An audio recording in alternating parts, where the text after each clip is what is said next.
Hey, what are you doing? Why are you peeking so early? It's not time for the show yet.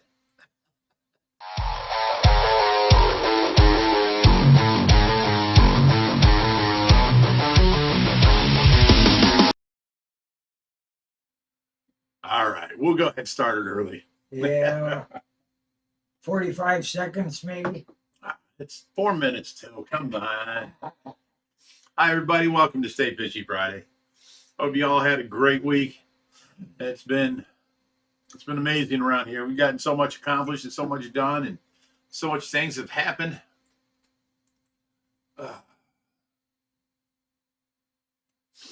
Is anybody seeing us? Are we live? Can you hear us? Can you see us? It's coming through on my phone. What is? Oh, there we go. Cool. Yeah. Cool. All right. So, and we've got volume, so we're good to go. I ain't got to worry about nothing else. What happened here? All right, now it's showing up. It says 47 down there. How's Reaper? I don't know. Reaper's doing good. He's hanging out over there. He was here yesterday, and I think he's either going back to New York tomorrow, or he'll be over here.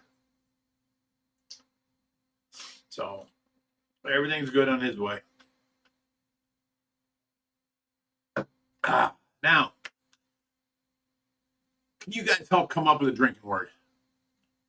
I was thinking, maybe we can make drinking word this or that. I come up with like 20 different things earlier. He said he wanted something dirty and mud wasn't good enough for him. I wanted something funny. A double, meaning to the word. I don't take much for you. Punjabi. You tend to twist it anyway. I don't know why you take offense to that. It's not offense. Okay. I see a chance, I take it. Gotcha. Yeah, okay. That's all. Nothing love, nothing fucking happiness. Oh, am I already swearing? It ain't going to be that kind of night, is it?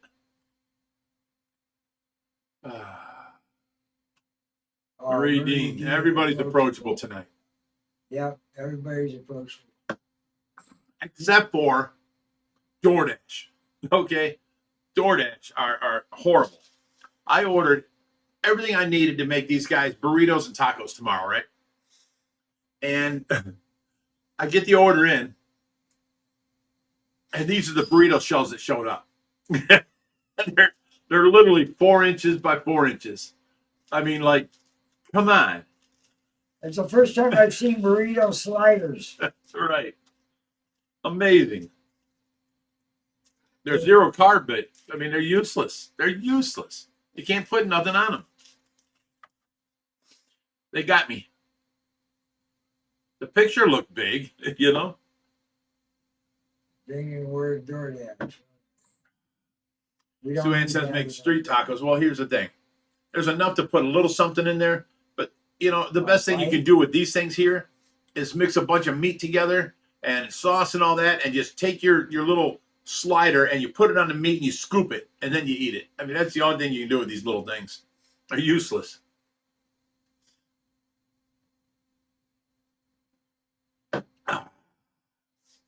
Then Mary Dean says, don't you just hate that? I ordered a chuck roast and got a small little chuck steak. Oh, well, I don't know how they can get away with this. They should have a picture, because you go to the store, some burrito shells are 16 inches, some are 14, some are 12, some are 8. I've never seen 4-inch shells before. This is crazy. I've never seen anything like this. So they should have like a picture, and on their picture it says, 16 ounce or whatever. They should have a line from side to side and a number in the middle. 8 inches, 12 inches, 14 inches. Yeah, they have a picture, not of what size they are. Dry those out, they make corn chips. Right. Hey, that's what they're for, dipping in the salsa and stuff. Yeah. Not for actually. Ross says that's what happened to me before. I thought I ordered a block of cheese. I got a single piece of cheese. Or yeah, even have another piece of fruit or banana in there for a scale, anything. Or a dollar bill, you know, something.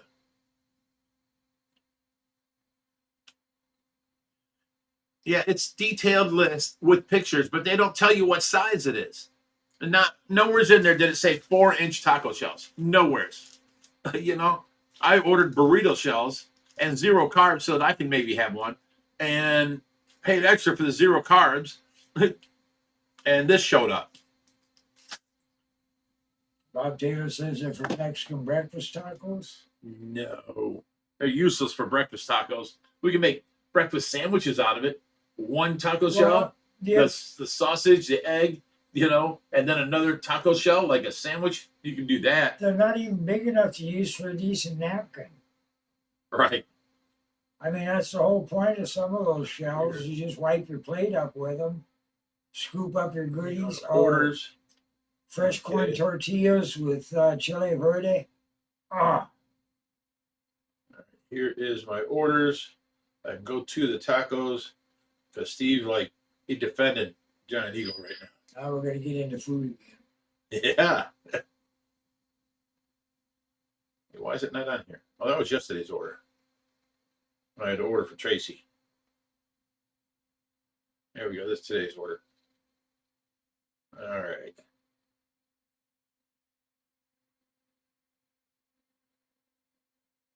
Oh, that was it.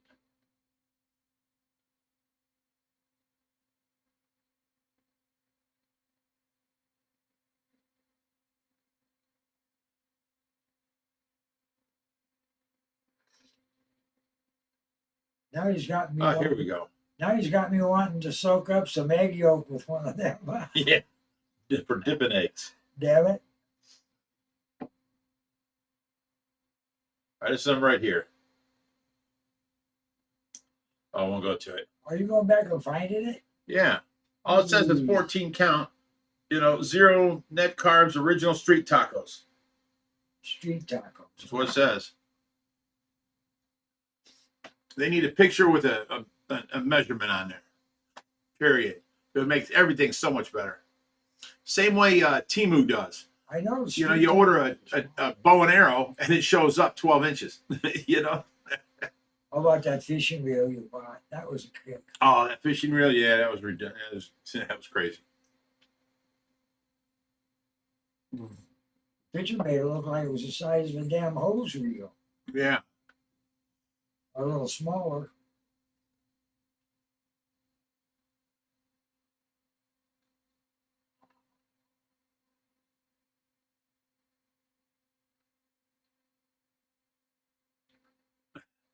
Lorenz Korthok comes out with the knowledge of the evening. Size does matter. All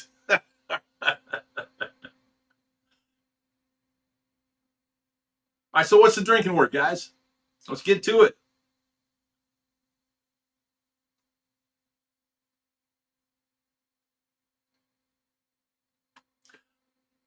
You know, I don't care if it's street tacos or house tacos or backyard tacos. The taco, you know, should be big, like at least 8 inches.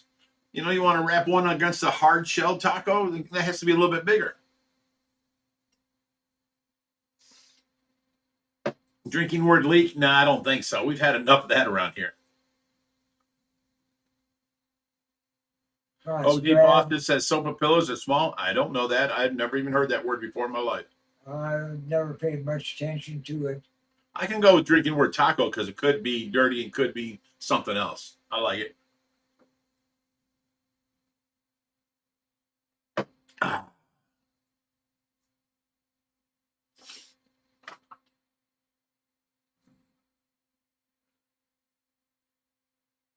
Snake bite.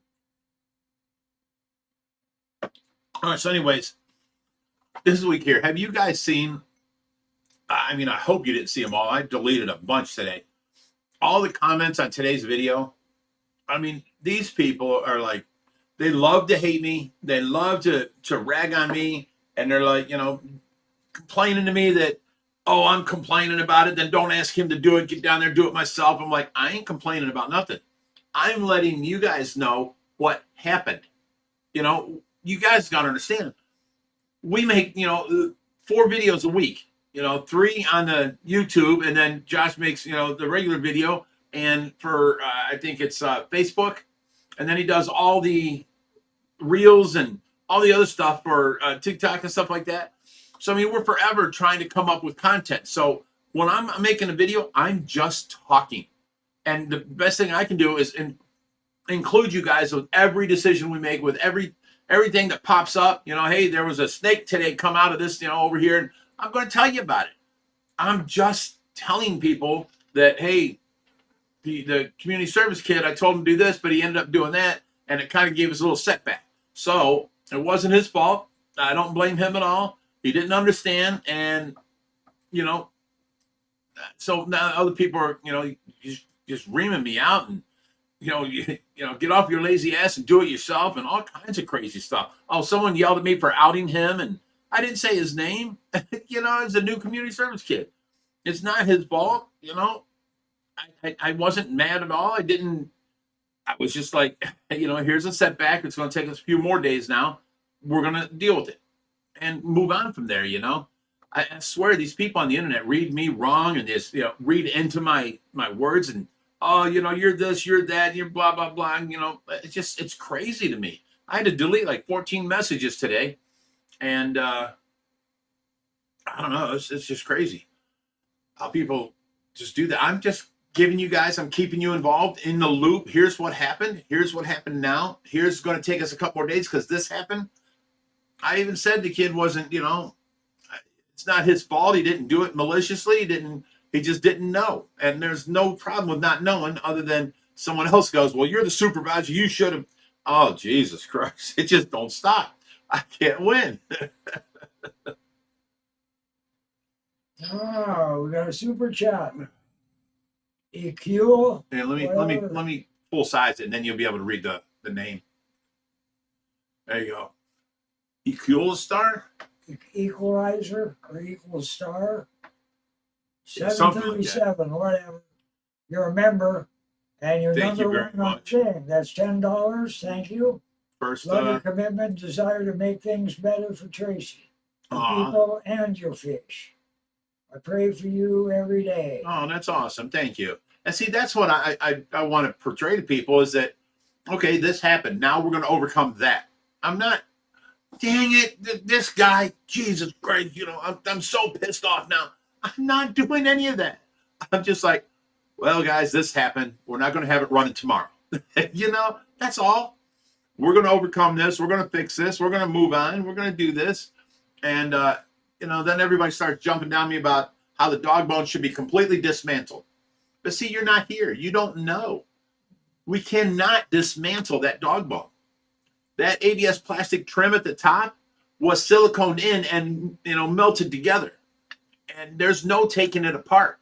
We can replace the silicone on the inside. We can replace the silicone on the outside. Josh redid the pillars, and then, this happened here where he scraped away the silicone, and now it's just a matter of going back and fixing that again. We didn't need to do that. We were already past that. Now we have to step back. Not a big deal. We will overcome it. We will fix it, but we're not throwing the dog bone away like I was suggested to 10 times today. We are not getting rid of the Dwight Howard tank like I was told to today. We already own the emerald tree boa. We're just waiting on Preston to come out from Satu Aquatics, and he's bringing a bunch of like natural earth and sand and stuff like that to make the ground and grow the plants down there for the small tortoises we're going to have in there. It's going to be a whole live ecosystem. And then we'll have the I can't pull the word right now. The fish that spit the water out, get their food. Oh, the archer fish. We'll have the archer fish up front. It's going to be a beautiful tank. Okay, so all you guys, I even told a couple of them, I'm like, wow, you're really mad. It's okay. Calm down.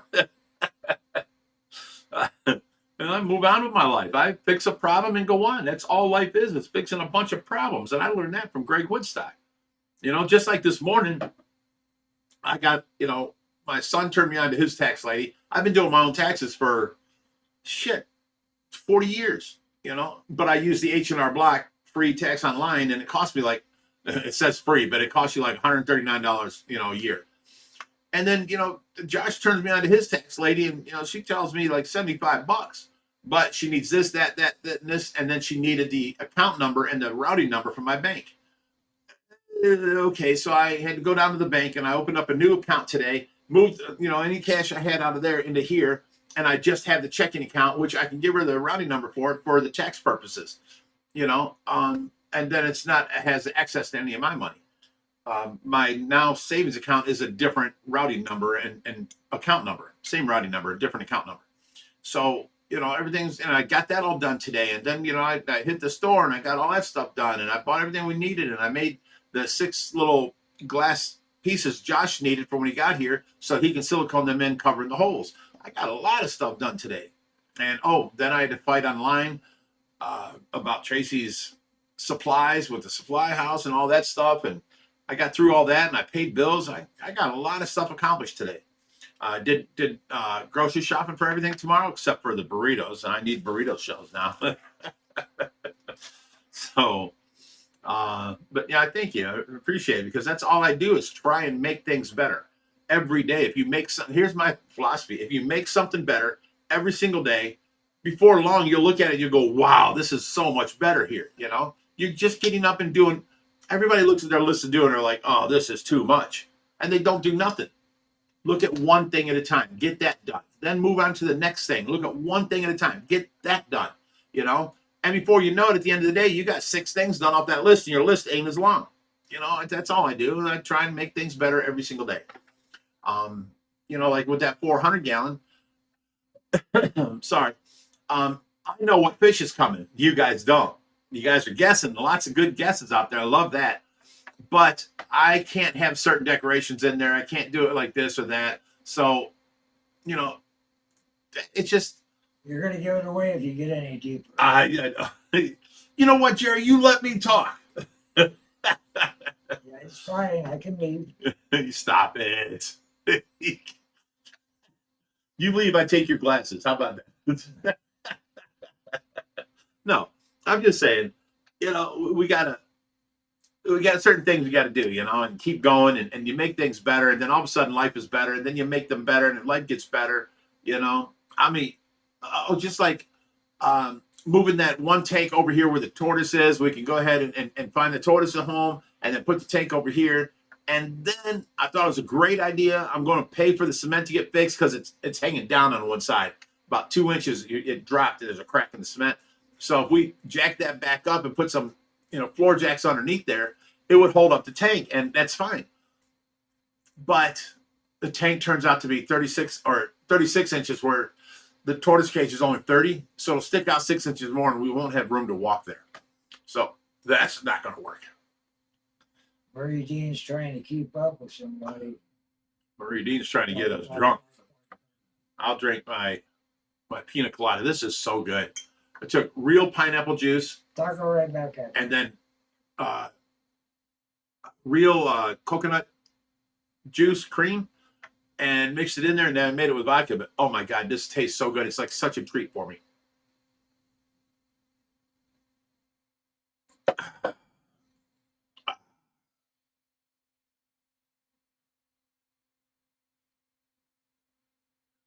Lawrence Gorton said, "Do you mean the band ABBA? ABBA? No, the band is just ABBA, ABBA.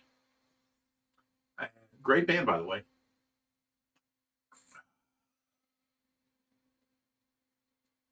It's so good, though. I've had pina coladas before, and it was store bought this, store bought that, blah blah blah. It's put together. This was real grapefruit, or I'm sorry, pineapple juice, and this 100% pure coconut cream. So good. Oh my God, I can't stop. Every time I taste it, I'm like, that's so good. So yeah, anyways, I deleted like 13 comments from there. People are really passionate, and they read into what I'm doing. I'm just saying what's happening. I'm not mad at anybody. I'm not going off on anybody or nothing like that. So that's crazy. I deleted them and moved on with my life, and now I'm just telling you guys about it. I'm not ranting and raving and going on. It's, I don't know. People are yelling at me, well, don't bring it up, and you're giving them power. I'm telling you guys what I had to deal with and what I went through today. That's all. Not a big deal. I didn't name no names. I didn't name their names. I just deleted their rude comments. One guy was like, everything Joshy does, Big Rich comes behind him and screws it up. I'm like, what an ass. What an absolute ass. I have been building my houses and my cars and my rescue for years. I taught my boys everything they know. They can fix anything because of what Dad taught them. I'm not destroying anything behind him. Yeah, we had this little setback with this little, dog bone tank, but that's not a big deal. I don't know why they're making it a big deal, but yeah, you just move on. It's not a big deal at all. And they're saying that I destroy everything Josh does. Leave him alone. Let him work. Are you serious? I work all day long here so that he has more time to hang out with his family.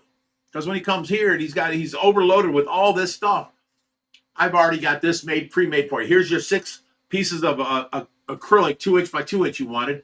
Cut up. There you go. That's for you. Here's the paint. Here's this. Oh, I went to the store today. I got rollers. I got, a rolling pan. I did all this, so that Josh's life is easier when he gets here. And he can do the projects he wants and don't have to worry about all that dumb stuff. So, I mean, I try and do my best to keep Josh from having to stay here long because he's got an entirely different family at home, So that kills me. I'm here for hours.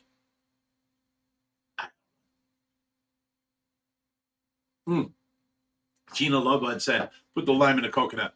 Love that song by Harry Nielsen. As a matter of fact, when Skylar was here, she liked these oddball music things.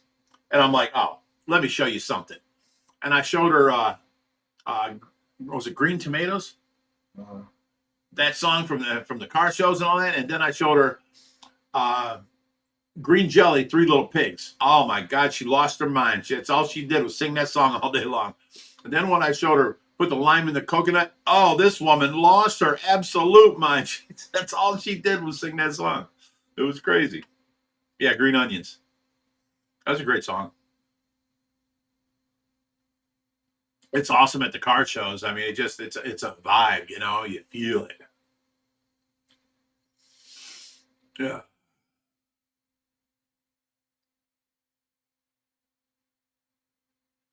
Lawrence Cortez says, real hillbilly drinking, like out of a skull jar. It ain't moonshine.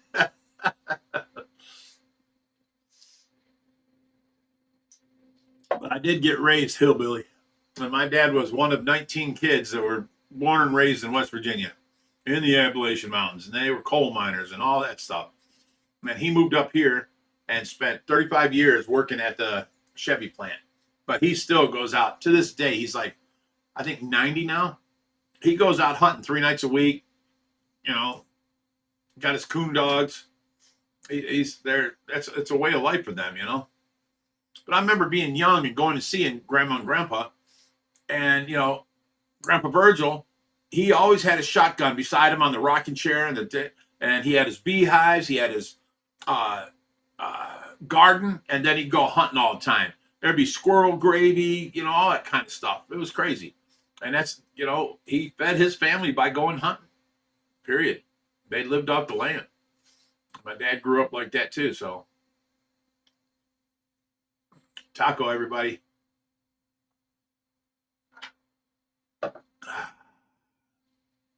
Gina Love Bud. How about the band Butthole Surfers? Love the Butthole Surfers. Yes, OBG Foster off the Nielsen Smielsen album. I love that album. It's got, Put the Lime in the Coconut was the last track on that side, but there was Jump Into the Fire. There was Without Me or Without You. Can't live if living is without you. That's a great song. And then there was down. I forget the name of the other song, but I used to listen to that album over and over and over again when I was a kid. I still have it actually on vinyl in my room. The Nielsen Smielsen album has a picture of him on the front cover in a robe. Lorenz, you're right. You can take a hillbilly out of the mountains. You can't take the mountains out of the hillbilly. Here you go. Taco to you, my friend.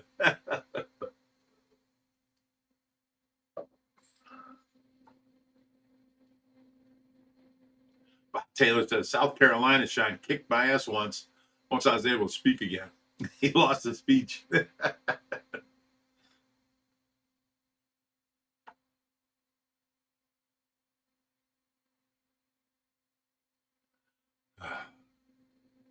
Gina says, here I sit in the mountains. Ah. Oh, really? Green Queen says, my granddaughter couldn't get enough of the song Grandma Got Run Over by a Reindeer. Summer Lee says, hello, Rich and Jerry. Hello. Taco to you.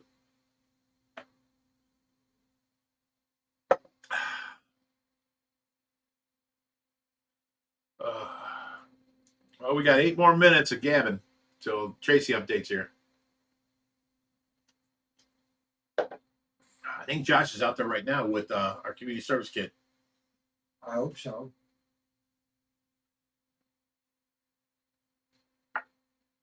Crazy says, my mom was raised in Cabin Creek, West Virginia.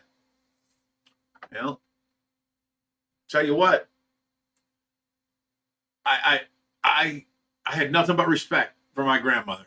I walked into that house. I'd never met her before. And I walked into that house and she's like, oh my goodness, look at you, you little darling baby. And she hugged me and held me. And she's like, you come in here. You're so skinny. Let me take you into the kitchen. And she sat there and she made homemade biscuits and gravy and I mean, homemade biscuits. She hooked up the flour. She cut them out and she was doing her biscuit cutter. And it was like this, whoop, whoop, whoop, whoop, whoop. And a biscuit would fly off every time. I'm like, God dang.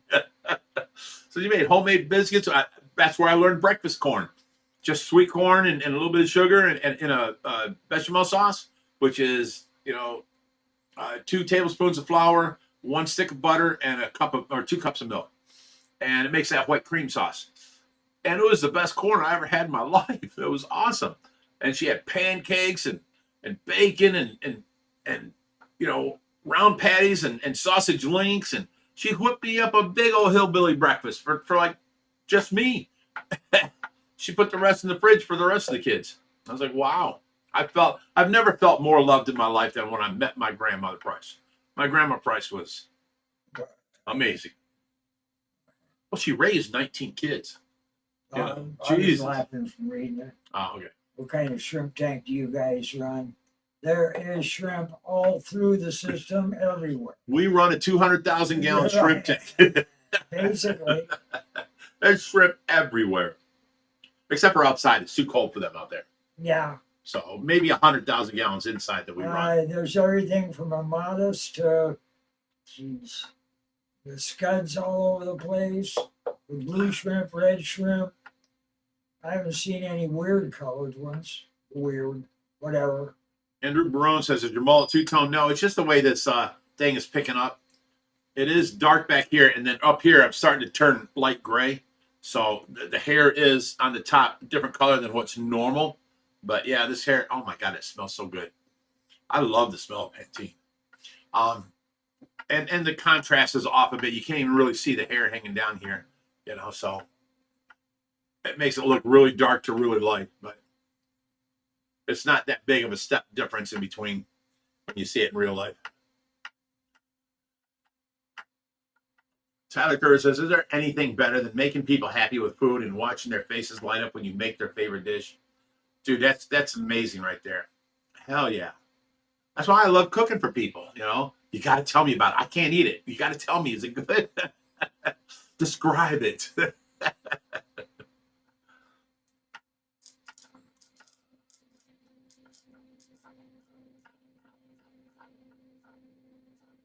Oh, yeah, down in the holler. I've heard my dad say that a million times.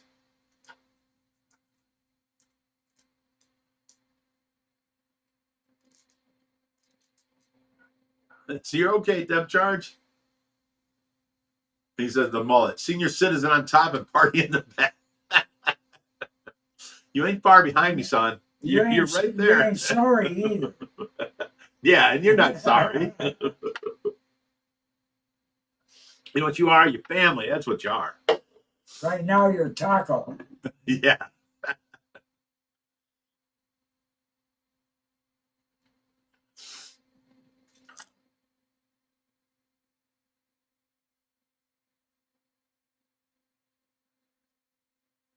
You know what? I got to call my dad and ask him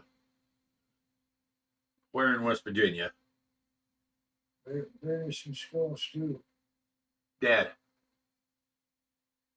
It wrote fed. What the hell? PAD, some bitch. Yeah, I want to call it feds. What the hell?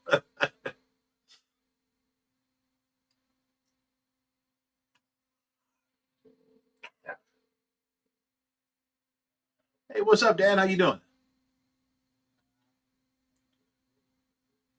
No, you sick? Uh, well, I'm on the live stream here, and we were talking about Grandma Price and growing up in West Virginia and having 19 kids and all that stuff. And I couldn't remember the name of her town that she was there. What was that? The town she lived in. The town Grandma and Grandpa lived in. Oh, you were close to Madison? What was the town you guys were in? Ball Knob, West Virginia. You was some backwoods hillbillies, wasn't you? It's right ahead of Skin Creek, he says. Right from what holler? Possum Holler. Right by there. Okay. I was telling him what a hillbilly you was, and someone said you can get the hillbilly out of the mountains. You can't take the mountains out of the hillbilly. I was telling him how you guys, you hunting all your life and you still go hunting now, and how Grandpa Virgil always fed, he fed 19 kids by going out in the damn woods and, hunting, and, he had his bee hives and he had his big garden and stuff. You know, yeah. What was that place? That was in Southern Ohio when they moved from there. What was the name of that place? Chester, Ohio. Now they went to Florida after that. Okay.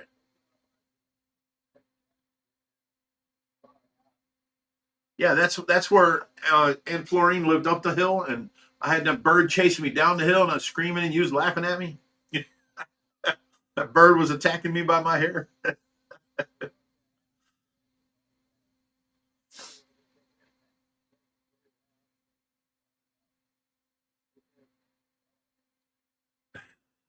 Grandpa bought the house in Chester, Ohio, and he come walking through the house. He saw a toilet. He's like, "What the hell is that?"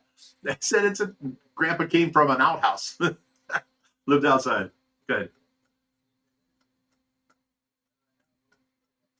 He said, "Who can live in a house where you shit in it?" Wow. All right. Well, thanks, Dad. I'm going to let you go. I'll talk to you after the show, but I just needed to know some information. I couldn't remember. I appreciate it. All right. Love you. Bye. That's my hillbilly dad. He lived by Possum Holler by Madison in West Virginia.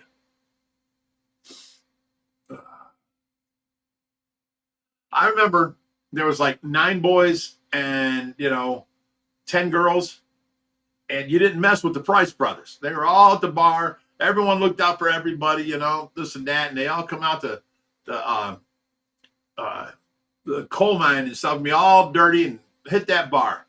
And you didn't mess with the Price brothers back then. I remember hearing these stories.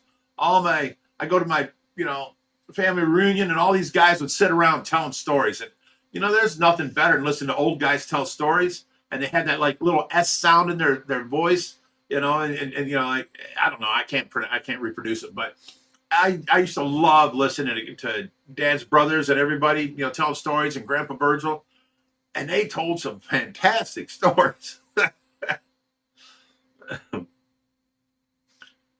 Now people are calling for the Tracy. Yeah, 6:30. We got to do that. Mark you in there at 6:30. It's Tracy update time. see here. Catch up on this talking here.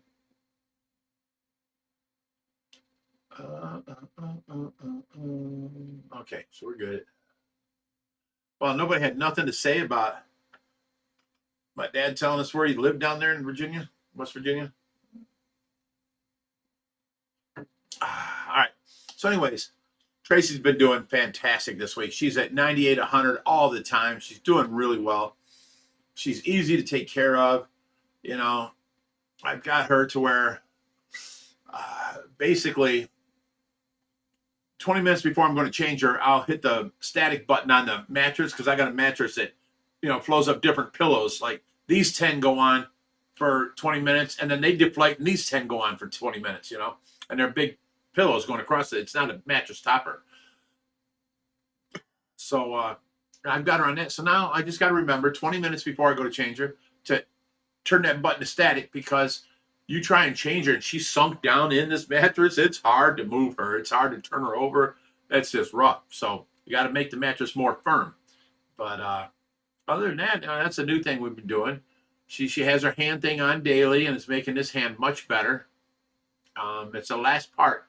When she first came home from the hospital, both hands were all like this and then her ballerina toes. Feet point straight down, you know. So she's her feet are good. Her right hand is good, but her left hand is still a little, you know, like you're like straighten that finger out, straighten it out. You go, you know, like she's having a Charlie horse in her hand, you know. So we're still trying to get past that. But other than that, she's doing really well. She's having a lot more moments of clarity. She watches me all the time. I talk to her all the time, and she's doing good. We've got the day nurse comes Monday through Friday now from 7 in the morning until 3 in the afternoon. I watch her holiday. Right. I watch her from 3 in the afternoon until 4 nights a week. We got a night nurse comes at 11 and leaves at 7. So the 3 nights a week, I have to watch her for 16 hours a day, or 3 days a week, whatever it is. And you know, I went through 2 16-hour shifts, and then you know the nurse called off for Wednesday and Thursday of last week for New Year's, and then the night nurse called off Thursday night, so I had to do 64 hours straight. I'm just like, oh my God, I can't do that without, you know, drugs anymore. There's no way. I remember back when I was young, I could stay up for 4 or 5 days and you messing with, you know, a little bit of cocaine or something. But I haven't touched that shit since since the 80s, you know. I got raided in 88. So since 88, I've never touched that. But I tell you what, I needed it last week. It was 64 hours. I can't be this old and stay up that long. I mean, I couldn't think straight. I was hallucinating. I was mad at everybody. It was not a good week. So, but yeah, she's doing really well, and she's very easy to take care of. In the last couple of weeks, she's doing good. So, I don't know.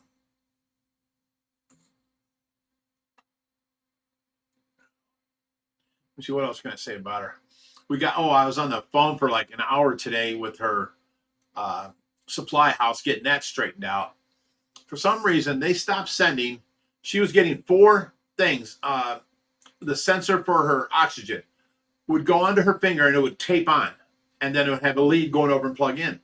She was getting 4 a month, and then all of a sudden they stopped sending them, and they sent 1 a month of the clamp-on style. Well, every time she coughs or anything, she crimps up her hands, and it knocks the clamp-on style off. So I call them up, and I'm like, I need the tape-on style. And the lady says, well, you're okayed for 4 a month. I'm like, they've only been sending me 1. Why? Send me 4. So today we got 4 in of those, and it just makes our life so much easier and happier, you know. Geez. So yeah, you know, this whole thing with my dad and the hillbilly family, they just loved Tracy to death. They just loved her, and you know, my dad hasn't even come up here because he don't want to see her like that. He wants to remember her the way she was and this and that. He comes here and he just hangs outside. He won't come in. So I don't know. But yeah, she's the nurses got her new sheets and new socks and all these different things to put on her, new hair bands. Got her some fingernail polish and did her nails up for Christmas and all this stuff. I mean, they care so much. They take good care of her. So I don't know what else to tell them about Tracy. I still will not go to sleep while watching her. That's why I had to stay up that 64 hours, because the last time I went to sleep thinking, okay, I just changed her, I just repositioned her, I can set my alarm for 2 hours, and if her alarm goes off, I'll hear it. And if not, I'll hear my phone alarm in 2 hours, and I know it's time to reposition her. And I went to sleep, and I did not wake up. It was like 4 o'clock in the morning when I did that. I did not wake up until like 9 o'clock in the morning. I go running out there, and the nurse was so mad at me. Tracy was wet. Her bib thing on her tray fell off, and she was completely covered with slime. Her coughing out all this. I will never put Tracy through that again. So if that's all it takes is me to stay up and take care of her, I can do that. I'm never putting Tracy through that again. So I don't know who's calling me, but it's impolite to answer. So yeah, I'm sitting there. I'm splashing water on my face. I'm trying to stay up the whole time. I'm watching movie after movie after movie on Dazify, and it's just I was nodding off. So I get up, splash some water in my face. I jog around the kitchen, the hallway, back to the kitchen, back to the living room, to the hallway. Got my blood pumping, got woke up again. So that's. I won't go to sleep on her ever again. She deserves good care, and we give her good care. But if I'm sleeping, caring about myself, I'm being selfish and not caring about her, and I can't do that. I will not do that. Period. So it's a matter of the more she becomes awake, the more that she. Oh, and I heard some stem cell therapies have gotten brain cells to start growing again, and this and that. And I'm hoping. I got this whole article about it, and I'm hoping that would bring back like her brain stem is what her noxic brain injury is. Her brain stem died from having no oxygen getting to it. So I'm hoping maybe we can do something like that and help her regrow some. Get her back to where she can at least talk and have a good. Because right now. How good is your quality of life if you lay in bed all day and you get up for 2 hours, sit in a chair, and you go back to bed? You're not interacting with your granddaughter, your grandkids, your husband, your family, nothing. You're just laying there, So she's got this what's called locked in syndrome right now, and I can only imagine all the things she's thinking to herself where she can't move her arms. She voluntarily, like if she coughs, her arms go straight out. She'll cough in her arms and her legs. She'll curl up in a fetal position. She can move. She can't do it when she wants to with her mind. That's an involuntary reaction with your body. She can move everything.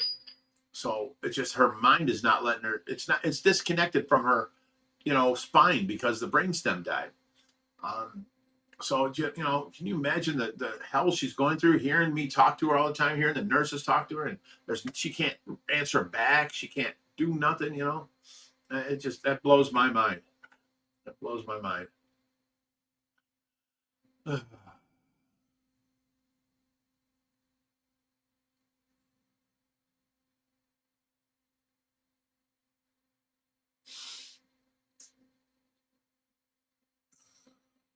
Here's where we left off.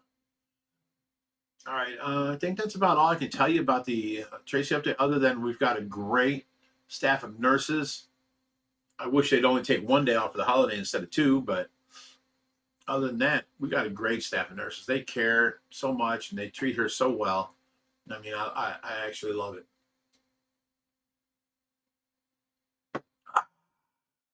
Let's get back to the messages here. That was a great, Tracy's doing great. That's all I can say.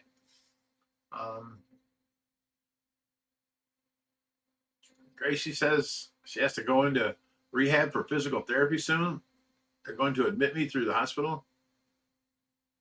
You know what? All they did, Tracy went through physical therapy when she broke her hips. And you know what she did?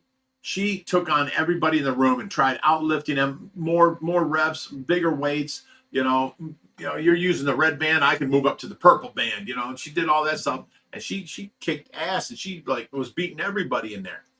And this other girl come up to her and is like, how do you?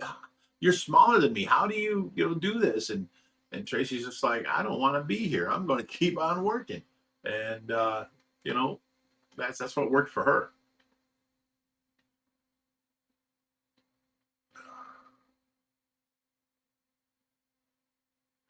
And Gracie says she's just so scared. Don't be scared. Them people are there to, just remember this. Them people are there to serve you. You know what I'm saying? They're going to want you to do this, that, and that. You can say no to anything. You don't have to be scared. You are in charge.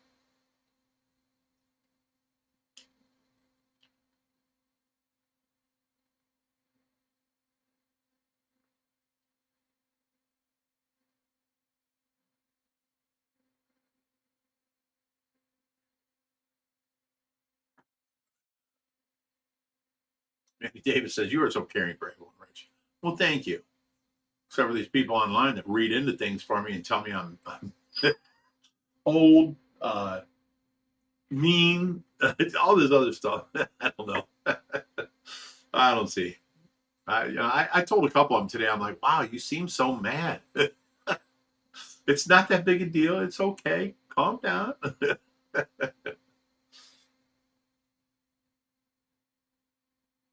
OBG Boston says, answer the phone. It could be important information about your auto warranty. Probably what it is. That's hilarious.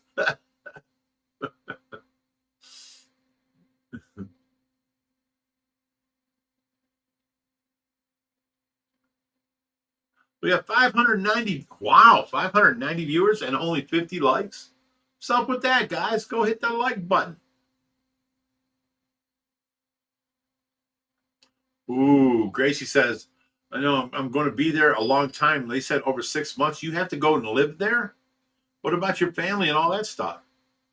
6 months to a year or more? That's more than physical therapy. That's more than physical therapy, for sure. They can do physical therapy in your house. Oh, front door.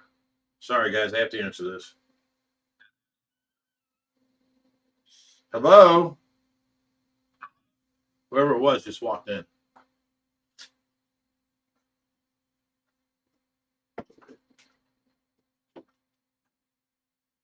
That could have been the phone call. They're sitting out in the driveway.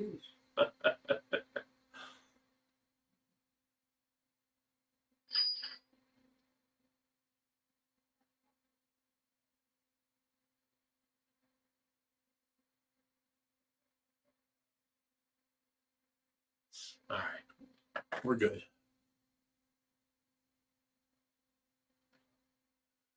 Gracie says that they said it was because she had a bad infection that caused her legs not to work. Who was it? I was right. It was Bernice. Bernice? The nurse. Oh, Beatrice. Beatrice. Hi, Beatrice. I'm glad I didn't call her Bernice out there. Right. I'm like, who the hell's Bernice? I walked out of here. I said, it's probably Bernice. Oh, OBG Foster says a big taco delivery. That's who's at the door. Big taco delivery.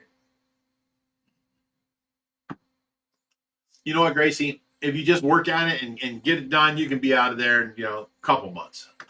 If you guys, I gotta watch you guys because I don't know, man. I get a notice on here. Hey, your food's at the door. Thank you. Well, you know what? I don't really eat nothing. And now tomorrow we're going to have burritos and mini tacos.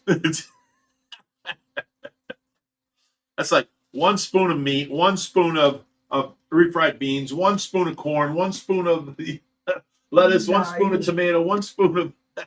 And then it's going to be too much for the little taco shell. I put a little cream cheese on there and a couple of strawberries and pop it in your mouth, man. There you go. My hair looks red on the ends. Yeah, on the phone. Oh, it kind of does, don't it? Well, that's the coloring of the the thing. It's definitely not red. You see any red there? No. Yeah, definitely not red. So that's the tint and all the stuff on the video settings.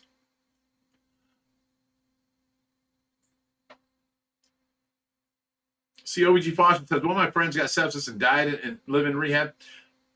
When Tracy was in the nursing home, she got septic twice and had to be transferred to the hospital because they didn't take care of her. She had a bed sore on her back right above her butt crack, about this big around, and the skin was swollen up about an inch thick, and it was all black, necrotic, dead skin. You can see her bones. It was nasty. So they don't take care of you at the nursing homes. But since she's been home, she's never went septic once. She's not had to go back to the hospital. We take care of her here. And you know what? It's not hard. It's just simple caring. Every 2 hours, rotate her so she ain't laying on the same spot. You can go from her on her back to on her side to on her other side. That's it. Every 2 hours, you change the position. And I'll be sitting in my room, and I monitor everything from my room. I've got cameras on Tracy. So one's on Tracy, one's on her monitor, and it's zoomed in, so I can read the monitor from my room. And then I got in my room, the laptop is hooked up to the stereo, which is hooked up to some Altec Lansing speakers and a subwoofer. So it's turned up to where if her alarm goes off in the living room, it's so damn loud in my room, you can't sleep through it. You're going to wake up, So, I do it that way. But, if I'm laying in bed and I'm like, oh, I'm getting sore, I'm going to change my position, I'll get up and go change Tracy's position because she's laid there as long as I have, So, it's just a matter of simple caring. I'm not some STNA at work trying to, I don't want to change her, you change her. No, I don't want to change her. And, they're trying to get out of work. It's not me. Oh, honey, you need change. Let me change you, baby, and take care of you. I don't want your skin to get all nasty, that kind of stuff. And, it's just simple caring to take care of somebody.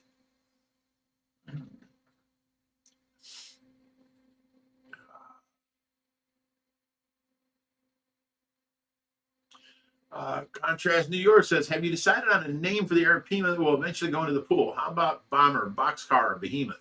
I like Behemoth. That's nice. I like that. Basically, we're trying to stay with the bees because we had, Bowser, Bruiser, and Buster, I think it was before. Brutus. There you go. And I like Behemoth. Bomber's kind of cool. We're going to have to come up with 6 and 7 names. We've got the 6 babies and then the one bigger one. The babies are 25 inches, 27 inches long. Them are the babies. So, yeah, as many names as you guys can come up with, we'll take the names and apply them.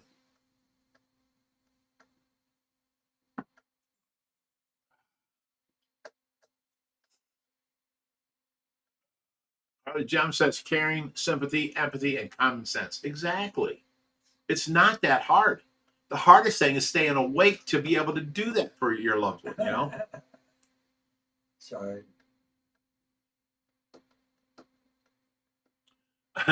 Long Tongue Johnny says, my clown loaches keep eating all my plants. Any plant suggestions? Yes, use fake plants. They won't eat them no more.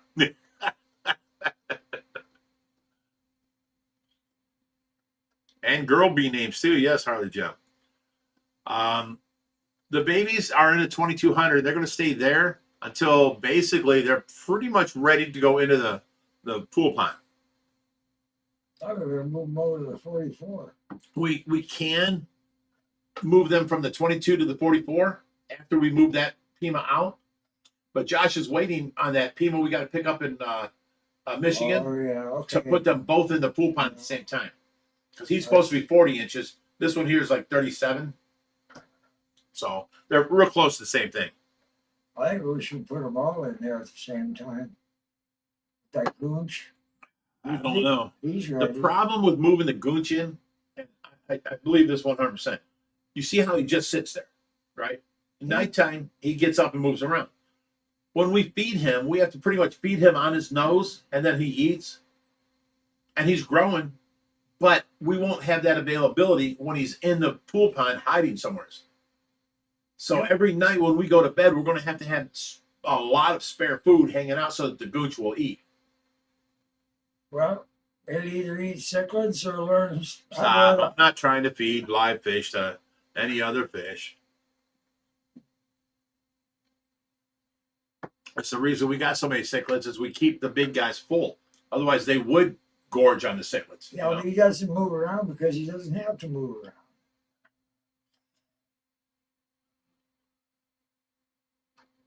Of course, the other ones don't move much more than he does either. But they do get out and look for food, compete with the others. He's got nobody. What the hell?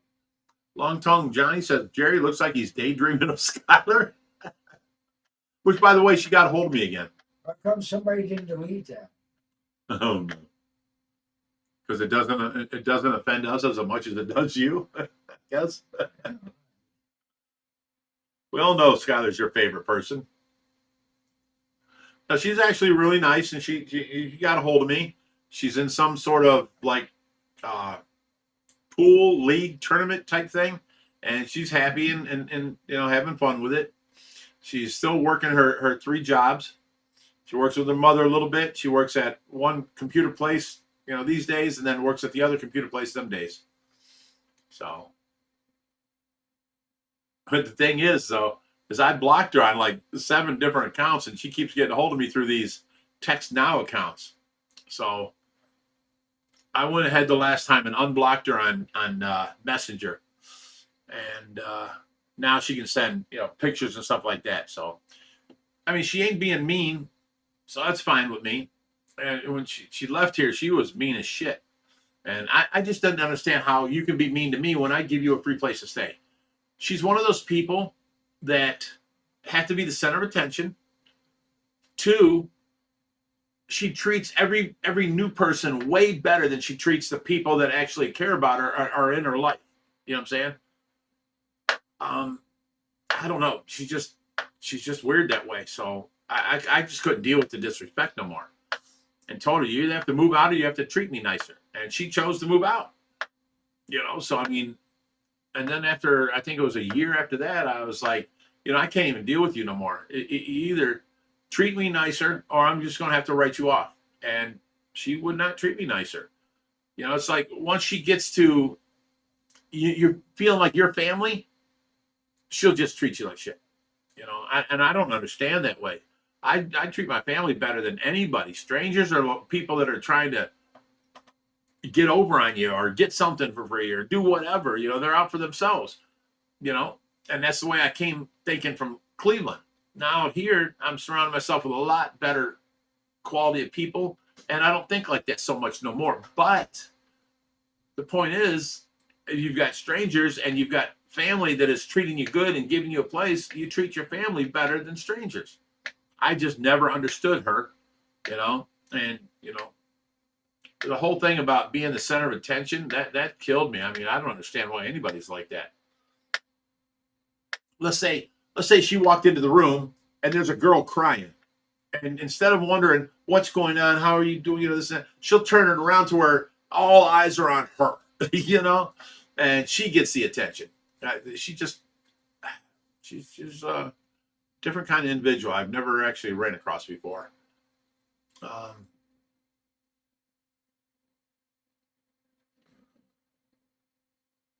right, here we go. That's where we're at.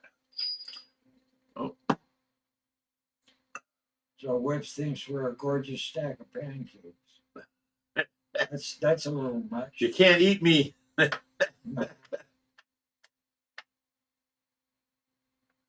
All right, that was Josh. He said he left the community service kit out there with as much work as he could. You know, listing. He goes, he'll probably run out in about 20 minutes. So About time to send him home. Whoops world. Hey, it's Jerry Big Rich. What's going on, you gorgeous stacks of pancakes, you? Are you stoned? Do we look scrumptious to you?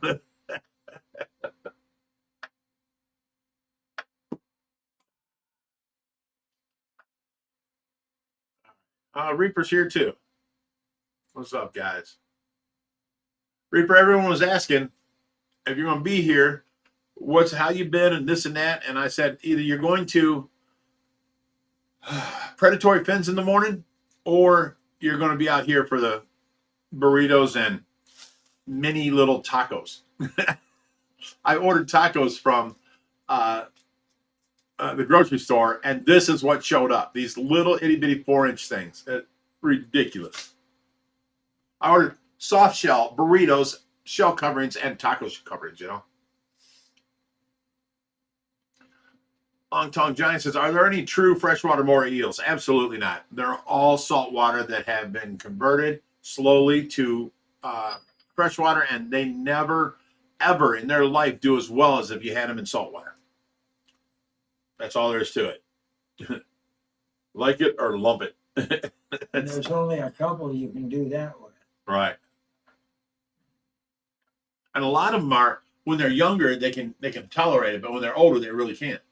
Yeah, there are a couple that'll live their whole life in basic fresh water, but they do better not in brackish or salt. Yeah, Right. they're not. You know, it's not. But I honestly, off the top of my head, I couldn't tell you which species those are either. There's one, the red tiger, I think. It's about as close to freshwater as you can get. Reaper says, Reaper is OFR behind the scenes. He says, saw them earlier. I'll be there either way. So Reaper gets to show up and make his burritos out of these little shells. I'm kidding, Reaper. Whips World. OFR behind the scenes is Reaper.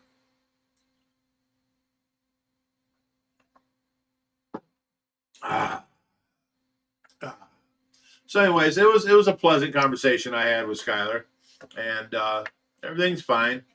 I don't really hate her.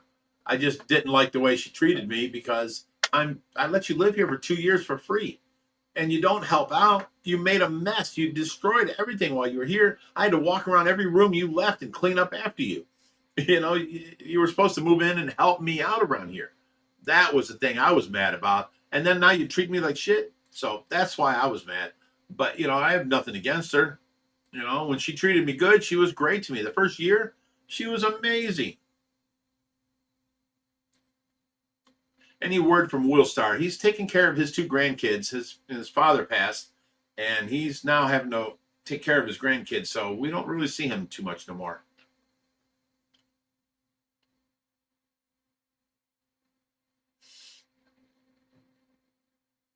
See, Richard goes, put 2 taco shells together, and then you can do what you want. No. See, I want the 18-inch burrito shells where you can fold it in and you roll it up and you got one long burrito you hold with 2 hands. Or I want the 12-inch shells where you get the hard shell taco inside and then you put it under the oven for 7 minutes and get it a little bit crunchy, a little bit crispy, and you put that inside the burrito shell and you put cheese or, refried beans on the outside between the 2 and you mush them together. Now when you eat a taco shell, it's crunchy and it bites and it's all these pieces and it stays inside the soft shell. These 4-inch little dessert little things are just dumb. Got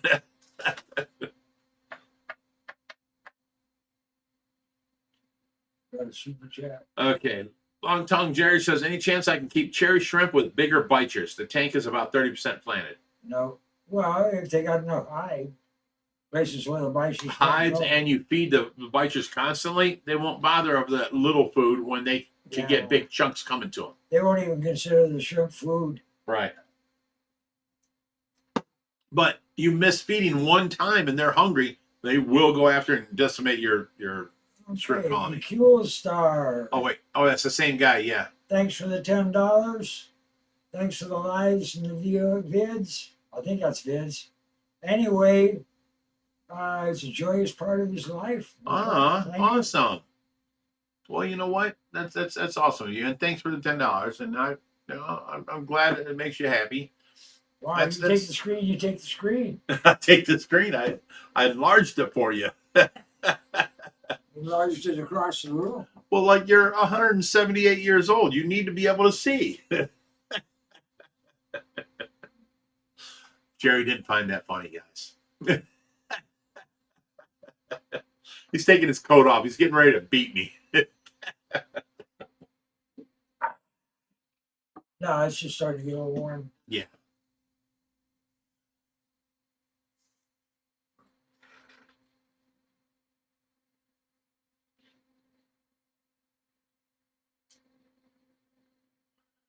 The Gem says hopefully once Will Star's grandkids get a little bit older, he'll start showing up more. Yeah.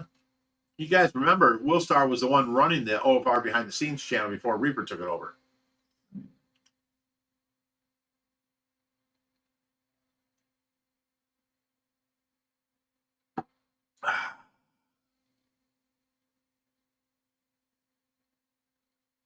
Con Worker 1 says, how's the African tiger I sent you a few years back? I couldn't tell you. I don't know which one that is. I know that we got one big one.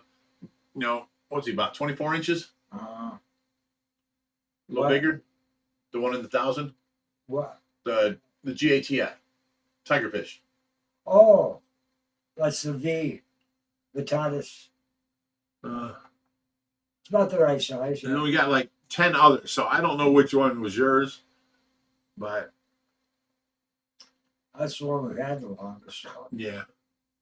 Murray Dean says, taco, everybody. Drink up.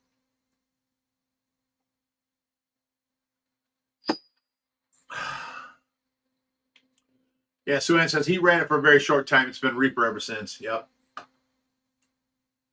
And we've been taking in many rescues. How many fish did you take in today? We didn't take any in today. None today? We just got a bunch of tanks? Just a tour. I don't even know we got a bunch of tanks. Josh was here and he unloaded the truck. We got, okay. We got 125.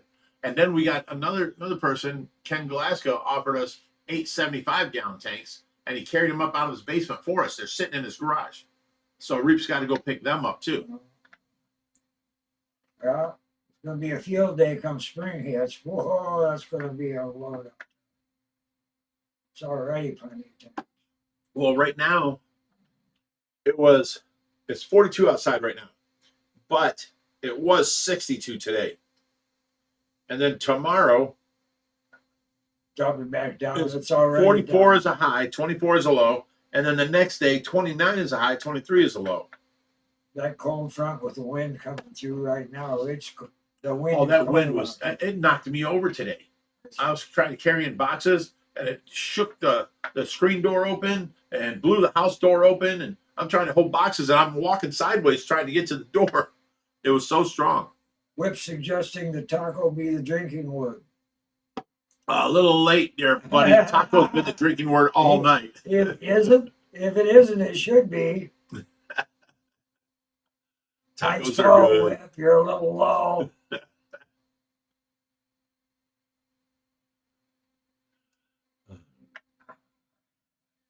Okay. Long Tongue Johnny says tips for growing dwarf Sagittaria and getting it to spread and be happy. Any tips on that? What? Dwarf Sagittaria and getting it to spread and be happy. I can't see this. Oh.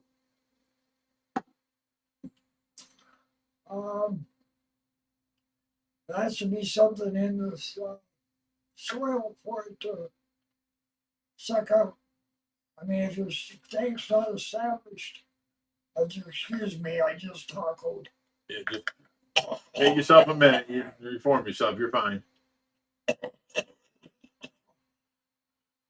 right. I'm not sure which one you're talking about, whether it's the chain sword type, because between the Val and the Sagittaria and the pygmy chain swords, if you ain't got your eyes on it, the store's going to call them whatever sells it to. That's the problem. They That's put the their problem. own name to it. So they might sell you contortion Val as pygmy chain sword if it's only this high. Yeah. Right now, I mean, they don't know. It's not that they're dishonest.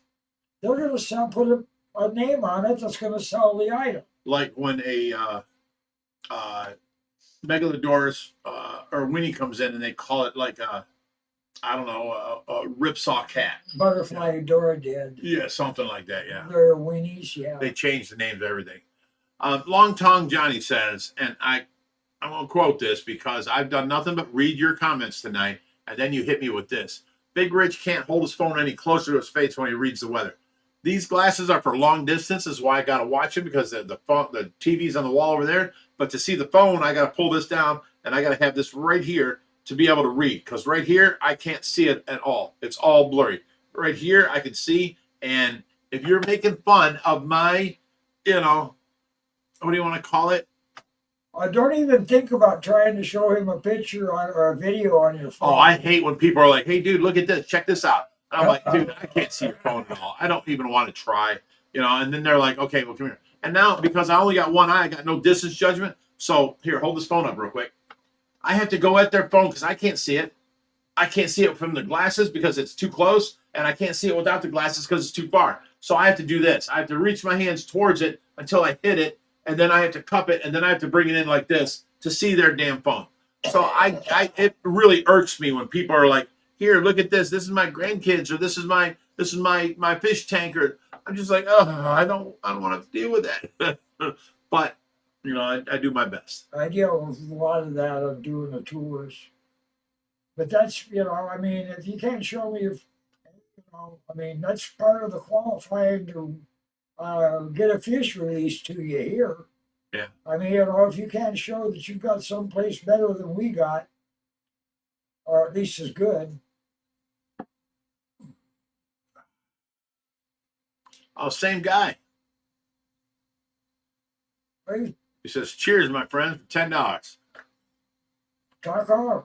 Yeah, let's go. Eculistar? Eculistar? Sounds good. Okay. You're good with that? Well, it's a Thank third you, or brother. fourth try. You know.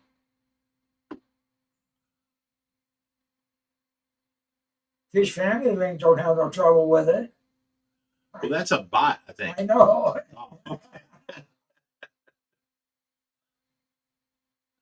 Oh. Loren says, "How is Butter doing? Did she butter up?" I think she she finish Her out? hours are done. Yeah, her hours are done. Yeah, She's gone. I mean, you're talking about community service people. She the last time she was here, she was ready to quit her job as a CO at the jail because some guy whipped his thing out and was shaking it at her as she was walking by the cell. And she had to write him up. Hey, usually, you know, it's more time for him if he wants to be locked up. Right. Some of those guys are, you know, permanent. Long Tom Johnny says, "What's one fish you haven't had but really want?" Oh my God! A Wells That one comes up catfish. just about every week. I want a Wells catfish and a Mekong cat. I can't have them, but I want one so bad.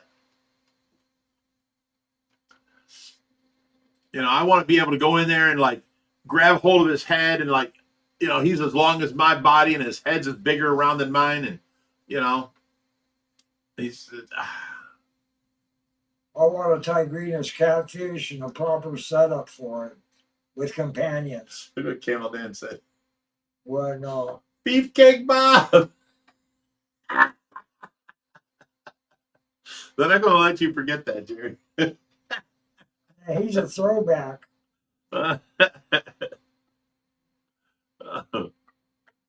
Yeah, that's one thing I want. I want that bridge over the center, and in the middle of the bridge, I want an upside down, like, you know, what do you call them tanks? They're cylinder tank.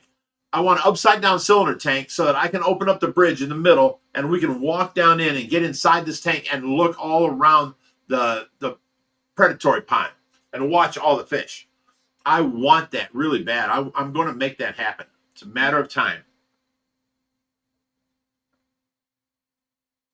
Jens Carlson says bull shark in the pool pond. You laugh and you kid, but I swear to God, I was talking to what's his name? I'm drawing a blank right now. A buddy of mine in Florida, one of the people workers, the YouTubers from Florida, Zach. Okay, Zach said he can get me a 2-foot bull shark, you know, as a baby, and blah blah blah. I just have to be able to come down there and get it when he finds one, and I can put it in my pond for probably maybe 6 months. Then he gets bigger and bigger and bigger. As long as you keep him fed. Right. And he doesn't start considering the other fish food. Right. But if they've had live food, well, even to that point, you know, at you know, say he's 4 foot. Yeah. It's time to get rid of that bull shark. Well, yeah, the potential's there, but if properly handled, that kind of a predatory fish it doesn't consider, if as long as its belly's full and it's eating what it likes, it doesn't consider anything else food. Right.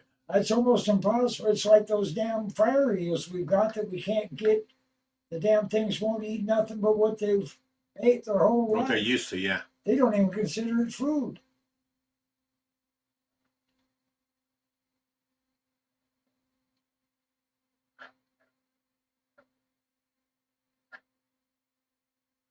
Okay, so let me see this one here. Says J Rod says, yeah, I would love. What is all these things popping up on the screen? I have no idea. You've got it all on the weird screen. I mean, Oh no, all I gotta do is this, and it's back to the, yeah, right here. okay. Well, I mean, I can't see us. You don't need to see us. We just need to check on us. You know.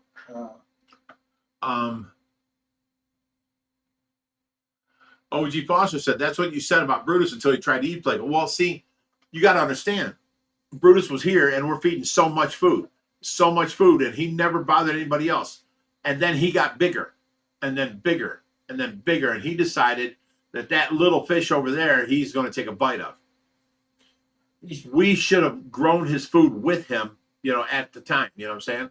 So, I mean, there's no like paper you have to follow. Oh, arapaima is now 6 foot 6 inches. Now you got to start feeding them this. You got to start doing. There's no rules. We're all learning by trial and error here, you know. And that did not work. That was the problem. Brutus decided. Well, he actually the cichlids. He didn't consider the cichlids food forever, and then he actually started fishing for them. Yeah, when we threw in food like pellets for the cichlids, he wouldn't come to the top no more. He used to pop the top for the food. Now he would come over to the cichlids and he'd hang down. And as cichlids came in to get the food, he would snatch a cichlid or two, you know? Well, the cichlids are actually going after the food too. That's how he accidentally got a couple of them and decided they were good. Yeah. And then he decided, well, if that chocolate pecko's not much bigger than it would have been fine if it had been anything but a pleco. I mean, no one else has ever made a home, you know, rescue this big, doing this. So we're learning. We're pioneers, you know. We're the biggest. We're learning on our own, and that was a painful learning experience. You know what I'm saying? I love Brutus. Campbell Dan says Skylar's a narcissist. Well, who don't know that? Well, he's really behind, isn't he? Yeah. Well, that's why I walked around the last year she was here on eggshells, scared to say anything or do anything because she's going to get mad. I'm like, wait a minute, this is my house, you know? But I was all worried about getting her mad the whole time. And if it took him that long to realize that, he's going to be hanging on to Bodacious Bob for a long time. We love you, OG Foster. And I think he's a she. 6 1 half dozen of the other. OG Foster says there was a reason she couldn't live with her parents. Yeah, but her mom came back to me and was like, "Oh my God, you gave me my daughter back. So thank you so much. She's grown so much." And you know, I tried teaching her everything that I could about being an adult, you know, and fucking, you know, taking care of your own and you know, showing up and work and have pride in your I tried teaching her morals and ethics and everything, and to police yourself, you know, and you know, the whole thing. The worst thing is she learned and she became better, and now her mother can tolerate her and wants her back home, but she treated everybody that was close to her like shit, and then the people that were new people around, she treated like gold. So people that meet her once or twice think she's the greatest thing in the world, and we're all over there like, take her.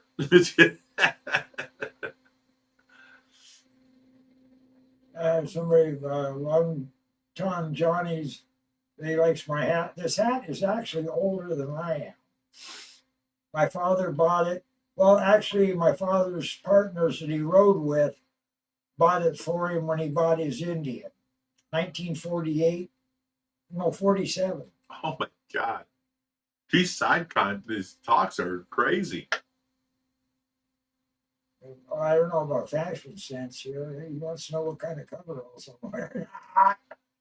They're not Oshkoshes. No, they're not Oshkosh. Sue Ann says, I can't believe nobody has brought up pink tacos yet. Here's to the mighty pink taco. I don't know what she's talking about pink tacos. She wasn't.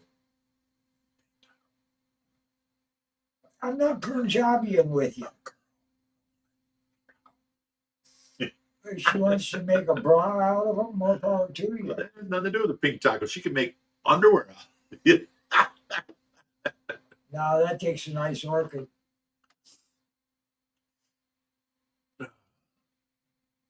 Con Worker says, y'all are the most wonderful and amazing people, doing fantastic, and there's a touch of all and the fun stuff. Oh, thank you.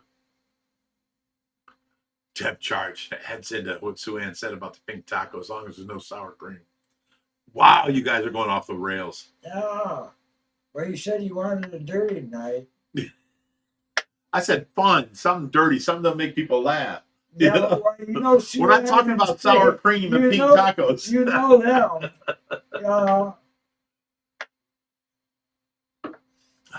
Crowd Worker says the coolest part is some of the most amazing shit gets done around there, and you've all made me talking to myself while I'm watching. I do that too. I'm watching something like, why would you? Oh my God, you should have done that. I'm yelling at the TV all the time. So I feel you.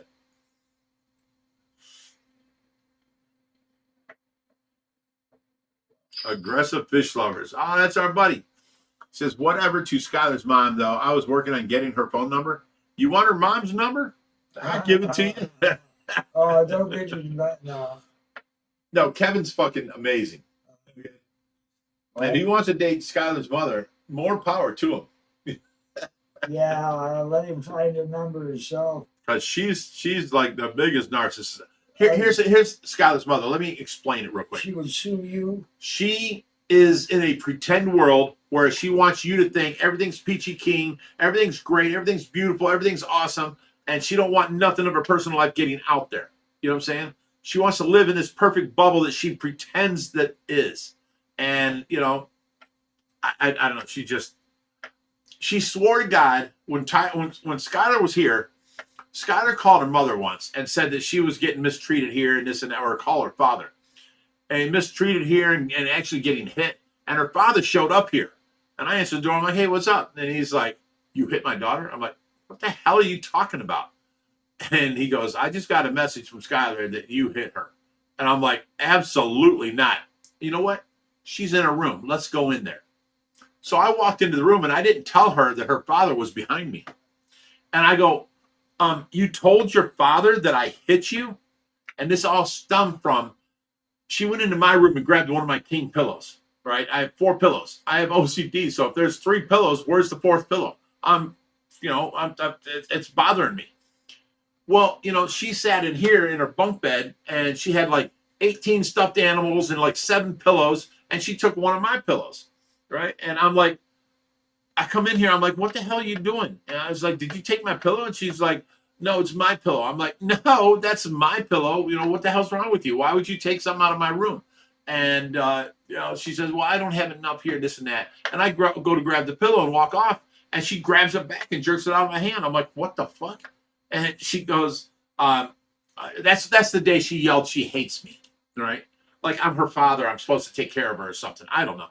But she grabbed the pillow from me. I grabbed the pillow back and I jerked it out of her hands. I'm like, what the fuck is wrong with you? So I went to go put the pillow back in my room and she's screaming, I hate you. And I turned around. I'm like, really? You're going to tell me you hate me over a pillow that you took out of my room? Take your pillow back. And I threw it to her, and she grabbed it and everything was fine. Well, she turned that into, Daddy, he hit me. So now I come walking into the room and her father's behind me, but she don't know it. I go, you told your father I hit you? She goes, you did with the pillow. And I turned looking from her to looking at him. And he's like, oh my God, I am so sorry. And I moved and let him walk into the room. And she was like, oh, she was busted. She was straight busted. I mean, she plays the victim, the poor me, the poor pity me. And she don't want nobody talking because then she gets busted in her lies, So it's the weirdest. I've never met anybody in my life that acted like that. Ever. Manny Davis says, Rich, you still having the green tree boa? Yes, we have it. It's already, paid for. We traded Preston at Satu Aquatics, bunch of stuff, and we own it now. It's at Satu Aquatics, but because the Dwight Howard ain't set up yet, we haven't brought it here yet. We do own it. It's going to be set up. It's a matter of time. When Preston gets some free time, he's going to come out, bring earth and sand mixture, and then the grass seed we need for, like, I don't know, golf grass or something. And the grass is only going to grow so big and will not need trimmed. And then we're going to have land tortoises walking around, little 3, 4, 5, 6 inch tortoises, and then, frogs and all kinds of different stuff. It's going to be a whole ecosystem. And then, in the front, we'll have the archerfish, and, we'll feed them with crickets we put across the vine above the water. So, I mean, it's going to be beautiful. It's a matter of time, though.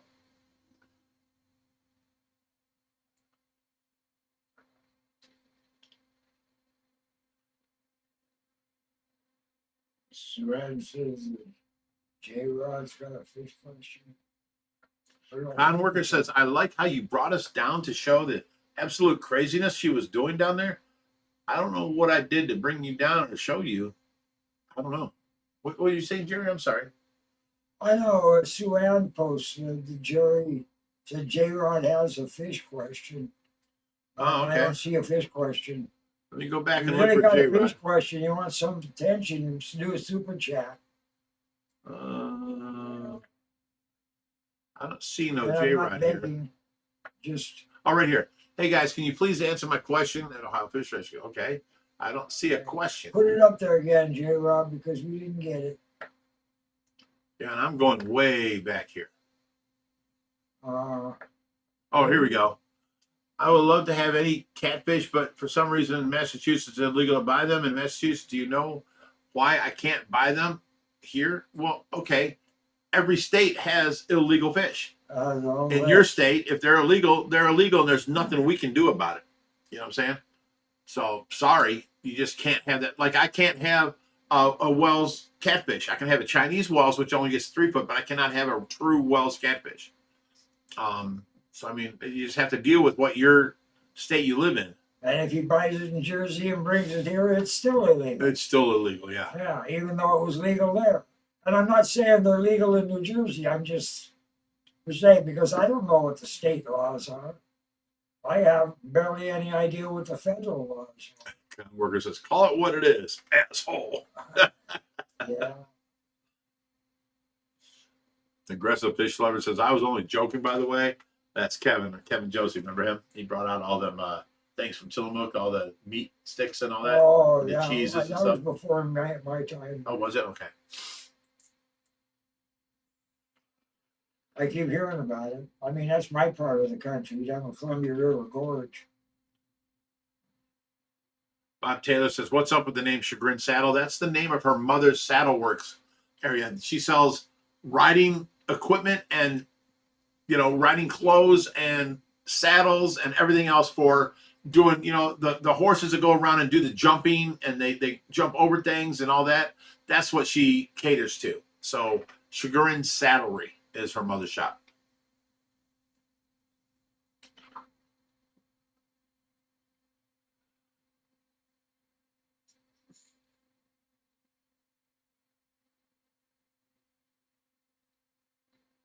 Camel Dan says, he's 178.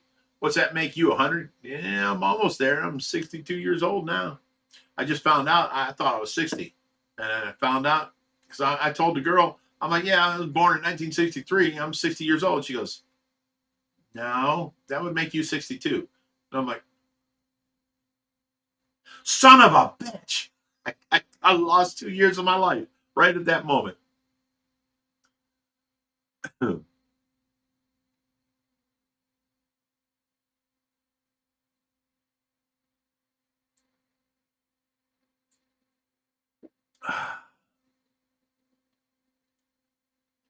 Thinking bubbles coming out of the top of See, my Jens head. Carlson says, I'm allowed to have a snakehead. You guys are not. We are not allowed snakeheads here at all. It sucks. I mean, it really sucks. I hate that. There's so many different, types of snakehead, and I've seen some beautiful snakehead.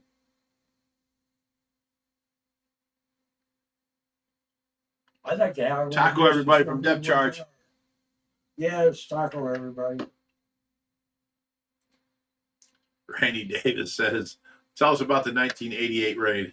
He's already been deleted once. Well, you know what? That was a past of my life. My dad threw me out at 15.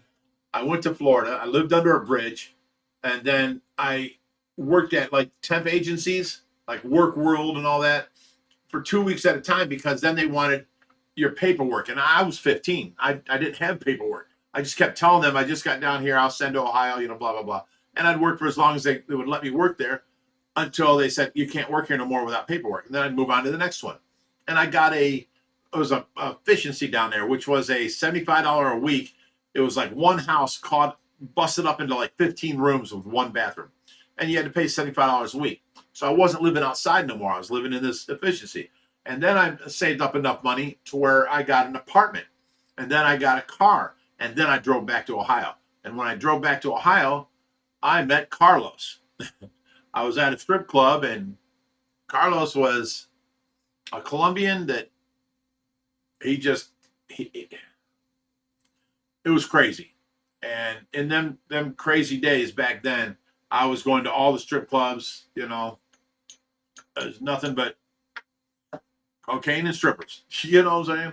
But that was back in the 80s.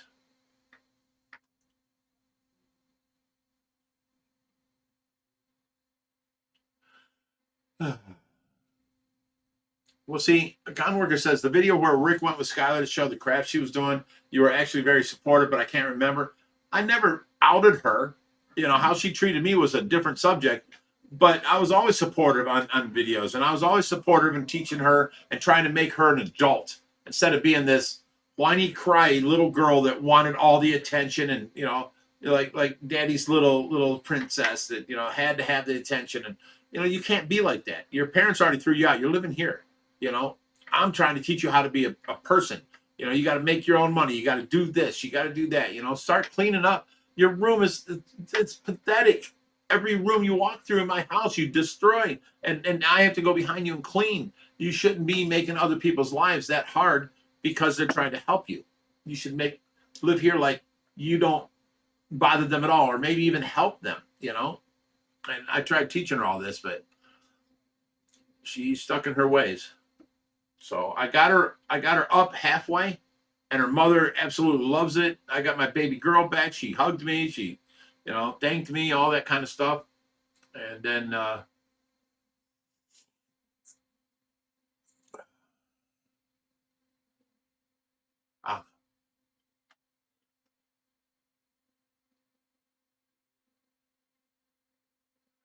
Long Tongue Johnny says, Big Rich, have you ever had a long beard? No, it always got too itchy for me, and when I get like 1/8-inch stubble, I'm constantly scratching my face. I have to cut it off.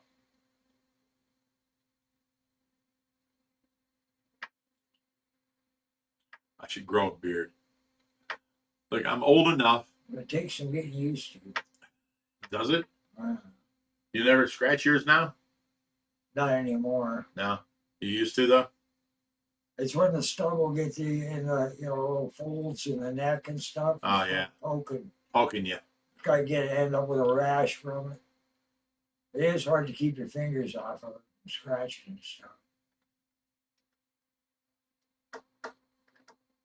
Randy David says, my boss's name is Carlos, and he's from Colombia. Ask him if he was a drug lord back in the 80s.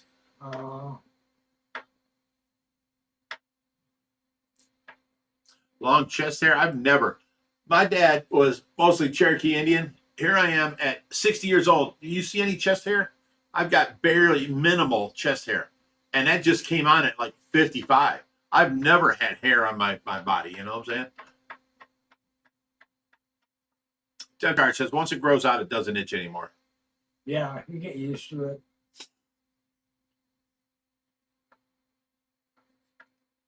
I mean, I always seen them like, Greek guys and stuff like that with all this chest hair.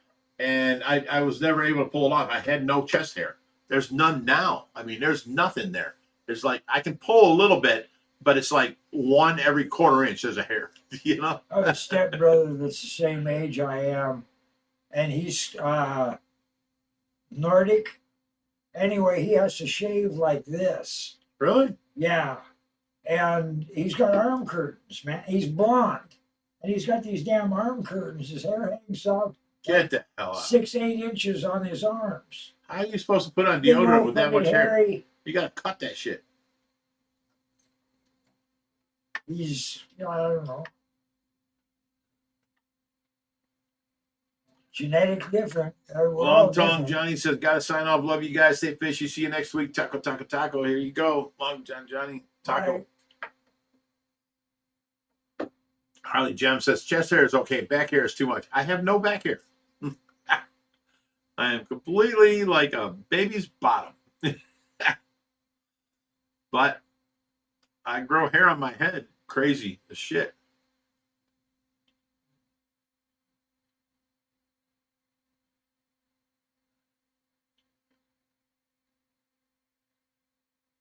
Camel Dan says Tracy Morgan has a bull shark in his basement shark tank. Yeah, the problem with that is it's going to grow too fast, going to grow too big, too quick, and he has to get rid of it. Because his tank, I've seen his tank, it is not big enough to hold an adult bull shark. Period. Nobody has something like that other than like, the Georgia Aquarium or something. The monster pond's not big enough. Mm-mm. You have to have 150,000, maybe 200,000 gallons. Fish and Stew That's says, are my wrong. messages showing? This is the first message I've seen from you. I try and read them all. So I may have passed them. It's possible. But Who's that? Fish and Stew says, are my messages showing? Depth chart says, yes, Fish and Stew. So, we got Will Stars out of the picture. It's been a while. We got Matt's Monster Fishes out of the picture. Been a while. Now, basically, we're almost losing this guy because he hasn't been around in forever, and he used to come by at least once a year. So what's up, Wisp World? What's up? Why ain't you here? You're not that far. I hear that Aquascape is not Aquascape. What's that show every year where they do three? Aquashella. Aquashella's coming back to Chicago. And I talked to George, Coral Reef 12G, and he says to talk to him every year. He'll take care of all the accommodations for me. And then, we're back on. So when he goes back to Chicago, I'll drive there. I went to their Dallas show one time, and I really didn't like it. It was very impersonable. The Chicago show, I get treated like a king. I get, front row this and, this. It's just they treat me a lot better. Out there, I was like, who are you? You know what I'm saying? So I told him I'd come back to the Chicago show, which is coming up this upcoming year.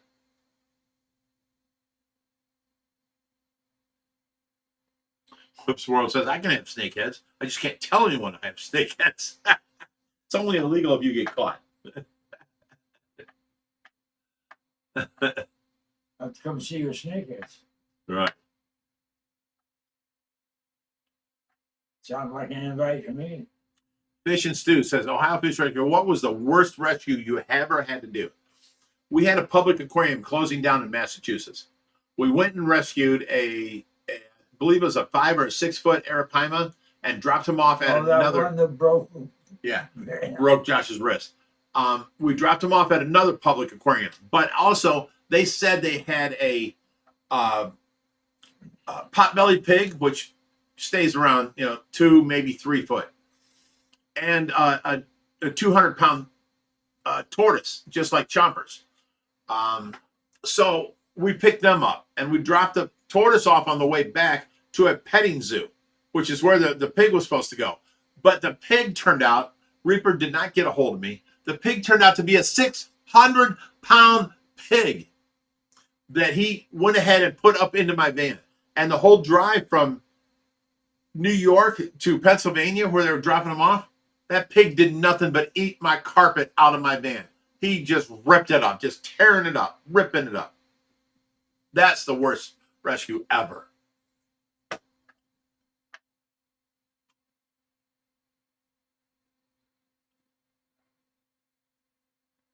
Aggressive Fish Lover says, any progress with your tenants? Yes. We had the people in the basement moved out yesterday. They're gone. And the other couple, they paid me a little bit of money so they can stay here until the 1st because they're getting their income tax and they want to buy an RV, and then they'll be set. So, you know, that's how things are working out now. He was actually supposed to be on the show tonight, but he got sick today. So now I'm like, you can't be around us. You can't, you know, if you go into the kitchen, you know, wash your hands constantly, sneeze inside your shirt or whatever. Do not have these germs around where me or Tracy gets sick, because that would be detrimental to our taking care of Tracy.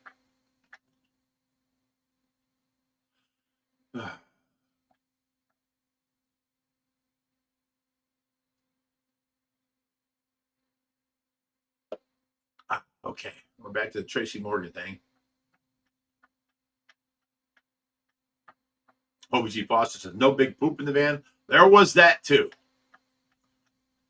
The point is, I bought a brand new 2018 van, and now it's destroyed from, you know, this kind of stuff. I was like, Reaper, why would you even accept that animal? Why? Call me. I didn't want to wake you up. Call me. I would tell you, don't put him in my van. Suanne says, tell me why putting a pig in my van is a bad idea. Thought I already did that.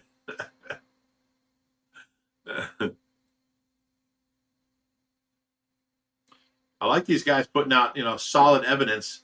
You know, Harley Gem says Greenland sharks are estimated to get 400 years old. That's insane, and that is absolutely true. Fish and Stew says Rich is a legend. That is, again, absolutely true.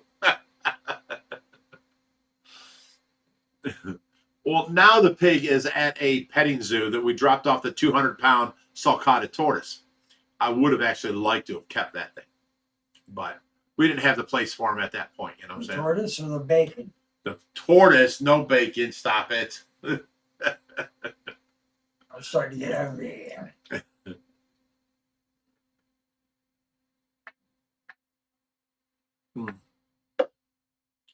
You know what? I'm going to taste my pina colada again. This tastes so good. Oh my God, that's so good. Oh. It's so thick and creamy and tastes good. Oh my God.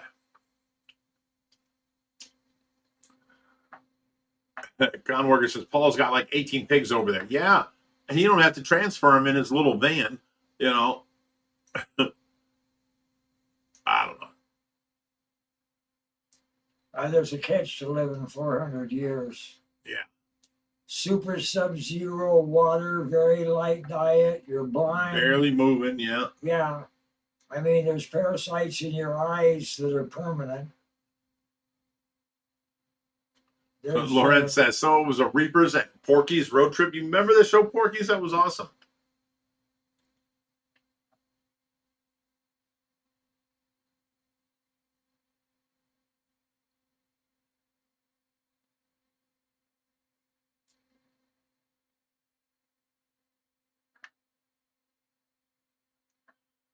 Aggressive Fish Lover says Tobey Maguire got bit by a spider, but and became Spider-Man.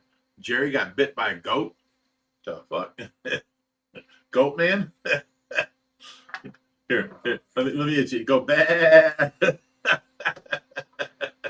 How's that? Manny Davis says Rich is brilliant for what he does. So I thank you, Manny. I appreciate that.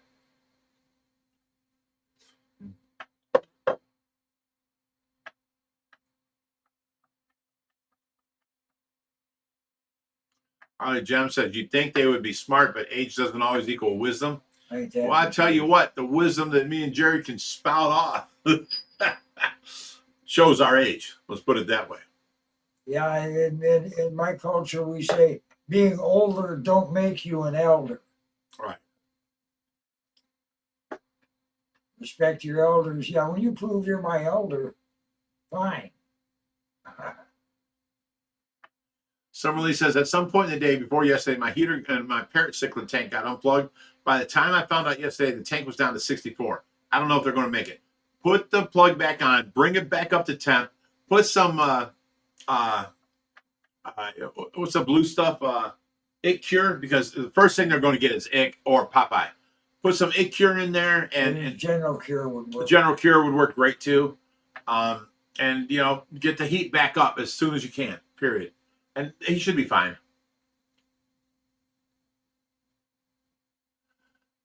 KT Marie says, do you still have the Tracy table set up with all the stuff people have sent in? No, I've got them in boxes under the table, and now we're using the table for all her supplies because I was going after her supplies under the table, and it hurts me to bend over. So we moved that up here, you know. We can still show her if she wakes up. Like you, when my grandchildren came to visit, they were swimming in the monster pond and having a great time. And my granddaughter asked my daughter, she wanted to come visit the curio shop, the store, you know, where zoos have them and everything. What are they freaking called? Excuse my mouth. Gift shop? Gift shop. Oh, yeah. Yeah, she thought Tracy's tables in there was a gift shop. We still have Tracy's table set up. And she asked, yeah, she did. She asked Ellie if they wanted to come visit the gift shop. All right, Jerry.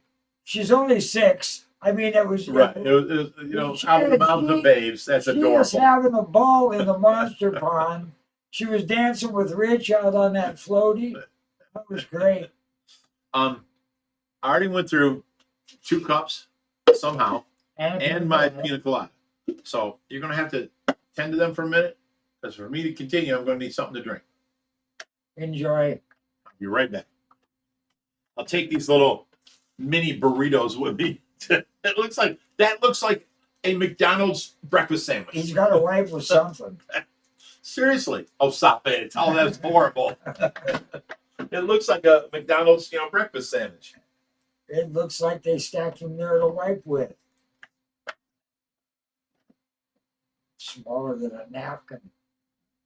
Yeah, I know, sopapillas and all of that. Yeah, but it's all American food. Down in Arizona and on the border, when I was down in Mexico, man, if it ain't made out of corn and it ain't done on a nice flat grill, I mean, I like good Mexican food, but some of your, it's like people thinking that pizza is Italian. Pizza reminds me of the bottom of a garbage can. I got a kick out of it when I found out what cacciatore means. I thought it was some fancy meal. It just means catch of the day. It's simple as that. Whatever they happen to catch today, that's what you got. Wow. I'm definitely getting to the point where I'm going to have to order myself something to eat after this. Yeah. Oh, tell us what Rich uses. Aggressive, that's a little much. As far as I have no idea. How would I know what he uses in his shampoo? Yeah, I'm not the person to ask about that. We don't even interact out there working together, man, much less anything on the side.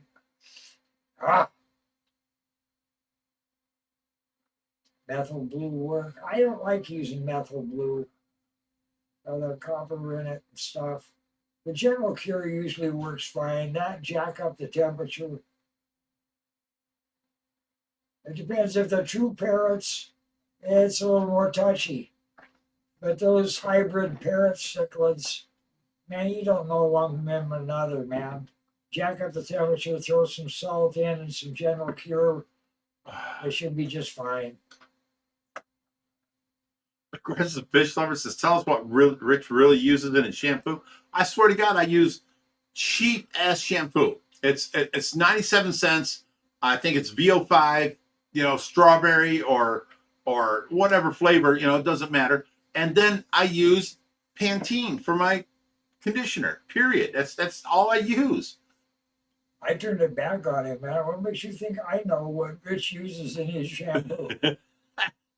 We know you sneaking in there trying to get the same shampoo. Yeah, we hardly interact. I said we hardly interact with each other when we're out there working, much less any other interaction. Don't listen to him. It ain't that bad. We Yeah. get along just fine. Hey, Jerry. Oh, depth charge. Yeah, I've been doing fine, man. I wait to see you guys again. Especially right now when I would love to have some of Sue Ann's cooking. My cooking ain't good enough for you. What cooking? With your diet? I'm making you burritos tomorrow. Tomorrow? What'd you do for me today? Look here, you ungrateful little fucking old bastard.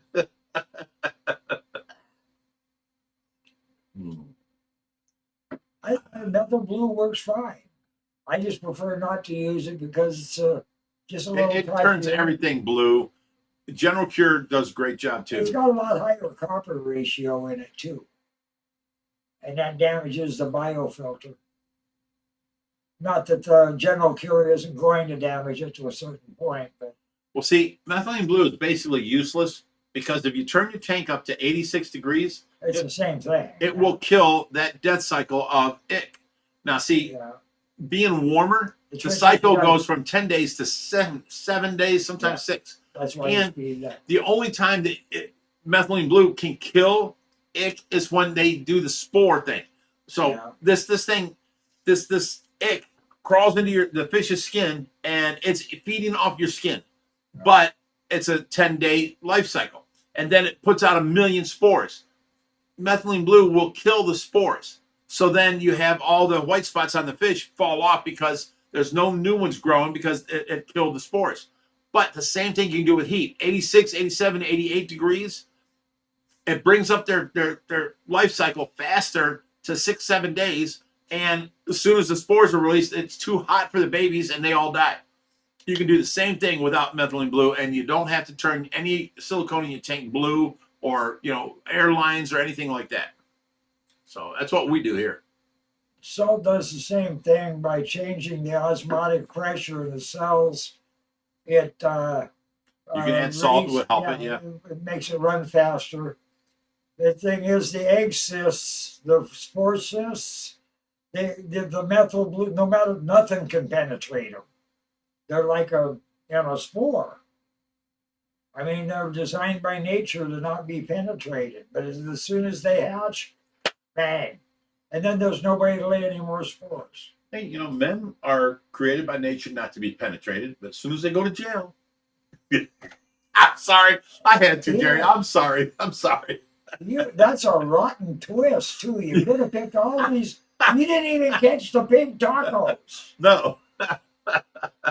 Damn. Sue Ann's got to do her due diligence. She's going to donate $10. Oh, thank you. I can't going to be less until I get a new job. Tacos, everyone. Oh, thank you, Sue Ann. You're a sweetheart. Thank you, Sue Ann.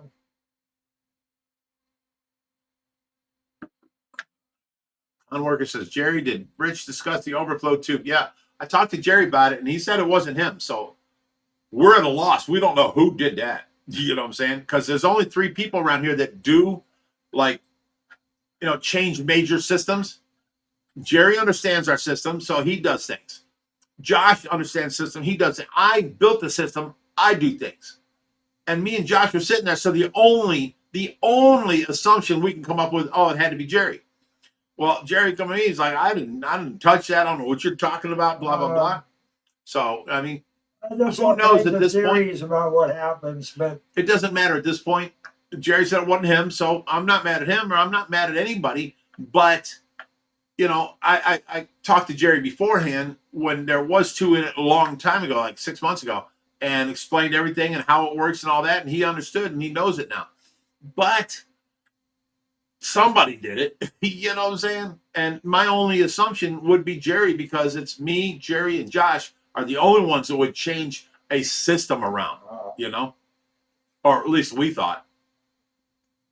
Josh, I pretty much know what happened just from detective work, but I'm not going to get into it. With that, what happens is, Josh, he works on stuff, he just leaves everything there. Uh-huh. You go around and you put everything away. Where out of sight, out of mind, or where it belongs. Well, you put it where it looks good. Okay? He leaves the tube sitting up there You walk by, oh, that looks better hanging here. Oh no, I would have And never put it in there. neither of you stop and think about it. No, it's not in there active. No. You don't understand. Under the 750. It's always no with all of us. So Okay, stop. If I would see a tube around, I know who I am and how I would act. okay. If I seen a tube around, I would take it over under the 750 with the other wet dry filters we have under there. I try to keep everything together, you know. Like if it's an overflow box or a J tube, it would go under the 750. If it's a stool, it goes back over by the 135s. That's where it belongs. If it's a ladder, it goes back. You know where the ladders belong. And I find stuff out all the time. I would never put that J tube into that overflow. I had a kick out of it the other day. I left the ladder out so you'd be able to get into the 440.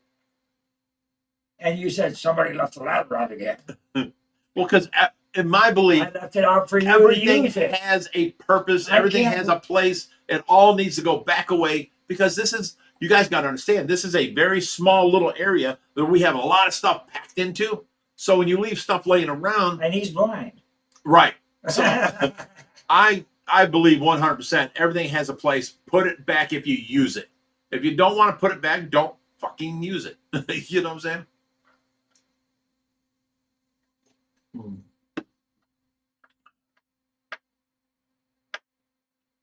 Sue Ann says, "Hey Rich, you got an extra room? We'll cook and clean for the room too." Sue Ann, you have a husband and a house. Stop it. And he's still got a job, I think. Yeah, John Eagle. He's the meat guy. He cuts all the. No, well, I'm hoping they didn't both lose their job. Depth chart says, "You just want me for my wife's cooking." Griselda Freitenstein says, "How's Skylar doing?" From what I hear, she's doing good. She texted me the other day and told me she's in a new pool table league and she's still working her same 3 jobs. And, you know, she hasn't found anybody. She hasn't tried dating anybody. She's just living.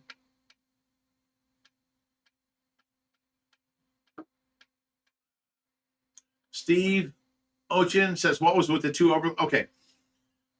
Me and Jerry, a long time ago, 6 months ago or whatever, he put in a second overflow tube because the pump we were pumping up was too much for the overflow tube to come back out.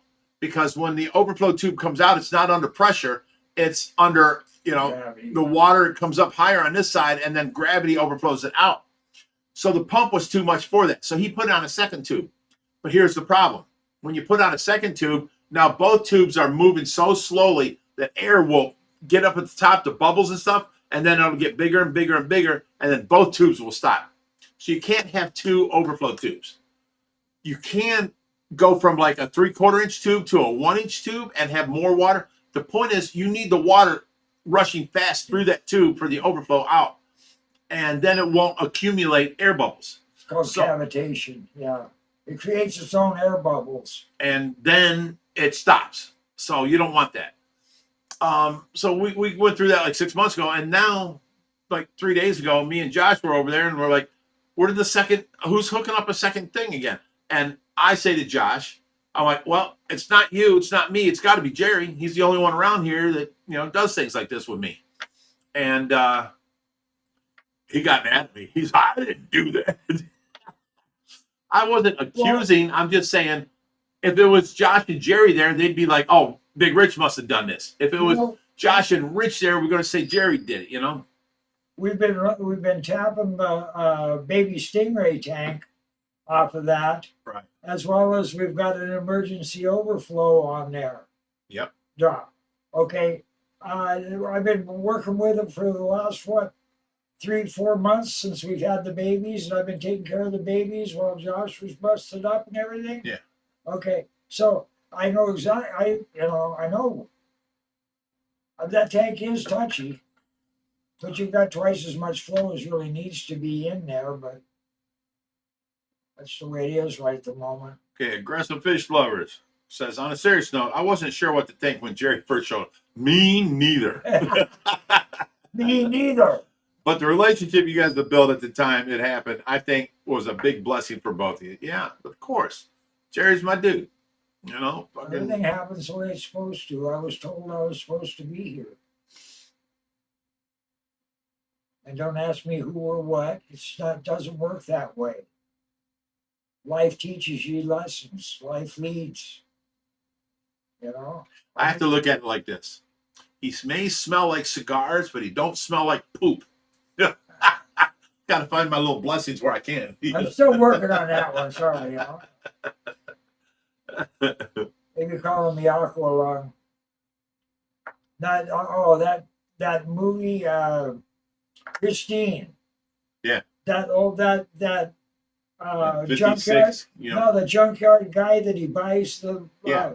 Plymouth off in the first place Mhm. with his hernia girdle and his Yeah. smoking and he's filthy and nasty and dirty. I'm going, oh God, I know. And I'm going, man, he's a picture of Aqua Lung here, you know. And I'm going, I'm looking at myself in the mirror and I'm going, damn, you know, I'm drawing the line. 75 is it. I'm not getting anywhere, you know. No more mileage, please. Starting to wear out the parts. Manny Davis says, have you ever seen Siamese fighting fish? Of course. We've had thousands of betas. No, it's not a Siamese fighting fish. Yeah. It's a beta. But it's a Siamese fighting fish. It's like saying a trout isn't a type of fish that, you know. Maybe a couple 100 years ago they were. There's a big. Yeah, even Sue Ann goes, Mandy, you mean a beta? Yeah, okay. There's a big difference between a cultured beta and a true Siamese fighting fish. It's not, they're barely in the same family. Jeff Charge says, Jerry listens. So he does, you know what? If I have something to tell him, and he will learn, he will take that and he will go with it and he'll go from there. Everything's a teaching. There's Everything always, in life, yeah, is teaching. Yeah, you know. Sometimes it's That was- not my lesson to learn, it's yours, but Right. that's the way it works. That was the biggest thing I had with Skylar. She was happy with who she is. I'm like, you could be so much better. Learn, like, okay. I've been working on cars all my life. I've been building hot rods. I've been selling hot rods. I buy and I sell. And I built this Camaro out here, which is some next level shit.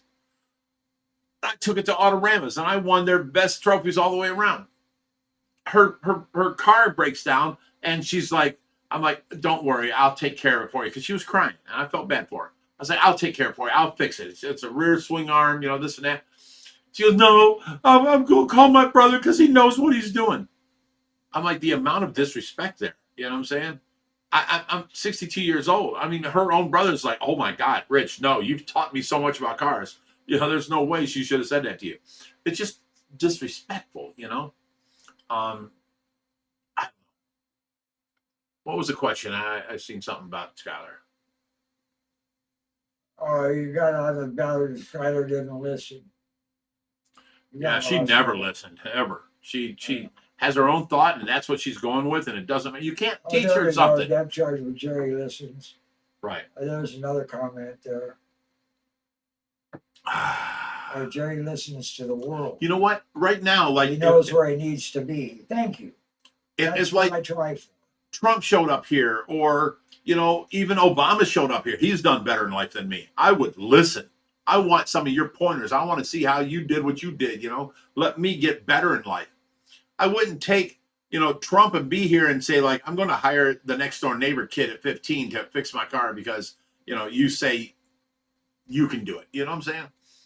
I'm not going to have him tell me about stocks when Trump's right here. I'm going to listen from Trump. I don't know. It's just weird. The way she is just weird. Tuned in. Jerry is tuned in. That, turned on, tuned in, and dropped out, or something like that. Turn on, tune in, and drop out. Then the point is, everybody should learn and become to try and be a better person every single day. Yeah, I'm 62 years old, and I want to be better than I was yesterday. That's all. They still had to lock me up in order to get me to graduate from high school. Well, it's because you weren't learning. Hey, free education, man. I ended up with 2 years of college credits. All I know is, everybody should try and become a better person than they were yesterday. And you know what? The worst case scenario, 6 months from now, you're a great, better person. You handle things better, you deal with things better. I mean, it's just.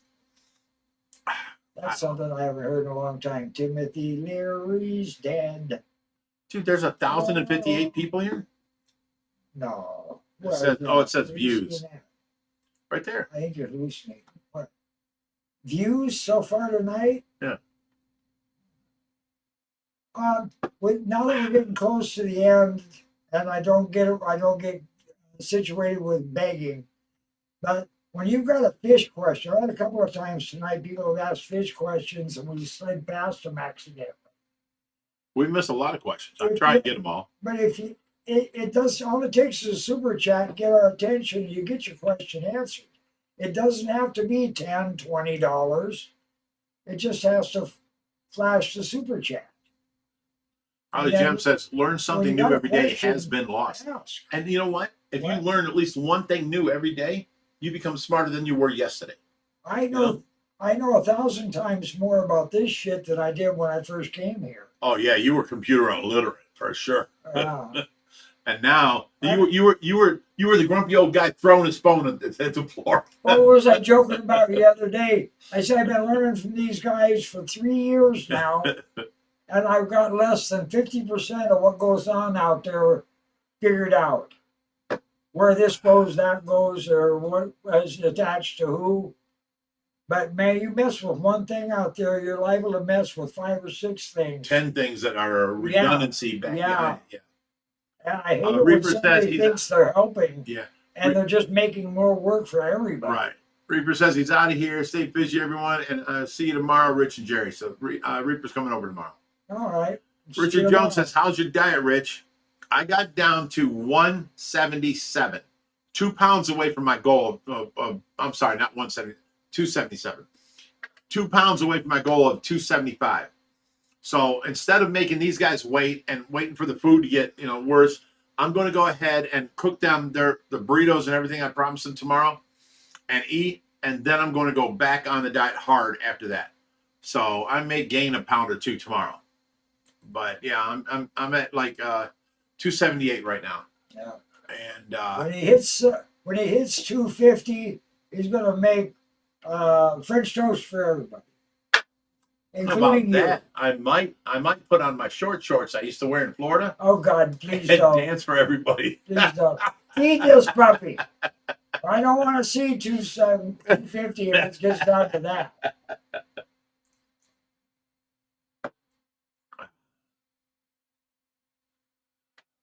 Okay. Scott White says, hey, Jerry, how old were you when you smoked your first doobie? I don't remember. 10 to 12, 12 to 15, 15 to 20. Way earlier than that. Earlier than that. Way earlier than that. So like 8, 9. Yeah, I don't remember. Around it's not there. long. Right, but it's around that area. Yeah, well, your little corn pipe with the goodies in it gets passed around, and you're only 5, 6 years old. I am. Well, I mean, you can't drink the water, so everything's got alcohol in it. You're drinking, 2% beer. 3% they had back then. Well, I mean, no, this is homemade beer. Oh, okay. It wasn't up to 3%. But without the alcohol, the alcohol is what kills the nasties in it. Gotcha. Well, see, you were that young, getting high, and I thought I was thrown out the fire because I was 12 years old when I first started getting laid, and it was with my sister. My real sister. Stepsister, I know. I've heard the story. My mom married some guy with 3 daughters, and she kept on trying to get me to give her a back. She was 15, I was 12. So I'm giving her back massages, this and that. And, one thing's led to another. Next thing you know, we're fooling around. And that was my first, was my sister. And, moved on from there. I just went on with my life. But, yeah, I was 12 when I got my virginity broke. And it was by my stepsister. When I grew up, herb was part of the garden.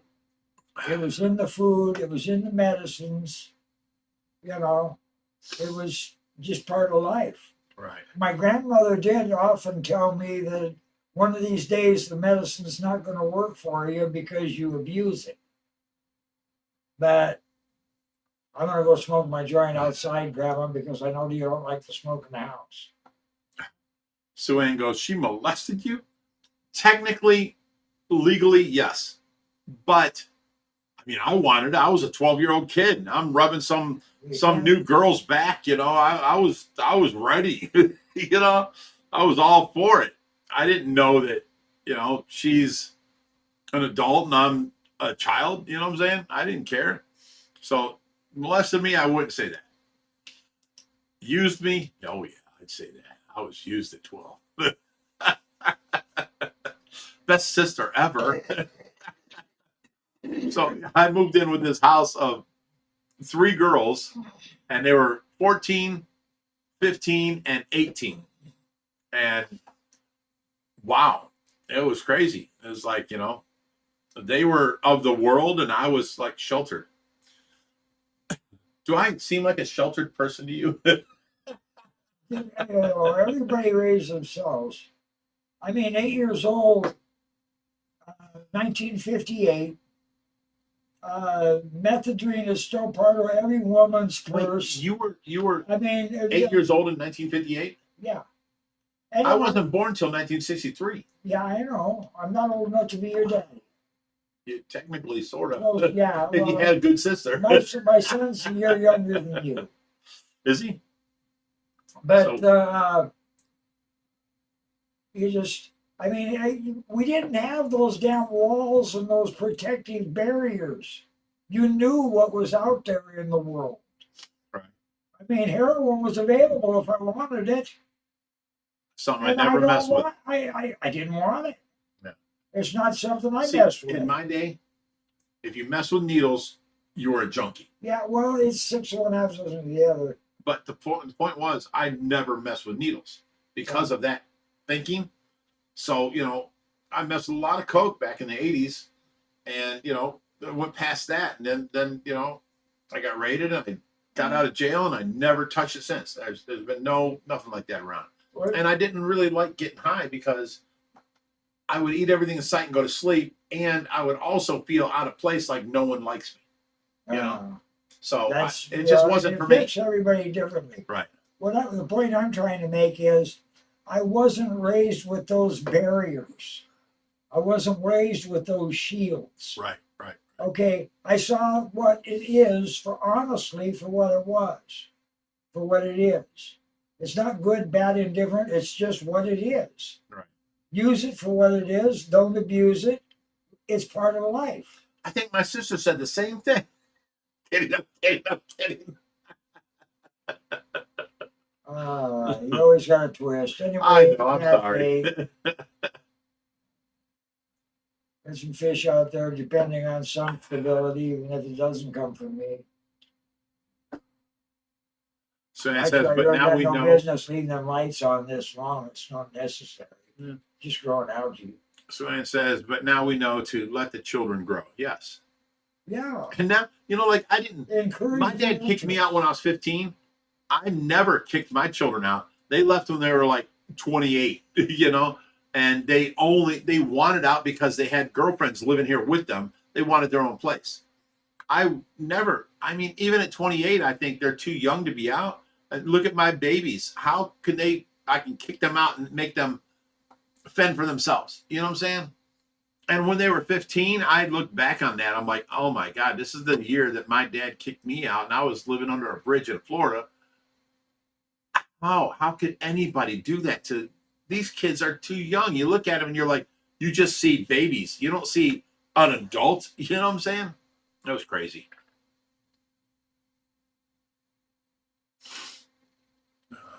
One of my first lessons I remember learning when I was a kid was that there was no more honest respect and compliment you can pay a person other than an honest interest in what they are doing.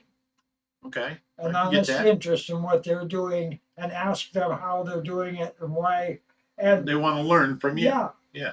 Okay, that's the highest compliment you can pay a person, and that's the way you go through life. If I want to know, I'll ask. You know, I listened to the world around me, and it said I was supposed to be here.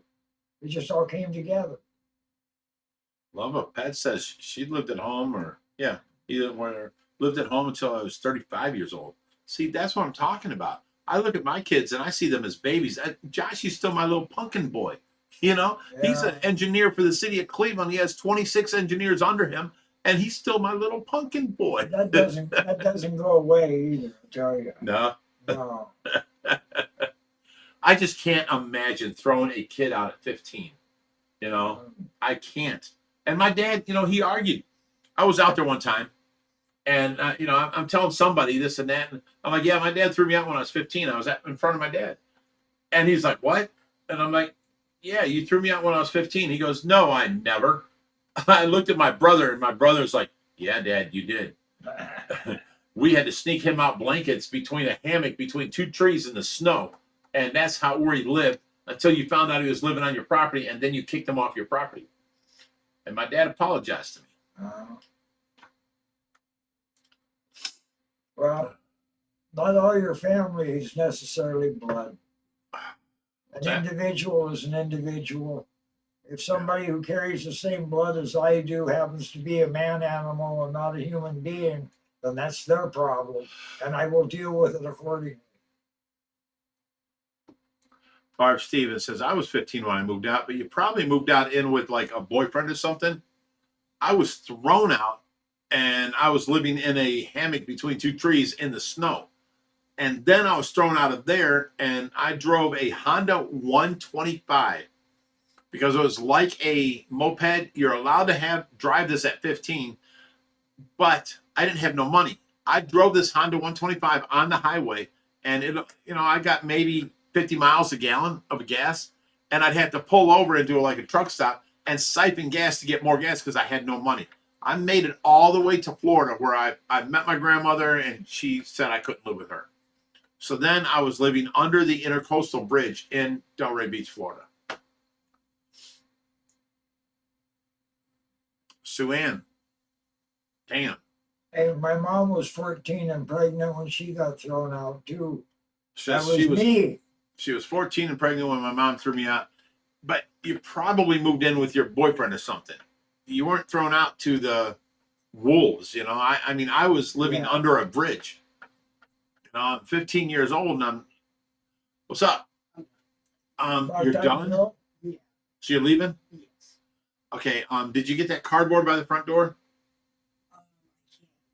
If the garbage is still out front, they didn't take it yet, then carry that cardboard out to the front on your way out. That garbage was picked up Friday morning. He says the garbage is still out front. Garbage because it was put out late. We put out our garbage on Wednesday. Right. It's been out there. Today's Friday. Right.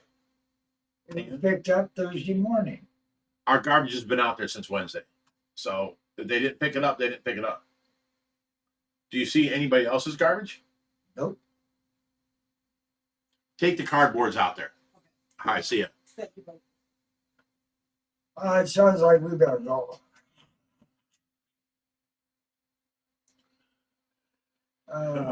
So anyways, you know, I'm sitting there, you know, 15 years old, and I'm living under a intercoastal bridge, and you know, there was a tornado coming, and I was under this bridge, and I saw it down the intercoastal area. I saw lightning hitting the water all the time, and all this dark shells coming in, you know, bright sunny here, but dark clouds over there, and it kept getting closer. And next thing you know, I was like, I better get up under this bridge. And I got up under there, and the tornado hit, and it was thundering. It was loud, like a train going by, and I couldn't see the cement of the bridge no more. It was just all this like brown stuff flying by so fast. And then it went quiet, and I got up and I went down to there, and I looked to the left, and I saw another cloud of stuff coming, and you know, lightning. And I looked this way, and turns out I'm in the middle of the tornado. I run back up, and then the second wall hits, And I mean, just everything. I couldn't see or hear. It was so loud. It was so thunderous. It was crazy. And then I got to come back down, and I watched it go away down the intercoastal, and it was a golf, course right there, and lightning striking and all this, and it was just quiet as can be, and all of a sudden it's dry again. It's like it didn't even happen. They do that. That was crazy. I've never been inside of a tornado before. That was crazy.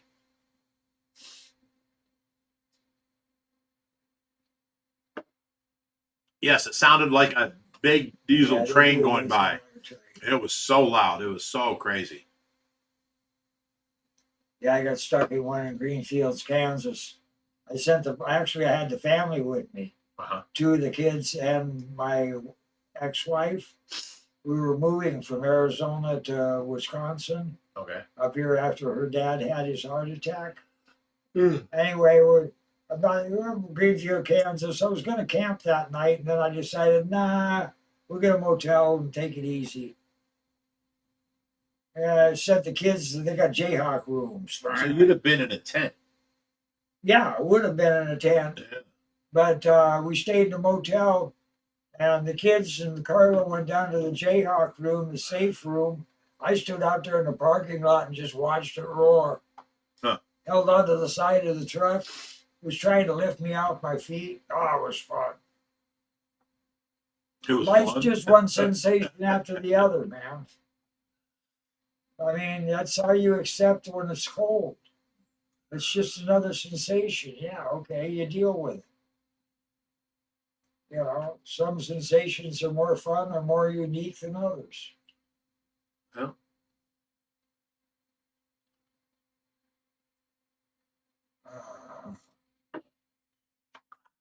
Okay. Somebody had asked me how I'm doing on my diet. I'm not doing as good as I did, but I got down to 277, and I ate yesterday. Shouldn't have ate, but I did. So that's why I want to get this burrito meal over with, so that I can eat that, and then I can go back down to 0 and start eating nothing for the next few days, and get back down to my 275. But that's how it's going. Well, brother, I'm gonna leave you with the people. All right. Take off. You're gonna be talking for a little while. You gonna go out and play with the fishies? Yeah, I gotta go. You're more than you needed to know. After sitting for 2 hours, I need to do more than just go turn off lights. His hip don't work until he gets moving like 30 feet. You survived cancer and COVID and a few others. They damn tried to kill me. I survived Tracy and Skylar. They tried to kill me, both of them. Whatever it takes.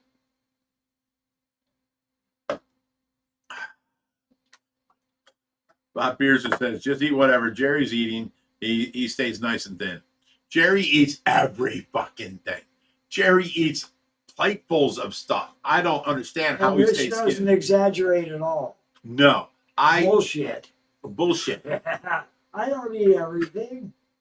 Dude, I'm sitting there. You got yourself a pot pie and some biscuits, and then I start making eggs, and you're like, oh, let me put this away. I'm halfway done with it. Let me get some of your eggs. And then you start eating what I'm cooking. You eat everything, bro. I wish I could eat like you. You eat so much. Like the blackberry cobbler and the blackberry pie, and then you're having sausages ordered and delivered. I'm like, you eat way more than I do. That's one meal a day. Whatever, you eat way more than I do. And you can eat like that and not gain no weight. You know what I'm saying? I'm jealous as fuck over that. I look at food and I gain weight. You know? You know the worst part of that is? What's that? I don't feel like I eat that much, and I wish I had a better selection and more food. Well, you know what? Okay. I'll make like Thanksgiving dinner, and I'll eat leftovers for 3 or 4 days.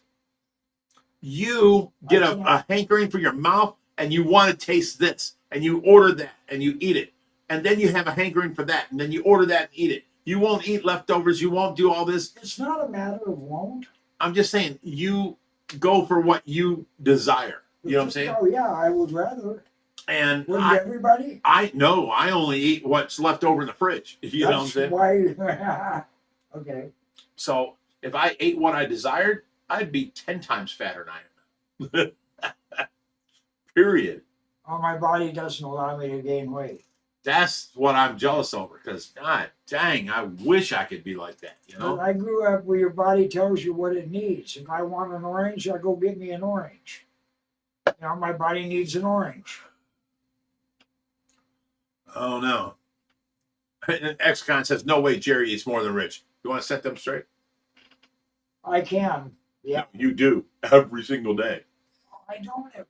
Dude, I barely ever eat anything. There are days I don't eat anything. I have 2 pieces of toast. Why are you maybe clinging in the onto morning. this? You eat way more than me. I don't understand. I don't see it. You don't see it. No. All right, I'm gonna start showing you pictures. Every day you're eating. Every day you're ordering DoorDash. Every day you're eating. You eat a lot. I don't eat. No, I sit here and starve and watch you eat. Period. That's from my point of view, that's what I see. I'm trying to think of what I had to eat today. I had some Cheetos. I had a berry pie. Both I can't eat.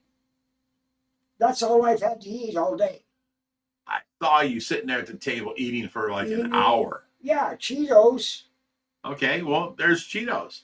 Why are you wanting to argue with me about this? I'm just saying. Did you see me eat anything? You're on your diet. Did you see me What eat I'm anything? saying is No, that because you're that's eating all more I've than me. eaten all day so far. You can say that all you want. That's more than me. Oh, fine. That's because of your diet. Doesn't matter if I'm on a diet or not. I cannot eat like you can. Period. But, and I am jealous of it. Cheetos and one of those phony berry pies is not a day's food. Jerry, go do your thing. I'm not going to argue with you.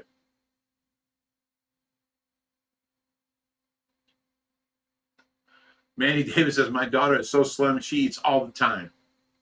Yeah, that's crazy. Sue Ann says, Rich, stop throwing away leftovers. You know what? I can't get Jerry to eat leftovers. He wants whatever his mouth wants him to eat, and that's what he orders for that day. He won't eat the leftovers. You know, I had Thanksgiving here for like almost a week afterwards, and they wouldn't eat, and I had to throw it all away because I'm not eating. I'm trying to diet, you know? And Exocon, you are so wrong. Jerry eats way more than me.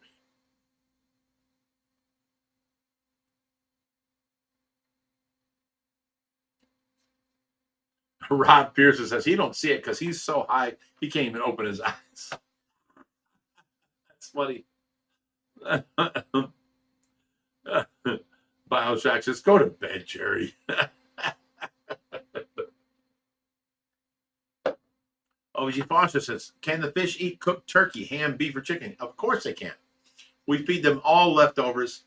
Plus, we still feed, now this is a big thing on the internet, we still feed the turkey hot dogs to the big catfish because they eat 4 to 5 pounds a day. So we'll throw in a bunch of these turkey hot dogs for them to fill them up. Then we'll start feeding everybody else, and then the catfish can, you know, suck up a little bit of the shrimp or the tilapia and all that kind of stuff.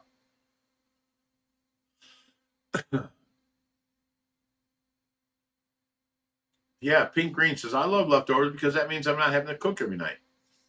You know, that's the whole point of leftovers. You know, you can have it for days, and you're not going to get this, but, you know, once a year is, you know, Thanksgiving leftovers. But Jerry, he don't see it that way. I want, I don't know, blackberry cobbler and a sausage today. And that's what he orders from DoorDash. And then, you know, the next day he's like, I want empanadas and, you know, chimichangas and all. And he spends a fortune on DoorDash every single day. It's crazy. And then he don't want to admit it. He got mad. He don't want to admit it. But he eats way more than I do. Way more.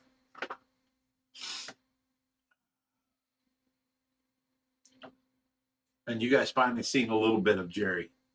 He gets angry all the time. We call him the cranky old man because he just yells at you over something that you know is true, Like, you eat more than me.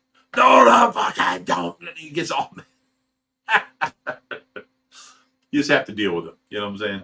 Yeah, have to deal. He's very cranky though. Oh, Barb Stevens, taco, taco, taco.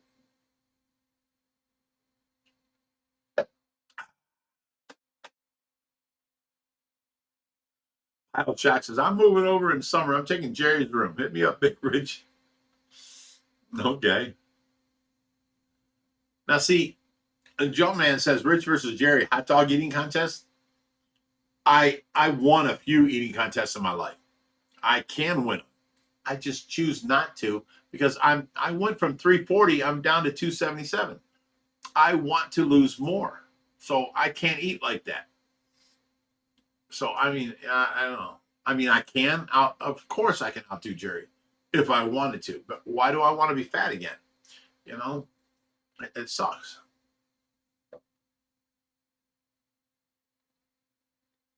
But the fact is, okay, here's this guy who eats, 8 pounds of food a day, and here I am on a quarter pound of food, and he's saying that he don't eat as much as me. I'm going to have to call him out because that's some bullshit.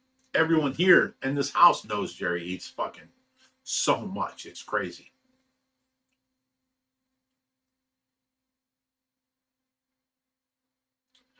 Frog Sons 1 says, I just retired and want to take a trip out to you guys. I made a bunch of signs for you. Well, that's awesome. You know what? You won't even have to get a hotel room. I have a spare room here with the bathroom in it.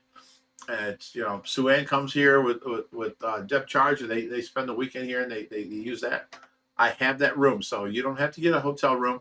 You can come here, spend the weekend, enjoy the place, having, all that kind of stuff.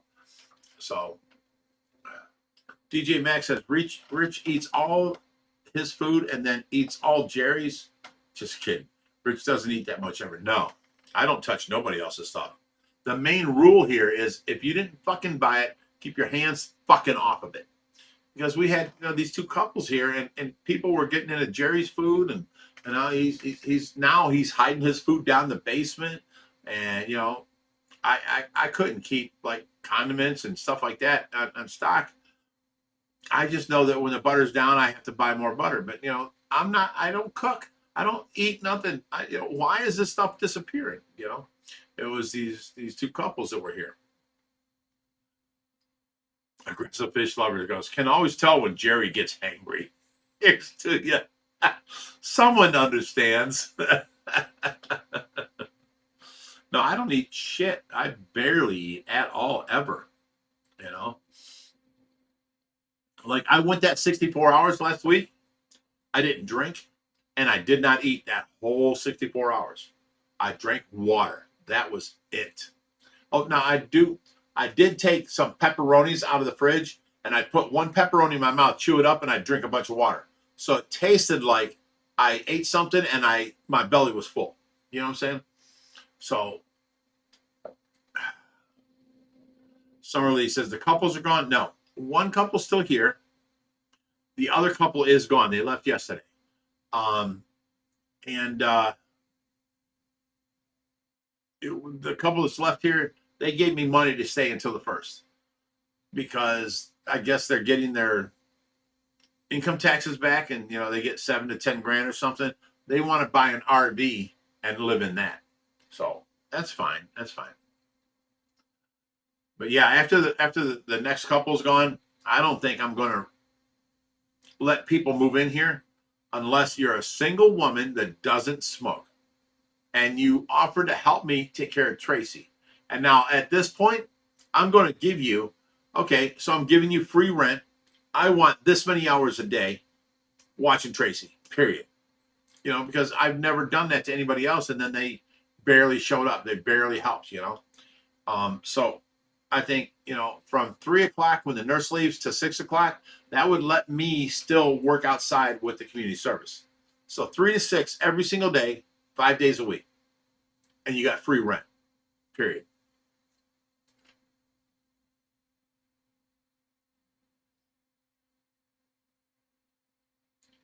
Sue Ann. She's number one rules. Follow Rich's rules. which ain't very many at all. Don't smoke in the house. Go out on the back deck. Don't wear shoes in my house. I clean this house. I try and keep it neat and clean for Tracy. Don't come in with your snowy shoes and walk through my house. You know, that's all. It's just very simple little rules. And she said, number 2, feed Jerry. Number 3, keep the dragger room clean and don't fuck in the bed. But there's been many couples that have and done all this and that and blah, blah, blah. But, you know, as long as you take your sheets and you wash them and you put them back on the bed, we're good. I don't care.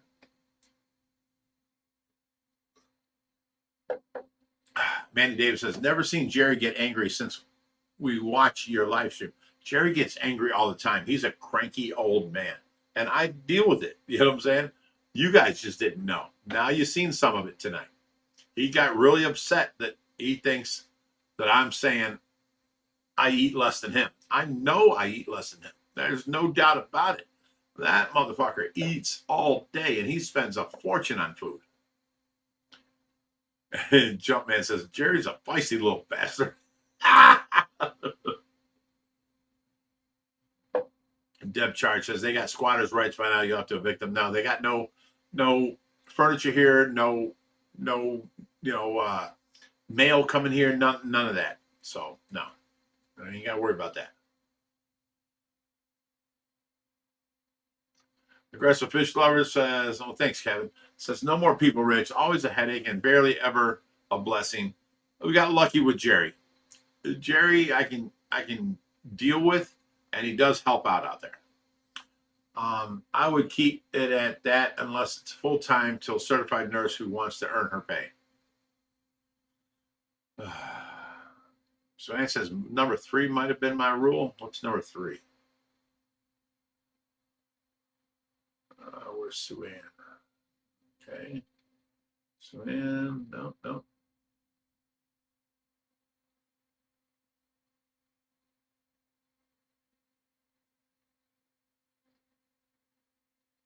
I don't know what your number 3 is, Sue Ann.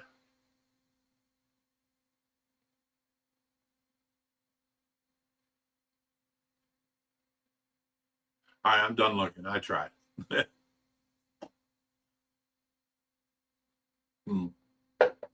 All I know is, Jerry, he loves to complain, so you got to listen to him complain. And because he's hard of hearing, he overtalks you, and it just be like in the middle of your conversation, he'll just start telling the story. And if you don't listen to his whole story, which takes 45 minutes, he gets mad about that. I mean, Jerry's always mad. I don't know what to tell you. I laugh at it and I deal with it, but there is no way in hell that he can actually believe that he eats less than me. I eat nothing for like 4 or 5 days, and then I'll eat a couple pepperonis, or I'll eat a slice of cheese, and that's breakfast and lunch. He sits there and he orders like KFC, and he'll sit there and pick out all the white meat, and he'll just sit there and chomp on all that, and then he'll put the other meat away so he can rip it off and then make a stew out of it the next day. He won't eat leftovers. He has to have something new all the time, and it kills me because I make something, I'll eat it for 4 days until it's gone. I eat to fill my belly. So I don't know. He's something else. Harley Jim says, I had to go out and missed all the fun. You saw Jerry getting cranky as shit on here. And me laughing at him. Deb Charge says, I love Jerry's stories. Well, see, the problem with Jerry's stories is they grow bigger on down the line. It started off with, I used to roadie for,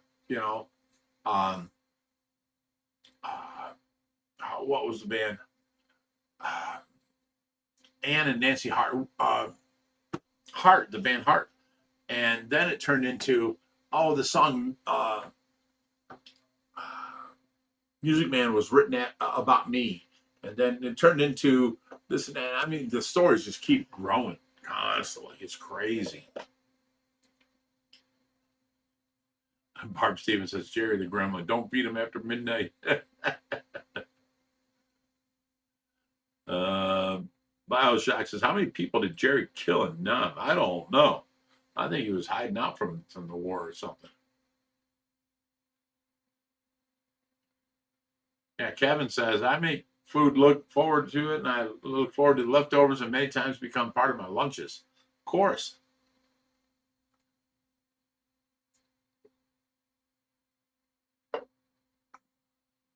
Depth charge, you're wrong. I walked out, okay, and I heard his story about Ann and Nancy Wilson from Heart. And then a year later, I walked out and I heard the same story, and now he was dating Ann Wilson from Heart. Then a year later, I walk out and I hear the same story again, but now Magic Man, that's the name of it, was written about him. And I looked it up online. He was not mentioned at all in that Magic Man whole thing. And I'm like, God damn. And then I walked out and he's telling somebody that his grandkids used to play against me online when I was younger, fighting, trade wars with Reaper when I met Reaper. And I'm like, what the fuck are you talking about? He's, I was just telling them that my grandkids, blah, blah. And I'm like, no, bro, that never happened. You know what I'm saying?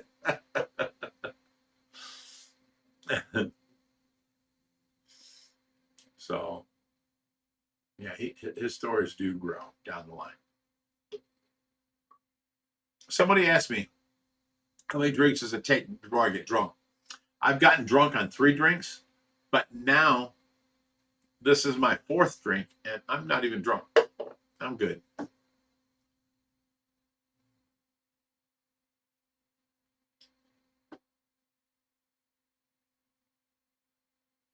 Manny Davis says, I feel sorry for you, Rich. What Jerry says to you? What do you mean? What did he say? I didn't catch that. I don't understand. All I know is I try and keep everything running smooth, and I try and keep everybody happy. And, it's always me showing the effort, and it's not other people. That's why, Skylar couldn't last here because, she wanted to be center of attention. She wanted to be, this and that. And, nobody else could have any attention, Oh, Depth Chart says, true or not, I like hearing him tell stories. Takes me away like a good book. I get you. I get you with that. He is a good storyteller. But just as long as you understand their stories, they have been exaggerated on down the line. They keep getting bigger, bigger. Bioshock says, Big Rich versus Andre the Giant, a drinking battle? I'd pay to see that. Oh my God, Andre would win. He was once, he was on camera. I think he drank 64 12-ounce beers. Man, if I did that, I'd be puking everywhere. I'd be drunk. I'd be done. I'd be passed out. There's no way I could keep up with Andre. I mean, that man was like 2 foot taller than me, and like he was 500 pounds. I'm only 270 right now.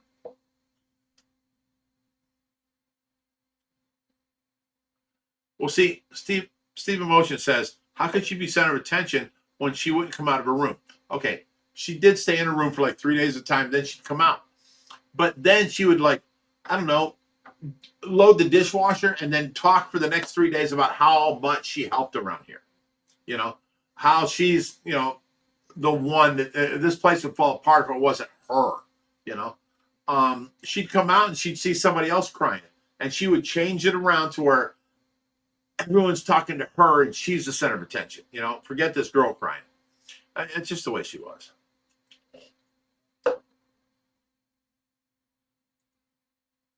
Aggressive officials, don't hate me, but I keep thinking of Tracy getting up and the first thing she sees is Jerry. I'm trying to picture her reaction. She'd be like, what the fuck? Who the fuck are you and why are you in my house? That's what she would say. little 5 foot Tracy. That's what she would say. She would be on it. Poor Yerks. And now that's a good analysis. Jerry is like Walter Mitty, maybe. No, exactly like that. Exactly. And he gets mad. Like, he got mad at me that I said to Josh when we found the double things in there. I'm like, the only other person around here that takes liberties and doing stuff like this, like filtration, would be Jerry. There's nobody else that would, take the liberties. And Jerry got pissed off at me that I accused him. I'm like, I didn't accuse you, but if you and Josh were out there, the only other person would be me. If it's Josh and me out there, the only person is you. You know, if it's me and you out there, the only person would be Josh. I mean, who else does these things around here? It's us three, period. So, I mean, I just said what was real, and he got pissed at me. Bob Taylor or Walter White. No, he's not like Walter White at all. Not at all. So I'm done with my 4th drink now. That's crazy.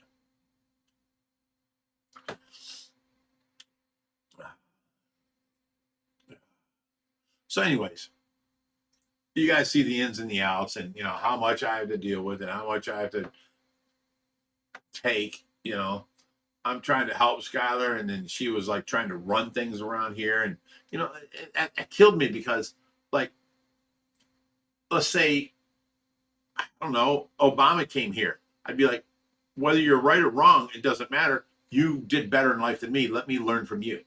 And she'd come here and she's trying to tell me how to live my life. I'm like, wait a minute. All my properties are paid for. My house is paid for. My cars are paid for. I don't owe no payments nowheres. You should be listening to me. And she, every time I try to tell her something, she'd be like, no, that's not the right. You know, you have to do it this way and blah, blah, blah. I'm like, oh my God. I mean, I tried so hard with her.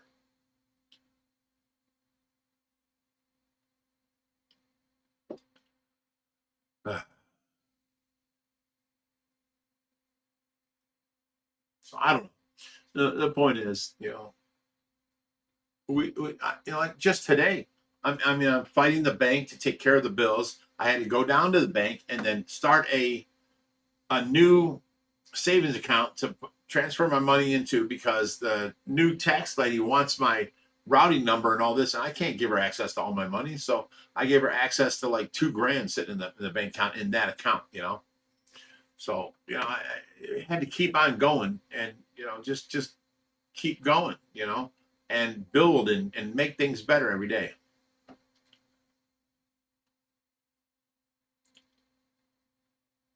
Oh, Brandon's here. What's up, Brandon? He says, we bought our own food, never touched Jerry's stuff. Well, you know, Jerry would come up here and be like, there were 20 pops in the basement.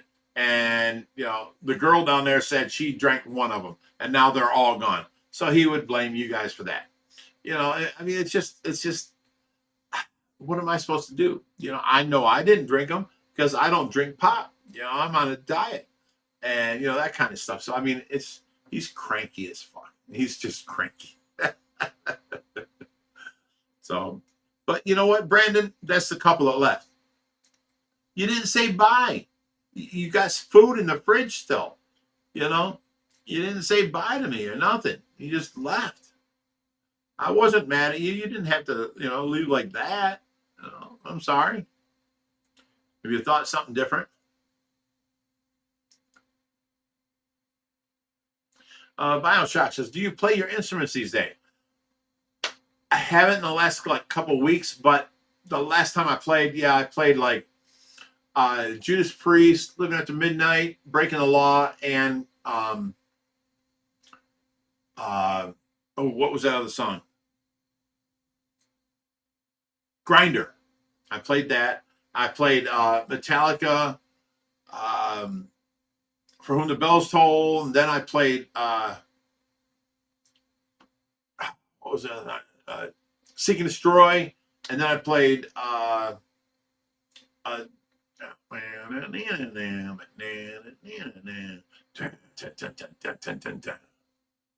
forget the name of the song, but anyways, I played that. I played Metal Church. I played a bunch of stuff.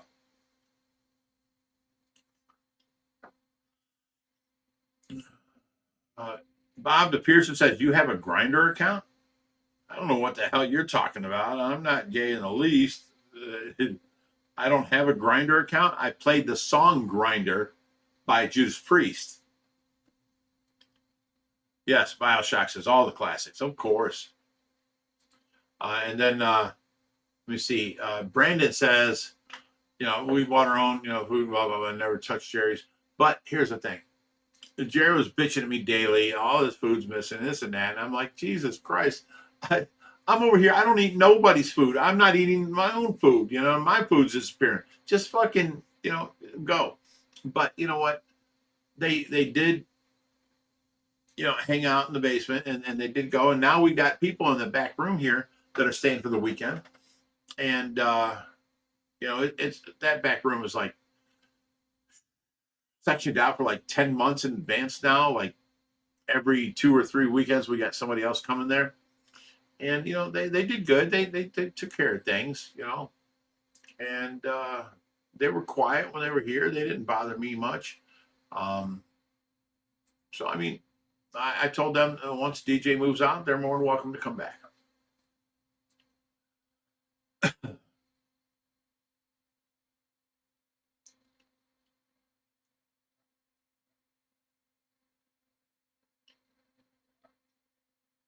And Manny says, Rich, it's your own home. You own your person. It's your home. Well, the thing is I just like, you know, when there's 5 people here smoking, like Brandon and Leah come in and she swore to me they don't smoke.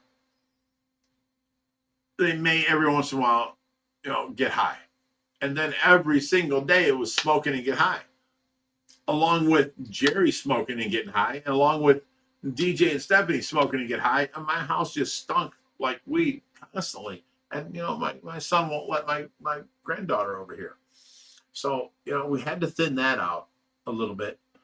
And, you know, DJ says that, you know, they're going to stay till the 1st and then they're gone. And, you know, and then I'll have a bedroom open. So I like having this spare bedroom that I let Leah and Brandon stay in. You know, they said they only needed a place till the 1st. I let them stay there because I had on the 1st, you know, Maritza and Ricky coming.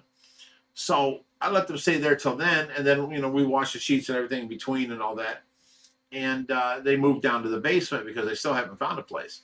So, you know, it's just that I'm trying to help as many people as I can, but I can only do so much, you know. And a grinder account is not part of my personality. Fuck off.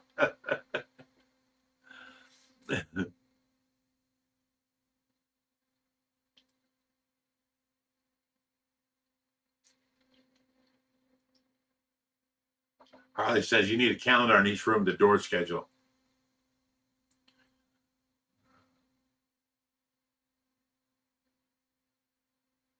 Bob the Pearson says, what about the new fish? Weren't you guys getting some kind of new fish? I never seen anything about it.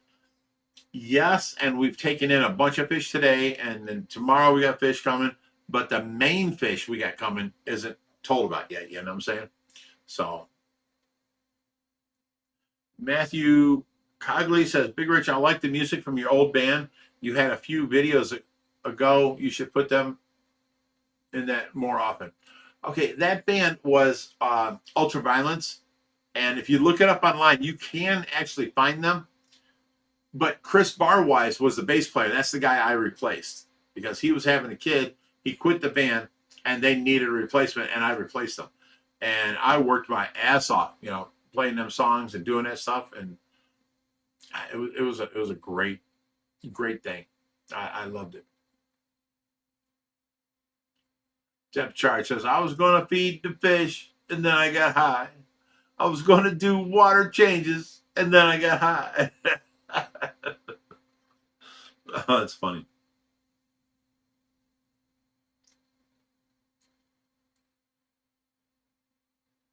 Bob the Pearson says, when's the main fish going to be talked about?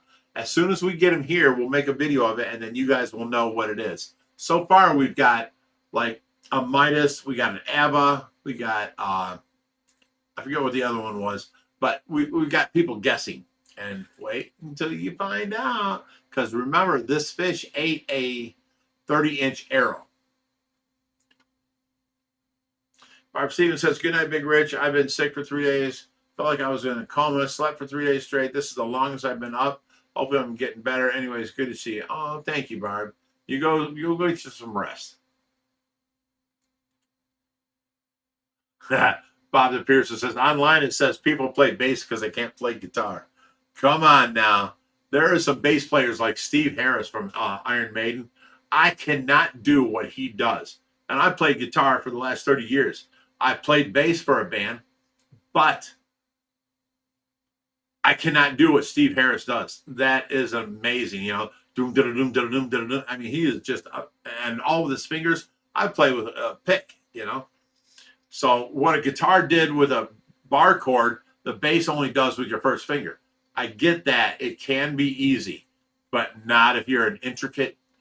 Listen to my fucking song, you know, that it was like, and on every fourth it jumped way high and did it way up here, and it was just like nonstop 64th notes, you know, just crazy. And then the band would come in. It was crazy. I busted my ass playing them bass songs or bass, you know, tracks.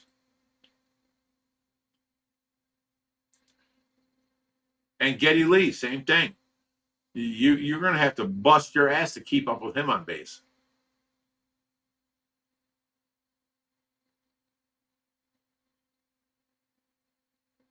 Oh, my fourth drink is gone. Damn it. I'm not even buzzed.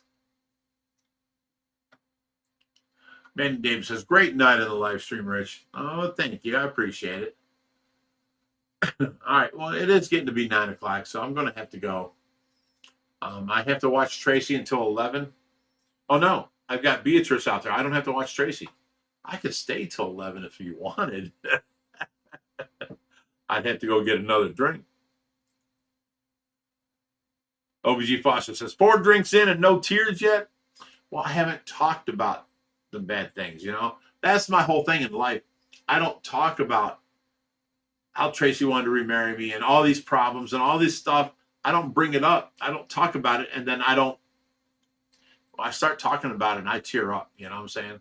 So it's just rough. Like today at the bank, you know, they're asking about, you know, Ohio Fish Rescue and this and that and blah, blah, blah. And I showed her the thing, and then she's like, well, who's Tracy? I'm like, so I tell her what happened with Tracy, and I'm tearing up in the bank. And the bank manager was tearing up. It was all bad. It was all bad. We were both, you know, we're grabbing the tissues, we're wiping our nose. You know? Bob the Pierce says, go get another drink, stay till 11. Okay. Deb Charge says, go get another drink. Now I know why. Aggressive Fish Lover says, go get yourself a drink and grab us all in one. All right. If you guys can last half a minute, I'll go get another drink. I'll be right back. Talk amongst yourselves.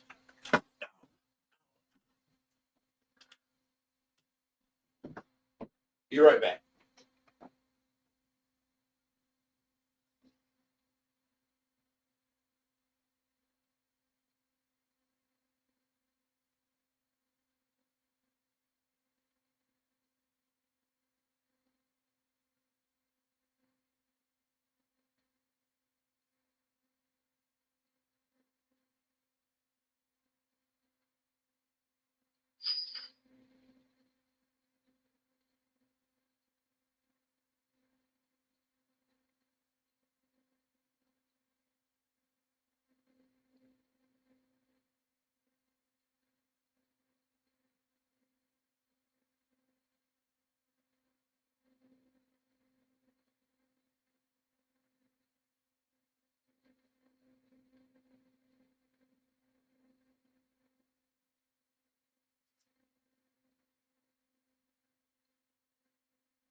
All right, I'm back.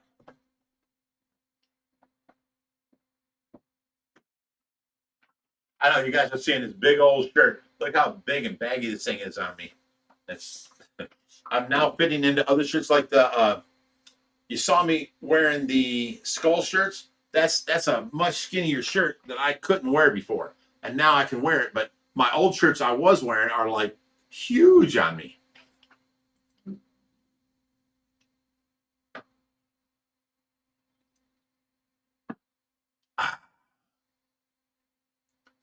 Okay, let me get back here to where you guys left off, because y'all are crazy. Okay.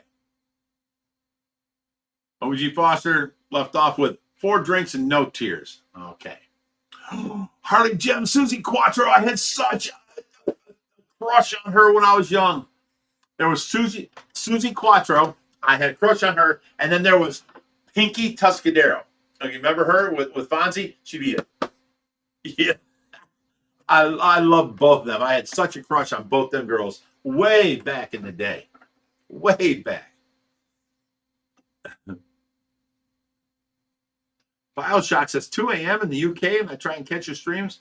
I'm sorry it's so late for you, buddy. But we always have fun.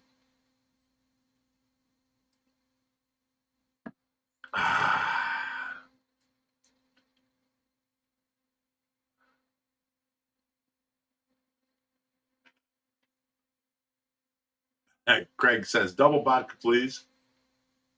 Oh my God. Stephen Morgan says, don't get a roll of Sherman. There was one time that I got a little bit lit during the live stream, and I was out of alcohol, and I picked up a toilet paper roll and tried drinking out of it. And they caught me, and they made a meme of it, and they did the picture and everything and put me all over the internet. It was crazy. It was crazy.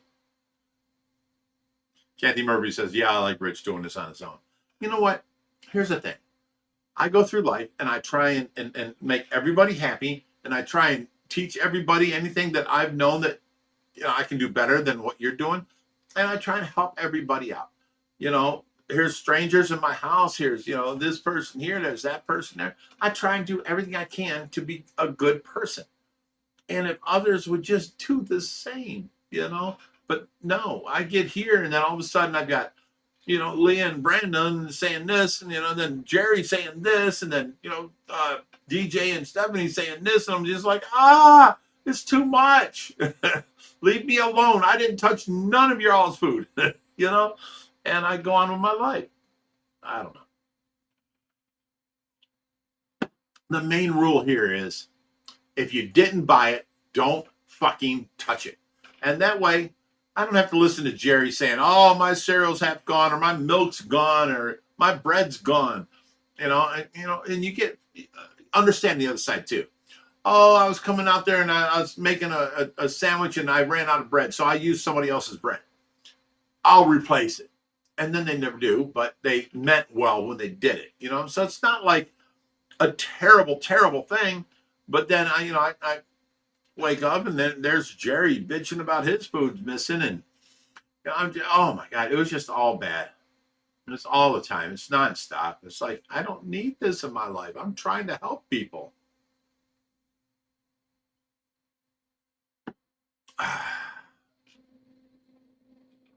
Jem says, a little lit. You were blaring bright.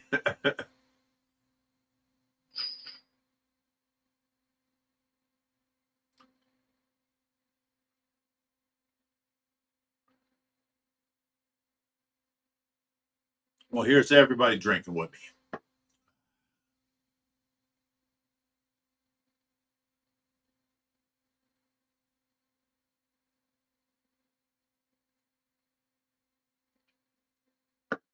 Look at Sue Ann trying to tell on me. A cup of veggies showed up in your bedroom. That's because what your husband said. I only ate the meat out of it. And Brandon says we always brought our own shit. You guys were quiet. I don't have a problem with you guys. Now that we got people in there for the weekend, and they'll be back out Monday. But, by the 1st, DJ and Stephanie are supposed to be out. And just get a hold of me. You still need a place, guys.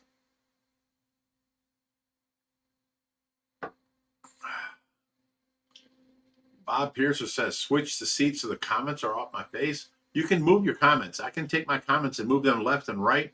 Just grab the top bar and move them wherever you want. I don't see no comments on my face.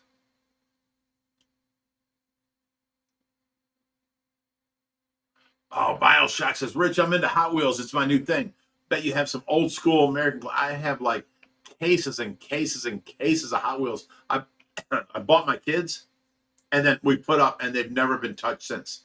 So probably 20 years old, 25 years old.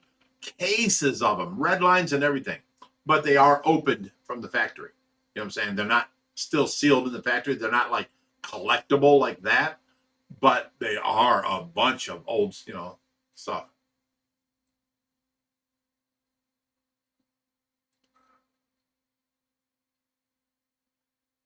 Jeff Charge says, that's it, Rich. We're moving in.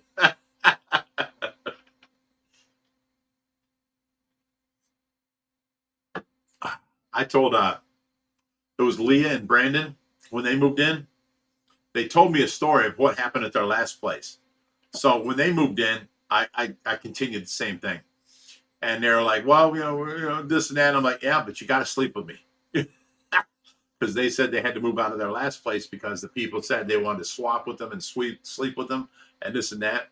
So, I pulled that up and, we laughed. And it was all fun. I didn't mean it, of course. And, life goes on.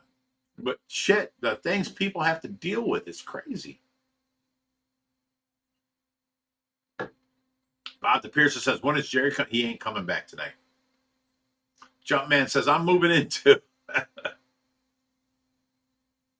Bob the Piercer says, what do you got, like a swinger's wrench? I don't know what you're talking about. Swinger's ranch? No, there was nothing going on like that. I have a big house, 8,200 square feet, 5 bedrooms, 5 bathrooms, and all my kids moved out, and it's just me and Tracy. So when I see somebody in need, I offer them a room. There's no swinging or none of that bullshit going on. You know what I'm saying? You can ask Brandon. He was on here. Him and his woman that have been together for I don't know how many years. I didn't hit on them. I didn't try nothing. I just gave them a place to stay, and until I didn't have a place.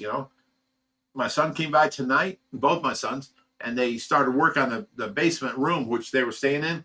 They ripped out the carpet and they started painting everything. So we got stuff down on the floor before we put the new carpet in, and the walls are all going white and the ceiling's going white. And we're going to start building shelves for my granddaughter and my grandson to have their toys and stuff in there. You know what I'm saying? So that's why they had to actually go. When I first, offered them the place, it was only till the first. But at the first, they didn't have a place yet to go. So I offered them the basement until, my son would come over and start building. So that was it.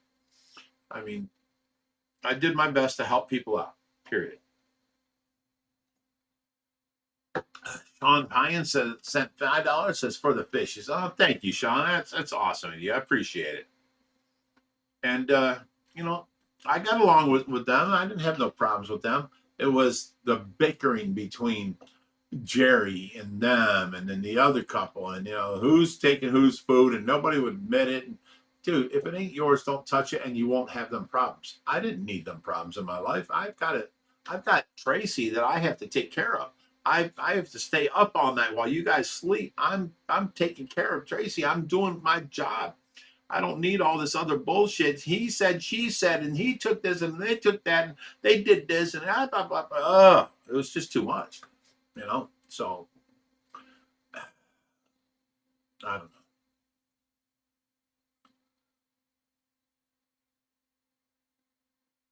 Harley Jim says that'll help freshen up that area. Well, see, that area was a room down in the basement.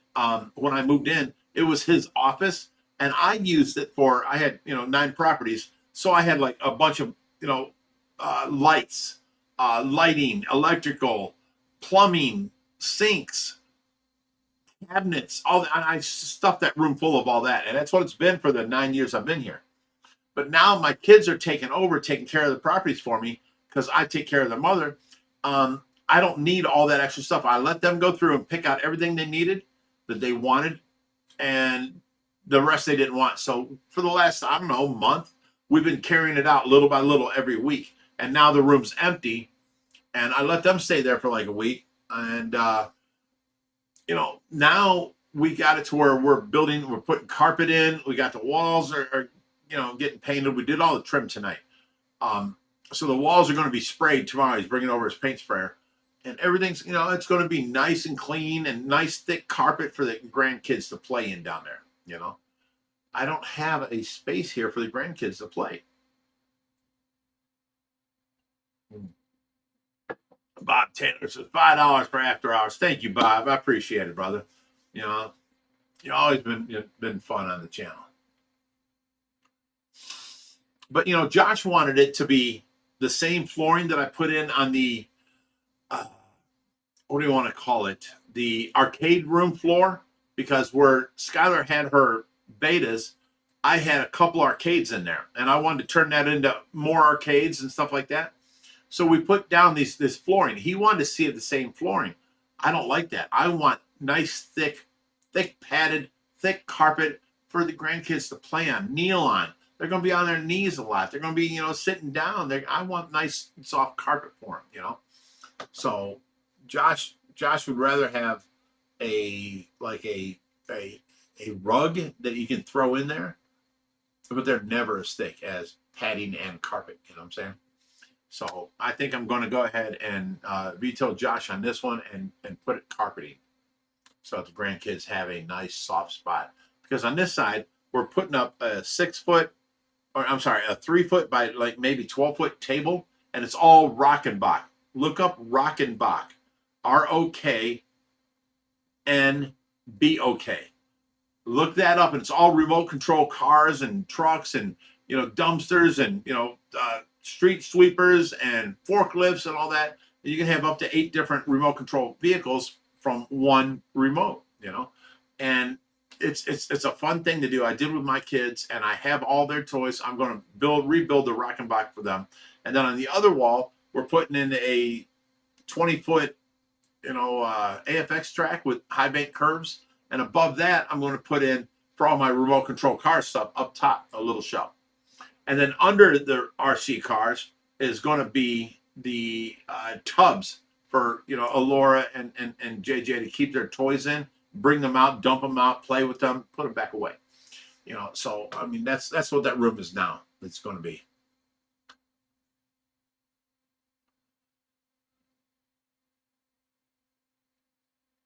Harley Jim says, Josh is too busy to stream much. Yeah, he's not interested in helping stream at all.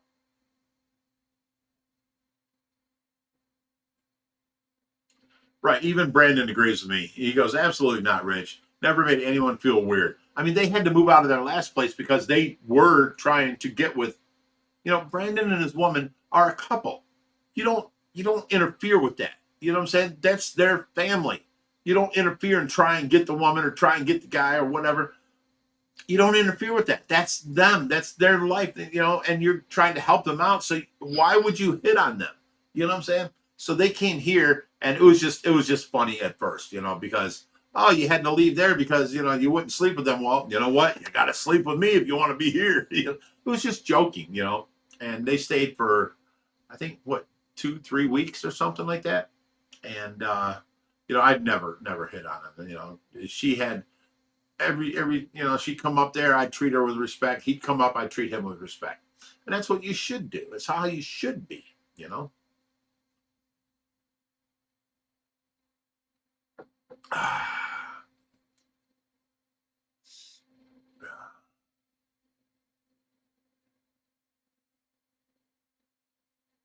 Suanne says, what I wanted for my grandkids and what I have now are so far different than I imagined.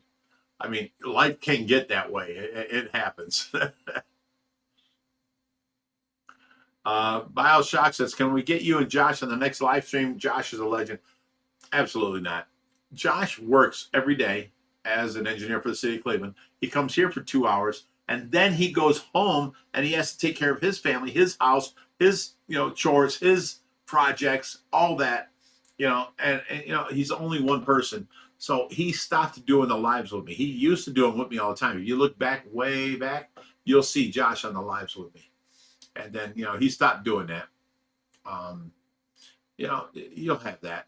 So Josh ain't coming back. I asked him tonight if he can be on the live stream for a couple minutes. He was like, no. But yeah, back to Brandon and Leah. Brandon's a good guy. He, okay, granted, I'll give him this. They lied to me about smoking because I didn't want no more smokers here because I already had Josh tell me that my granddaughter can't come here because of the people that were living here always smelled like weed. Okay, so, she told me they don't smoke and, they every once in a while, get high or something. And I thought it was fine, but then it turned out, they're smokers. Well, that was the only thing I've ever had to say about them because, Brandon was a very, he helped me. Like he went out there and shoveled the snow one time without me even asking him. And I'm like, oh, well, thank you. That was great. But, I don't know. It's hard when you got multiple people staying with you and they don't get along. You got one person accusing that person and this person accusing that person. And I'm just like, I just want to be left alone. Everyone's running to me. It was crazy.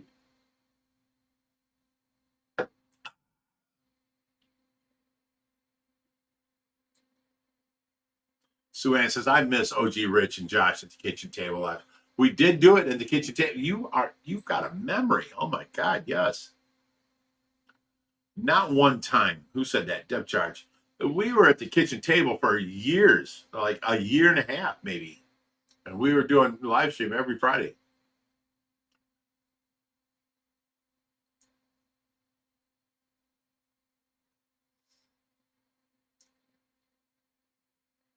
OBG Foster says, does Josh have fish tanks at home to take care of? He has one that he has there for his daughter, and it's a glowfish. Basically, all these little tetras that are orange and pink and blue and green and, glow under the black light. He has that one tank. That's it.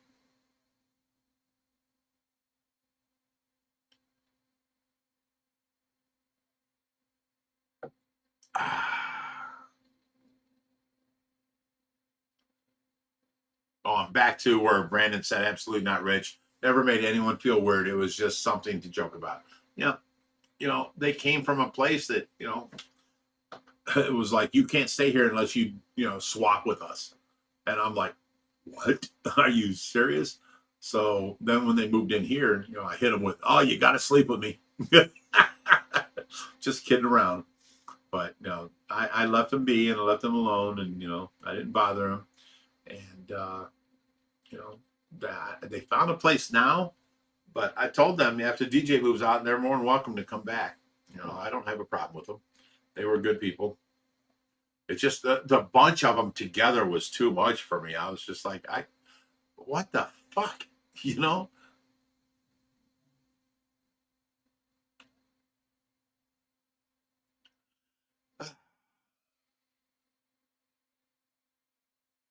you guys remember? Suann says, Miss Rich and Josh at the kitchen table. Do you remember before Rich and Josh? It was Rich and Tracy at the kitchen table. You remember that? That was a long time ago.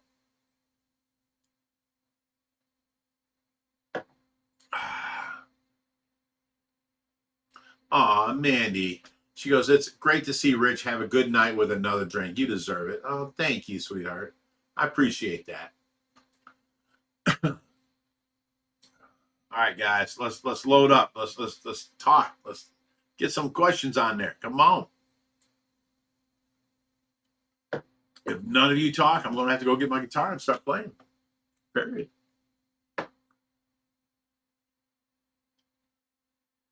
Aggressive fish lovers. That's Kevin Jones. He says, are the rumors about Skylar and Reaper true? And that being the cause of the breakup? I mean, she's not the nicest looking, but for Reaper, I'll give him props. She was never with Reaper. I mean, everyone accused her of being with me.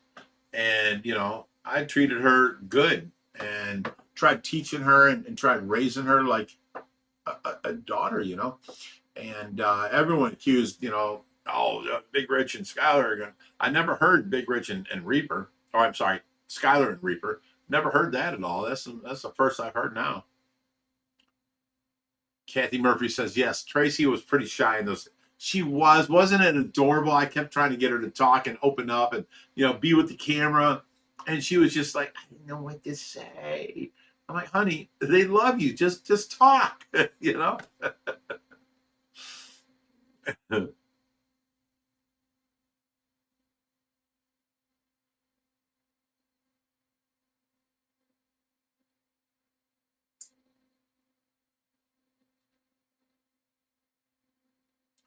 Jem says, yep, first to watch with Rich and Tracy. You've been around that long? Wow. I'm impressed. But yeah, there was no Skylar and Reaper at all. The closest thing that came to be was she wanted to get with DIY Joey. And once he told her that, you know what, when I see you, you're a 4. But when I hear you talk, you become a 2.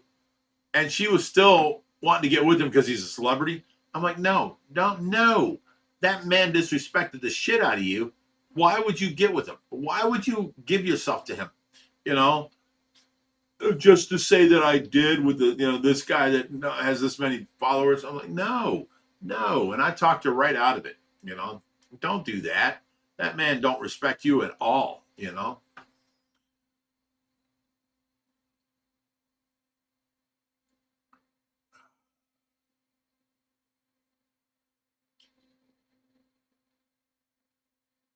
Bob says, I can't believe you're almost done with that drink. I just started. What are you talking about?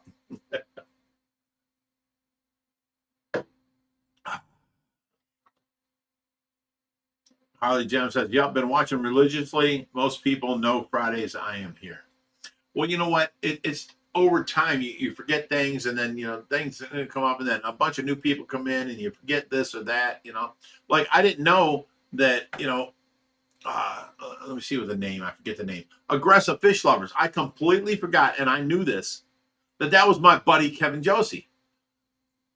All of a sudden, I'm answering Aggressive Fish Lovers like he's a new person around. I don't remember him at all. You know what I'm saying? And wow, it was just crazy. And now I'm like, oh yeah, somebody said this and that. Oh, that's our buddy from Tillamook. Yes, he gave us this and he did this. He was a great guy. That's a friend of mine. I'm treating him like he's an outsider. I just forget all these different names. I got 2 or 3 different names for people. And then, YouTube did this thing where they changed everybody's name.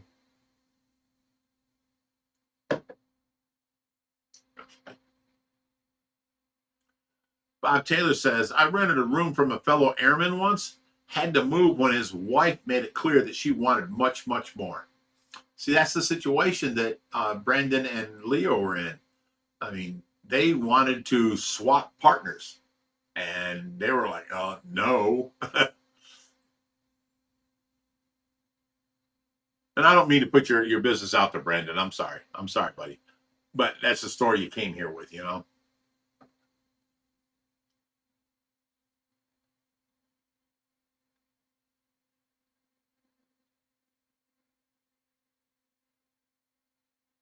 Jeff Char says, right, we've been through a lot of different regulars through the years, for sure. Bob DePierce says, if I'm going to save money on rent, $20 is $20. You're hilarious.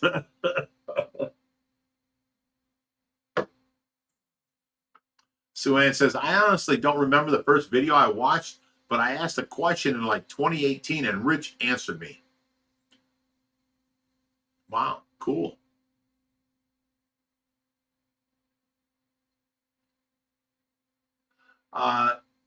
Swam Eden Tilton says, hey, Big Rich, I have a question for you. Do you guys ever do water changes on your tanks that are connected to your main pond system?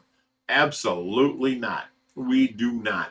The only tanks we do water changes on are the new 3,000 gallon that's down the middle of the hallway because it hasn't hooked up to our system. And then all of the quarantine tanks, we have to do water changes on them because they're not hooked up to our system. We can't afford to have our system infected with all these different diseases all these new fish come in with. So once we get the 4,000 gallon up and running, we're going to have the overflow from the 3,000 and then back to the sump. So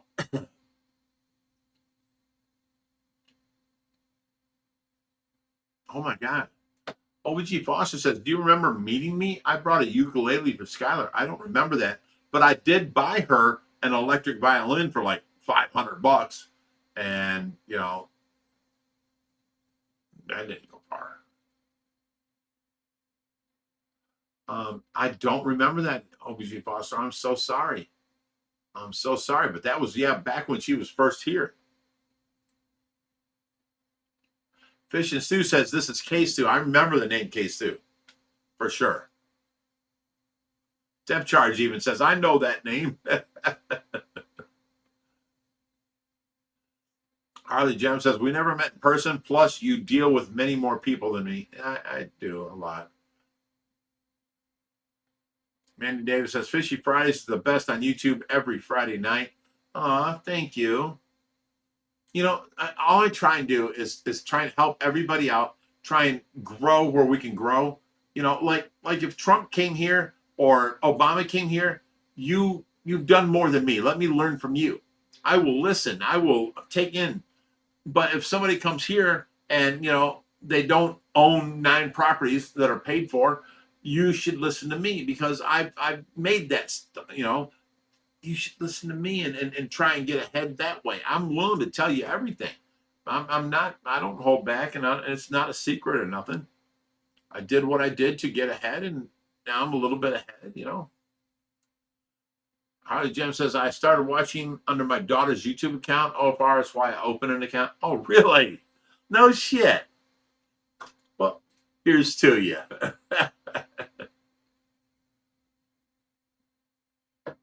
Aggressive fish lovers. Kevin says, can you move over a little bit? Big guy, you're blocking the comments. I'll tell you what, on my page, there's no comments in front of me.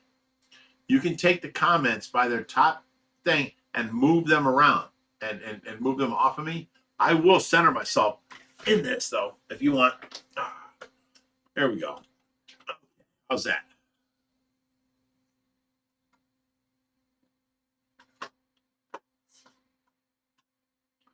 Okay. Swan Middleton says, makes sense. I always wondered whether you would cost a fortune keep doing what you're doing. Okay, I don't understand that one. Depth Charge says, glad to have you back, Stu. Father Pearson says, thanks so much. I couldn't get my comments to move. Now it's perfect. I can see your wonderful face. I don't know if it's all wonderful. It's a 62-year-old face.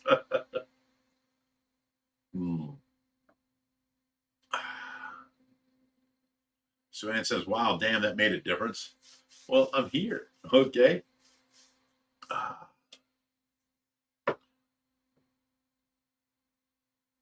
Okay. Anything new to talk about? Anything you guys want to talk about? It's already 9:30. I'm an hour and a half past what I was supposed to do.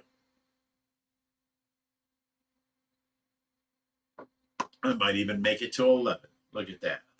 So move this chair out the way. And then this chair over here.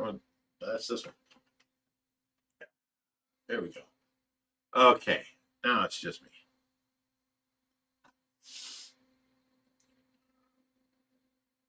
Wow, Shot says all serious at the front and party at the back. Depth Charge says she just put her glasses on. And then Bob Taylor says, is Jerry actually mad? Yeah, he got a little bit pissed when he was here. He don't like, I live and let live. You know what I'm saying? I always call Jerry a cantankerous old man because he's always mad. But you guys don't see it and I don't show it. So you've seen a little bit of it tonight.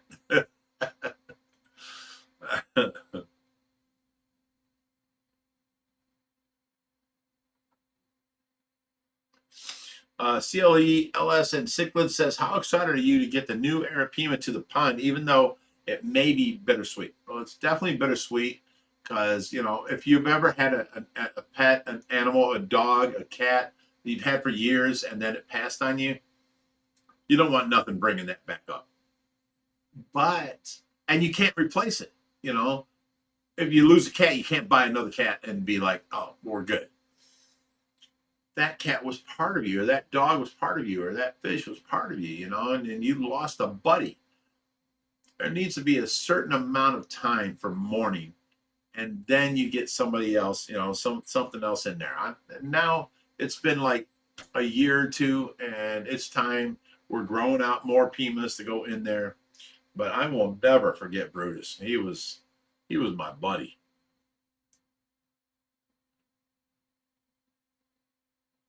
So Ann says, don't push the buttons of an honest person if you don't want to piss them off. I like that. That's cool. Hmm.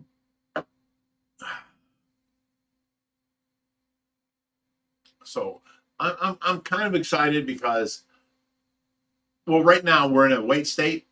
Josh is talking to somebody in Michigan, and they have a 40-inch arapaima, and then, you know, he's going to go in with our 37-inch arapaima in the pool together. So I'm like sitting here like, can we put him in the pool? Can we put him in the pool? You know. So I'm waiting for that to happen, and then, you know, we'll pick him up, and then we'll do this, and if not, if that falls through, then we can put our big guy in the pool now, and then that means we can move our 6 arapaima out of the 2200 into the 4400 and get them as big, because the bigger the tank, the faster they grow.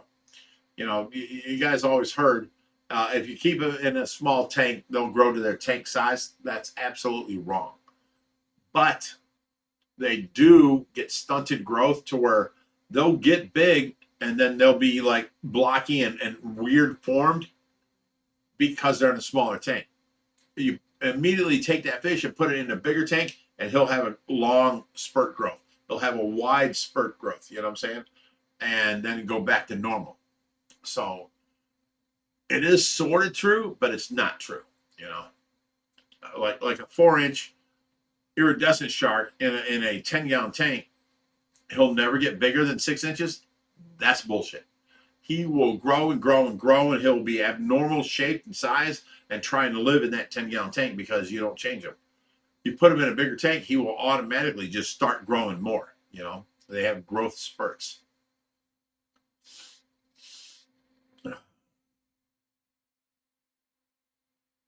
Manny Davis says, what was your favorite car when you was young, Rich? A Lamborghini. A Lamborghini. I saw Cannonball Run with Burt Reynolds and Dom DeLuise, and I forget the girls' names, but they were driving the Lamborghini, and I was like, oh, I want that car, you know? OG Foster says, I met what might be my next dog yesterday. 2 months since my baby died. Oh, I'm sorry that happened to you. It's always rough when your pet dies on you. Camel Dan says, Big Rich, are you willing to trade tanks? We trade tanks all the time. You know. Suan says, isn't it dangerous to move a Pima over 3 foot? Yes and no. If you know how, you can do it. Okay. Like a 6 foot Pima, what you need is, it looks like a piece of material that wraps around a pole on each end. And once you get them in there, you close the poles and you can pick them up. Okay. That's fine. When they're around 3 foot, they will get, you know, mixed up in a net, you know, type thing, and damage themselves. But if you have a sock net, you can pick them up with one end of the net and the other end of the net, and then, you know, transfer them where you need to go and pull the sock net off. As far as dangerous, like they died, no. That is the African Goliath tigerfish and the Paraiba. Once they reach 3 foot in that tank and you try and move them, 99% of the time they will die. They will have seizure and die. That is those fish. Arapaima ain't like that, you know. So you ain't got to worry about that. All right.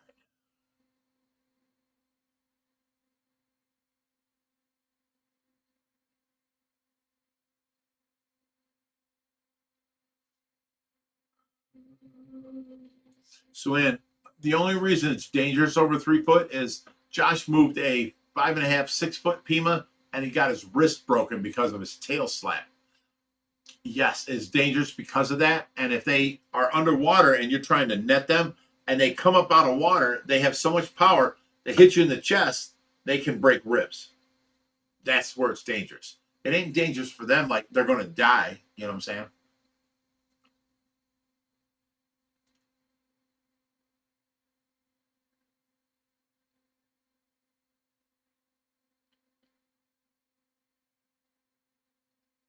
Hope she Foster says, I wanted Burt Reynolds' car from Smoking the Bandit. Didn't we all?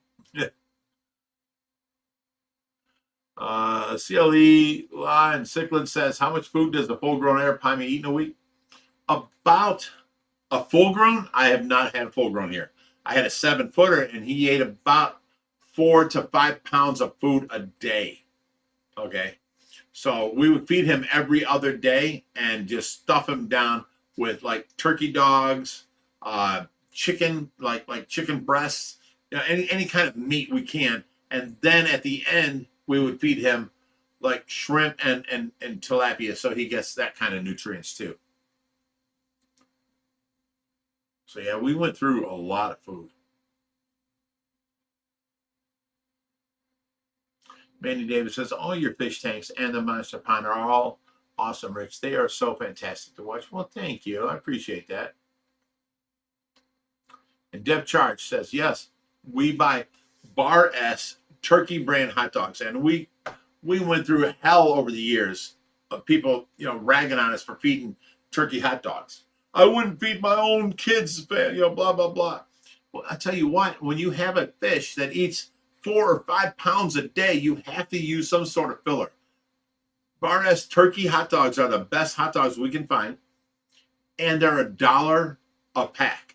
Okay, so we feed them for $4, or we feed them 5 pounds of shrimp at $7.99 a pound. I mean, it's a self-explanatory.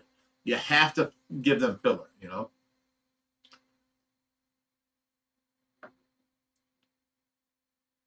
Aggressive Fish Lover says, what are the chances of getting some sturgeon in the outdoor pond in the near future? I think the paddlefish are evident they will do well out there. This next summer, as soon as the temperature comes up, we're going to move all the sturgeon and all the paddlefish out to the pond. And they will be there forever from that point.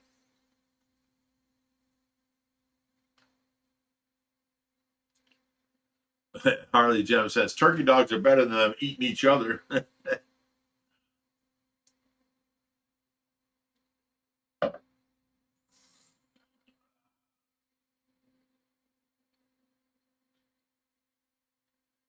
Right. OBG Foster nailed it. Fish eat the whole body of their prey. Like they'll suck in a whole dead fish they see sitting on the bottom. And the crap in hot dogs are like the things that they eat. Well, when you're talking about catfish, they are, you know, they suck up any dead things on the bottom. They eat up all that crap. So I mean, like, we're feeding them turkey hot dogs, and they're better and leaner than the garbage they normally eat. But people don't see that. Oh, I won't feed my own kids hot dogs. How dare you feed these? Dude, we got to do what we got to do because, I mean, are you paying for our food? You know what I'm saying?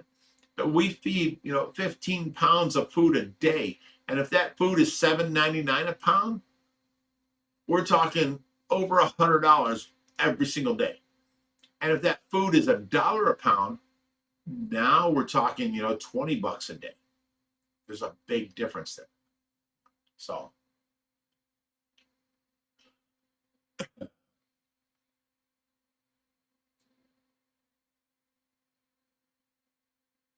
Right. Bob Taylor says economic reality.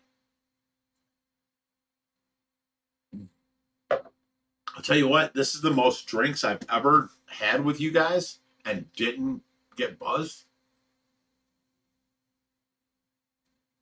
Aggressive Fish Lover says, you should see the bait we use for catfish. They're bottom feeders. They will eat anything they can fit in their mouth. They're eating much worse at times in the wild. Yes. Yes. I mean, the turkey hot dogs are even better for humans than regular hot dogs. and we're giving them to the fish at $1 a pound. I haven't found anything that is cheaper to feed the fish. So only on the pool pond, the predator pond, we feed them hot dogs. The rest of them all get shrimp, tilapia, minnows, silver sides, all that kind of stuff. And only the pond in the pool gets the turkey hot dogs because these are 4 foot long catfish that have a belly this big around and a head that big around, and they want to eat 3, 4, 5 pounds a night each. There's nothing we can do. We have to do that. So Ann says, God damn, I was going to warn the water changes after live, but since it's after hours, I'm going to be a Jerry. Let's hope I done flood the third floor. Jerry would flood the third floor. All right. T Frost 5 says, Rich, what's the craziest, biggest fish, regardless of salt or fresh, that you'd like to have? I would love to have a bull shark here. It's not going to happen, but I would love that. I would absolutely love that. I'd show off my bull shark. Look how big he's getting. Look how much he eats. I'd love to show that off. So then second on the list would be a Wells cat, because they can get up to, 14 foot long, 3 foot wide head. And that means a 3 foot wide mouth. They can swallow humans, and they have. I would love to have one of those, but the fish in my pool pond will not grow that big. We've got red tails, we've got tiger shovelnose, we got red tail tiger shovelnose mixes, we've got arowanas, and they all grow around 3 foot. If I have a 12-foot Wells cat in there with a 3 foot wide mouth, he'd swallow all these fish, and that's not what we're about, So it's a pipe dream at this point, but I would love to have those fish for sure.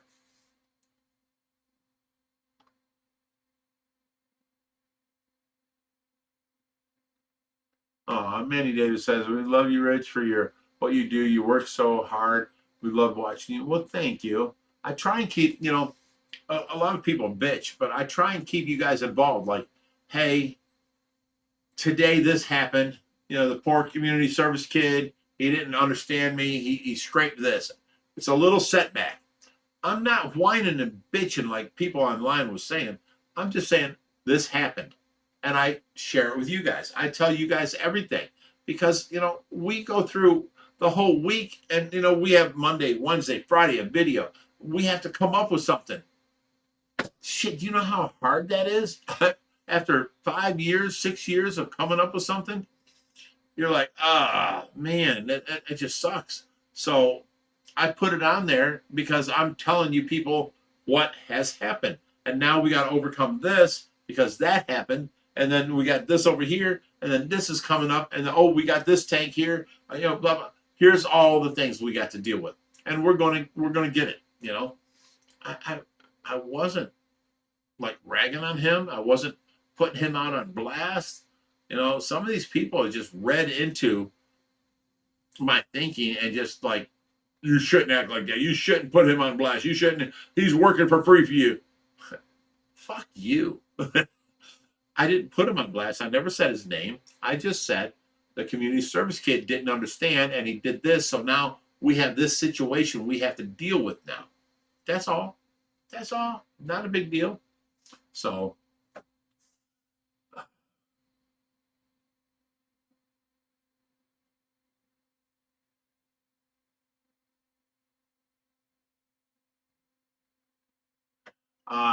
okay, CLE and Cichlid says, with all the monster fish, do you ever feel like you're missing out on the community nano shrimp fish because you can't put them anywhere because they'll get eaten?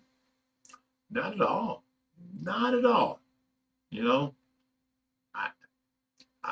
When we have a barbecue, I feed young kids, I feed adults. I don't feel like I'm missing out at all. I'm feeding everybody. And when, we actually have shrimp in every tank. They're everywhere.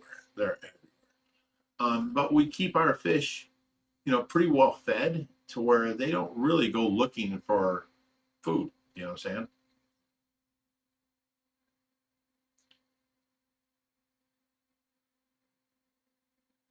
Aggressive fish lover says, wait till Josh finds you've been slowly raising salinity in the pond. Come back and black tips would look amazing in there. I can't do that to Josh.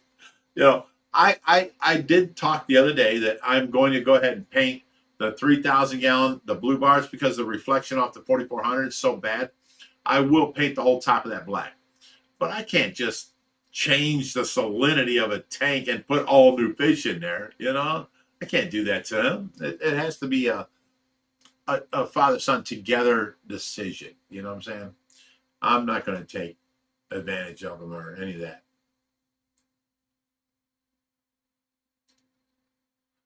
Okay, Brown Barnacle says, brother, you did no wrong. You simply explained what happened in the process. It's understandable to be frustrated. You know, when these guys are like, you know, dude, why do you whine and cry so much? What are you talking about? I didn't whine and cry. I just said this happened, and I'm telling you people. That's all. You know, not a big deal. I will get past it. I will fix it. It's just going to take us a couple days. You thought the tank will be up and running tomorrow? No, it's not. That's all. You know.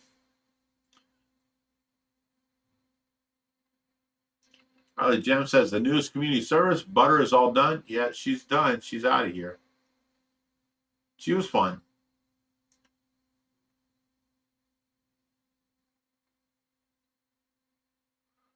Canadian guy goes, do you feed the mermaids in the monster pond hot dogs too? Man, that is open to so many lowered tones of speculation there. I ask any pretty girl that comes by here, if you want to get in a mermaid outfit, you can swim. And I do not feed her hot dogs. I don't know what you're saying. I'm just saying.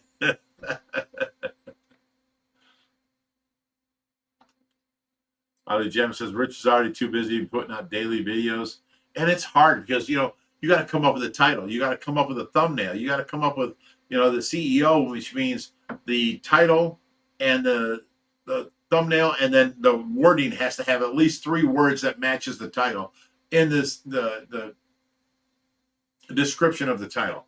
I mean, it's always hard. It's a pain in the butt. Do I put on there, hey, today, we're moving a 400-gallon tank. And that there's no CEO to that. There's no, grab for like, YouTube that wants you to put you out there and press you. You know what I'm saying? There's none of that. And you have to do that every day. It's so crazy. So it's just rough.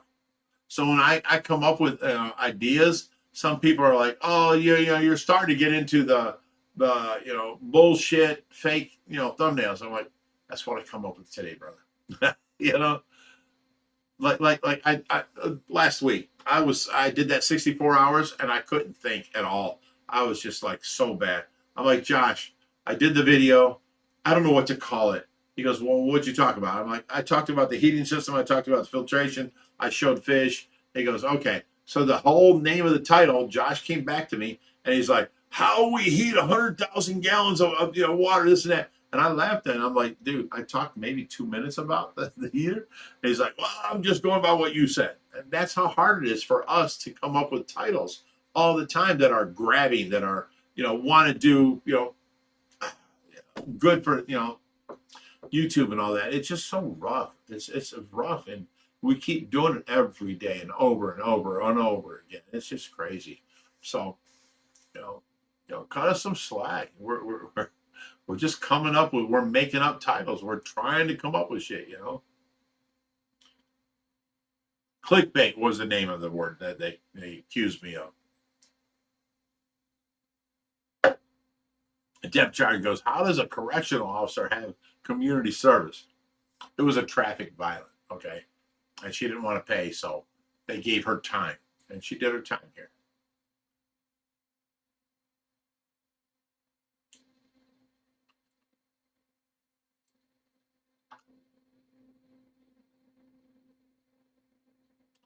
All right, what else we got here?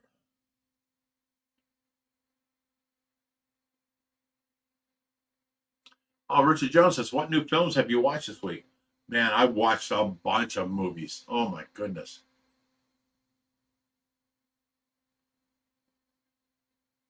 Let me look here. got a list of things I've watched. Uh-oh, who's this? Skylar texted me, said, bad day today. Sorry, sweetheart. I'll text you later.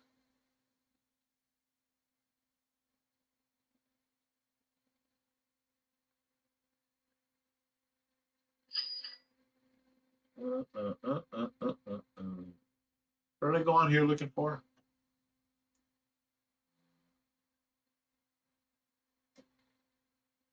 I forgot what I was looking for on my phone. Who knows? I don't know.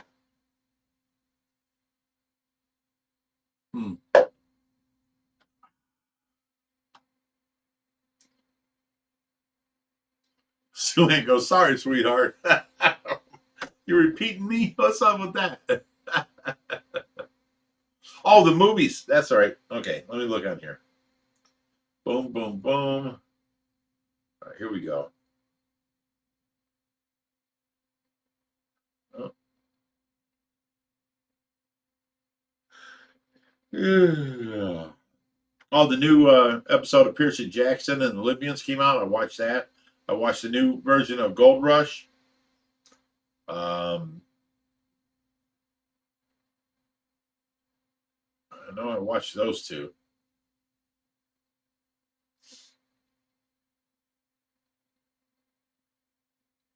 Oh, today I worked on the IRS bullshit. I had to go to the bank and start a new account and all that kind of stuff. Bob says, I think what you were looking for is on the bottom of your cup. Ronaldo says, why is Skylar texting? I thought she was black. She started a text now type thing to where she was like, Rich, unblock me, blah, blah, blah. And, she's been texting since on that one. So I told you I didn't hate her. She's a good girl. She got life a little fucked up is all, treat the person that helps you better than the new person. And she's all about the new person. She wants to treat them better than anybody that cares about her. That's the whole thing of Skylar,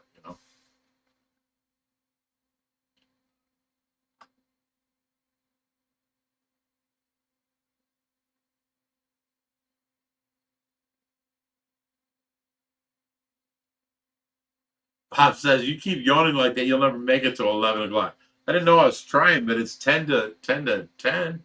I mean, oh my goodness. All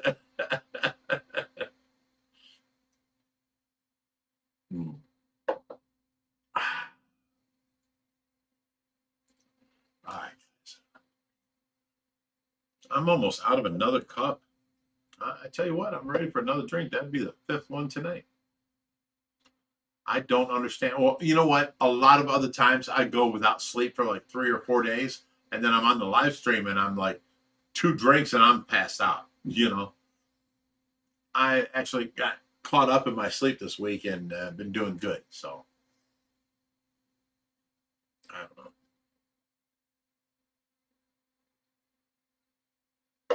All right, should I cancel it now or go get another drink? Let me know. Harley Jem says, haven't gone this late in a while. No, we haven't.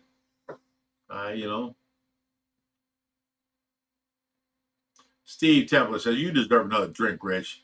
Lord knows you've earned it. Suan says, let's kill the rabbit. Jumpman says, another drink. Taco. I got a drink. I fucking love you guys. You guys are fun. Get another drink. Hell yeah. Get another drink. I'll take another bong hit. Go get another drink. What's taking so long for your next drink? Yes, drink, yes. Okay, guys. I'll be right back. Talk amongst yourself. I'll be right back. Okay? Love you guys. You guys make me laugh. It's so fun. Now, wait. This big ass shirt. Look how big I used to be. Look how little now. Whoa, whoa, whoa. Okay, I may be a little buzzed. I fell backwards there for a second.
All right, guys, I'm back. I made another pina colada and my drink. So you're in for the long haul now, motherfuckers. All right, let me see here. What's going on? Let's see what you guys were talking about while I was gone.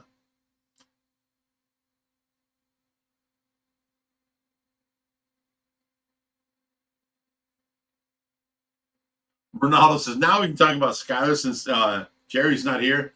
You guys remember that one time when everyone's like, Rich, you're a little rough on Jerry. But see, this is a talk show.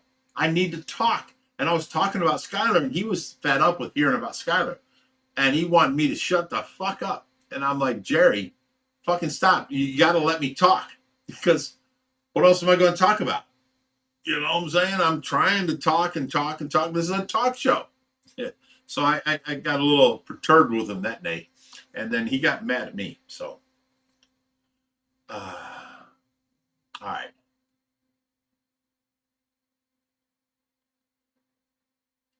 Bioshock says, I can't let you down. Well, you haven't.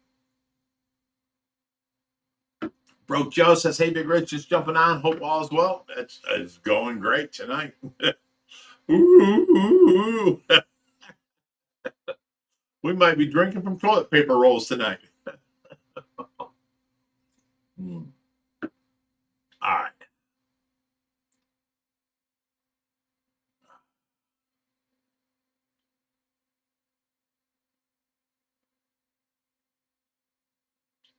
Harley Gem says, drink means kicking off the cats and the coffee time here. Okay. I don't know what that means, but sure. Summer Lee says, I'm not leaving the stream, but got to go back to working on the floor. I got to say bye. Good night now. Have a great night, everyone. See you, Summer Lee. Richard Jones says, my partner loves you and what you do. Oh, thank you. I try and be the best version of a person I can be. And if I am not that good, tomorrow I'll be better. I keep trying. That's all. Bob, somebody's having trouble standing. I did fall backwards there for a second. Hannah Patricia Davis says, you are looking good, Rich. Oh, thank you. Manny Davis says, get another drink, Rich. We love your company. Aw. I appreciate that. Bob says, how drunk do you think we can get him, guys?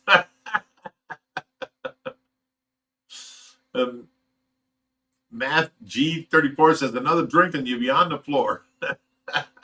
Free refills. Aggressive Fish Lover says, Bob probably drunk enough to think the toilet paper roll is a drink at least. Not anymore. You'll never get that again.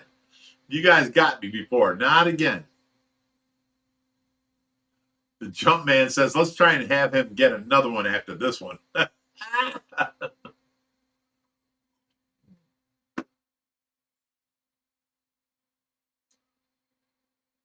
Bob says, oh, he'll definitely drink another one.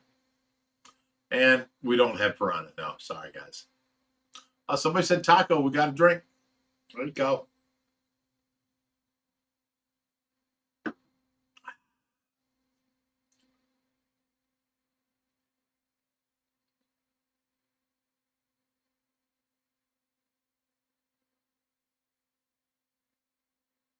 Oh, Bob Taylor comes up with a great one. Any word on Bambi the Mod? No, I haven't heard from her, seen from her since she just not showed up. I don't know what happened with her. She's been an avid follower for years. Nobody got mad at her. No, she didn't get mad at nobody. I don't understand. She's just gone. Wayne's Horses says, hey, Big Rich, I've been following you for a couple years now. Your videos feel more like hanging out with friends than other fish folk. Here's the thing. Other people online, they pretend. They stage things. They play things. Oh, no, let's do another take. And they do. No. Here, hey, this is what happened. Oh, we're moving over here. We're doing this. Oh, we're going to do this now. Oh, this came in. We're going to do this. And I just keep you guys up to date. And I get hell from it, from people who are like, you shouldn't treat people like that or this. What are you talking about? People read into me differently than what I actually am saying. I just let you guys follow along with what goes on here. Like every day you log on and you get to see something else. This is what happens. This is what's going on. Oh, this is my thoughts. I would love to move that tank over to here. And then Josh comes on and he's like, well, that tank's 36 inches. This is only 30 inches. We can't put a 36-inch tank here. I'm like, damn, there goes that thought. You know what I'm saying? I'm done. I thought it was a great idea, but so I'm sorry if it ain't staged like everybody else, but we try and keep you guys in the now with everything that's happening. All right. Hannah Patricia Davis says it's going to snow here in Beloit, Wisconsin overnight. No way. Sue Ann said she unfriended on Facebook as well. Are you talking Bambi unfriended you? There's no way. She's such a sweetheart. There's no way she unfriended you, Sue Ann.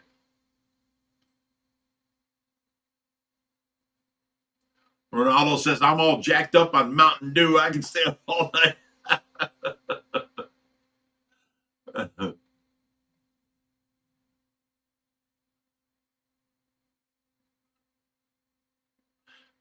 William Source says, I've been following you for a couple of years now. Your videos feel more like, I just answered that one. Mandy Davis says, it's great to see you having the best night ever, Rich. Aw, thank you.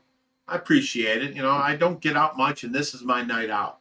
I take care of Tracy all week. Last week I did my 54 hours plus 68 hours on top of it. It was ridiculous. I mean, I was like, I don't think I could have taken another hour. You know what I'm saying? It was just too much for me. I haven't ran across where life was too much for me, but that was really close.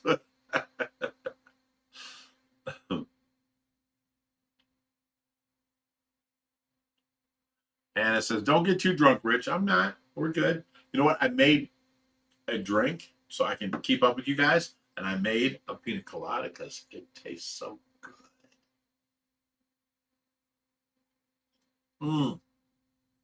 Oh my God, that's so good. Oh, so thick and so creamy and so pineapple-y and so coconutty. Oh my God, that's so good. That is so good. J Rod says, yeah, why not enjoy yourself, Rich? We need to all enjoy ourselves once in a while. I was just sick for a while. That's why we need to enjoy each other's time. So cheers, everyone. Cheers, everyone. There you go.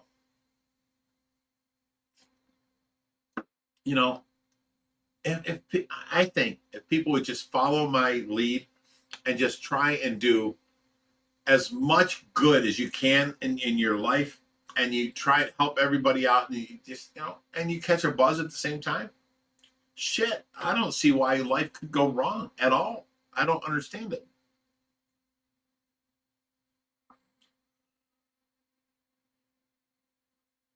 You're not living the perfect dream that Karen says.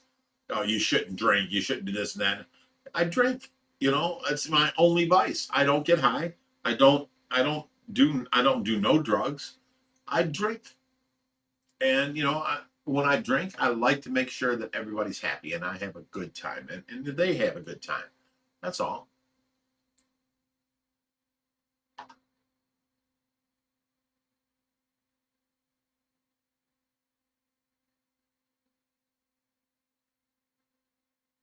Depth charge says, so did Sebastian. He's gone too. Why?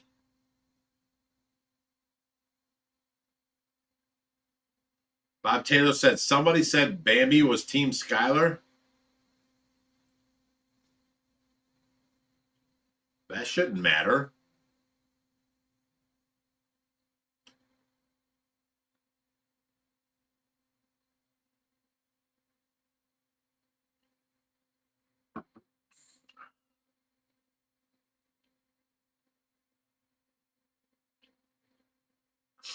Aggressive fish lovers. That's what my buddy Kevin Josie says. He forgets who I am every now and then. I have been here before, since before YouTube. We were both on Monster Fish Keepers. Yes, I remember that. Reptizone forums before Facebook and YouTube. Yes, of course. That's my buddy Kevin Josie. Hell yeah. Harley Gem says, maybe they didn't like the Skylar truth. You know what? It's too bad. If you don't like it, don't listen, because I'm going to spit the truth.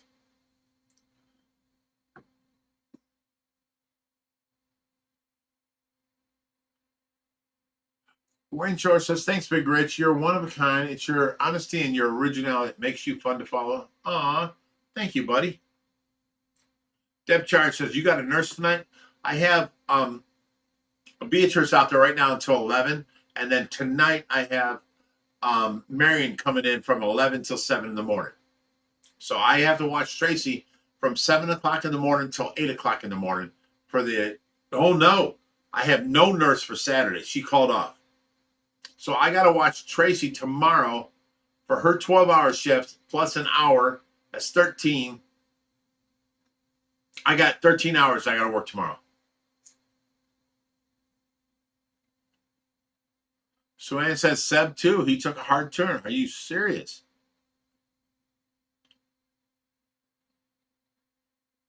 Wow. I can't believe that.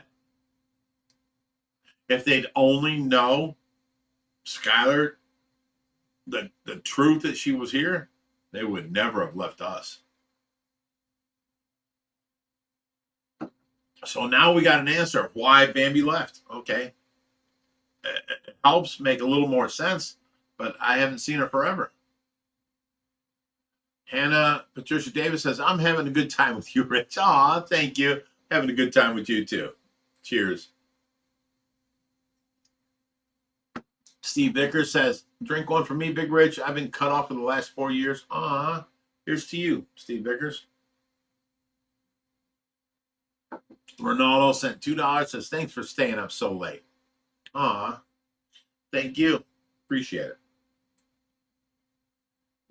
it. Manny Davis says, you're awesome, Rich. We're off to bed. Stay fishy. Thanks for a great night every Friday. Oh, you're welcome. Have a good sleep. Sean, everything and anything says, where's Jerry? He's probably in bed by now. He went back there to turn off the lights, and then he went downtown or downstairs.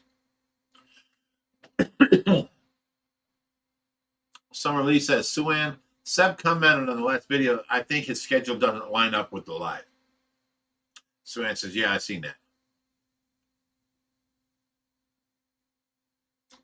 Hannah Patricia Davis says, my brother-in-law has been diagnosed with brain cancer. Can you please say some prayers for him and my family? Oh, of course, Hannah. What's your brother's name? Let us know his name. Bob Pearson says, you're awesome, Rich. I'd like to invite you to the 12th Street Fish Room. It's not as big as yours. That's okay. Everything, you know what? No matter what public aquarium you go to, no matter what, private aquarium you go to, it's always different. You know what I'm saying?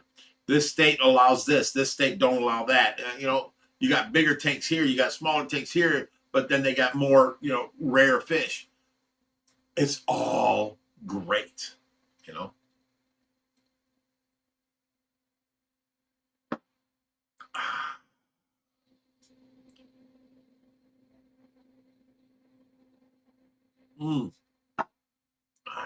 damn, that pina colada is awesome. That's amazing. Tastes so creamy, so good. Oh my goodness. Okay. Sean's everything says, hi. Many acres is your property? Oh, how many acres is your property? I love seeing the deer in the videos. My property is 3 acres. That's all. Not a lot. Bob the Pearson says, it's my neighbor's basement. He's got like 50 tanks. He's a busy man, or he don't like his wife, or he stays downstairs and takes care of things for her. I'm kidding. You know that.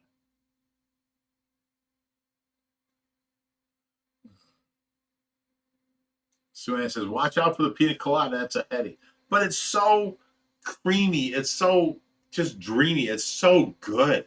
I sip this and I'm like, oh my God, that's so amazing. Mm. It's so good. I mean, take pineapple juice and use twice as much pineapple juice as you do the coconut cream. Buy coconut cream, okay? Do the pineapple juice. You got 1 cup of pineapple juice, put a half a cup of coconut cream, and then put in 6 ounces of rum. Supposedly. I used vodka, but I'm telling you, it's so smooth. It's so thick. It's so just buttery. It's so good. It's amazing. Hannah Patricia Davis says, Big Bridge. AJ Al Raheem's here. Says, hi, Big Bridge.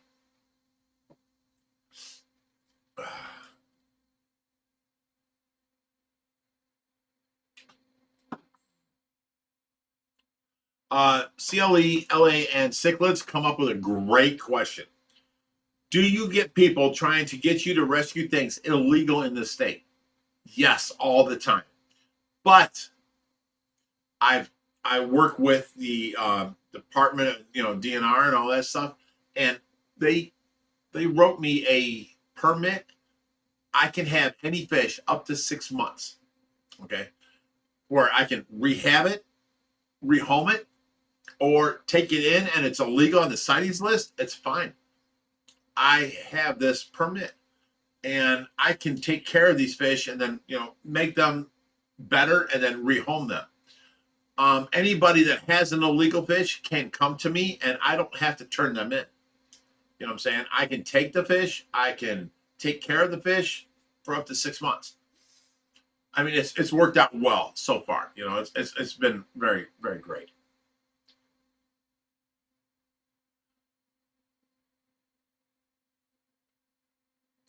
Doopy says 3 acres and it hurts. I wish I had more, Doopy. I want like 70 acres. I want riding area out back with the 4-wheelers and stuff. You know what I'm saying?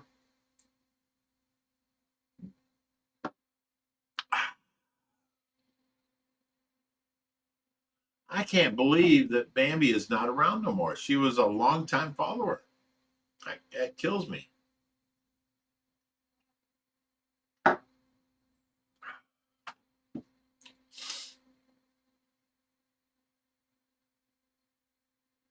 Okay.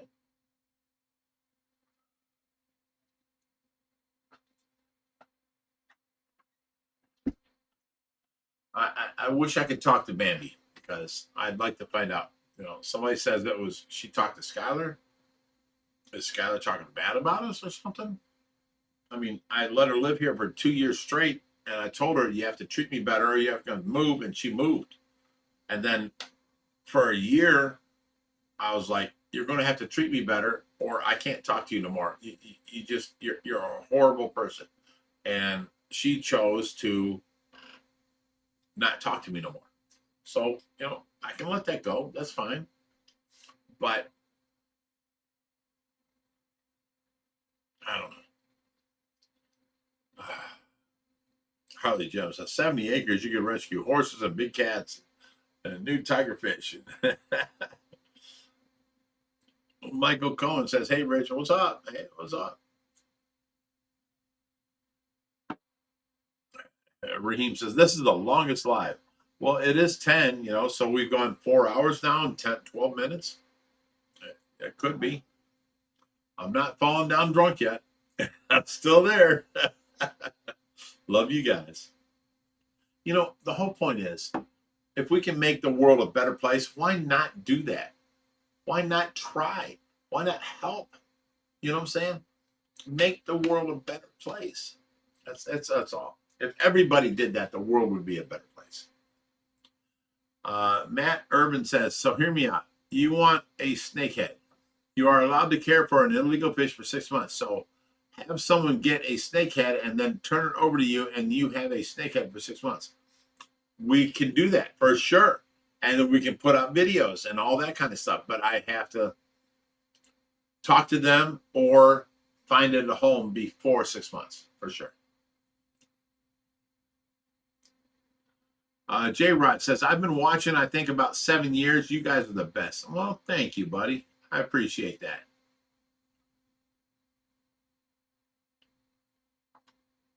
Harley Gem says, no, there was a longer one live, I believe. I'll tell you what, I don't remember a longer one. And you guys can hold me to that because I don't remember it, but it may have been. The drinking word is, what was it? Shit, I don't remember. Shit, I don't, oh, taco. That was it. That was taco. Thank you. Bob Taylor says taco. That was the drinking word.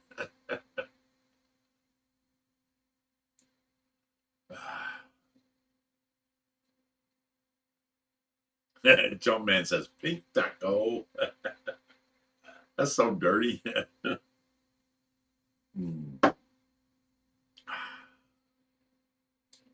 I tell you what, we're not here to hurt anybody. And why Bambi McCluskey would leave us, and if it turned out to be Skylar, I would be upset because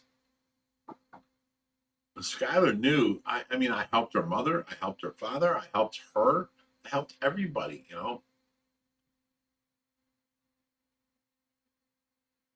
Bob the Piercer says, I do not miss that Jerry character. He was the one on the show more. Ronaldo says, did Greg Wissack charge you for building the pool pond? Did he charge for materials? No. He absolutely charged us $0 for the pond turning into the pool pond.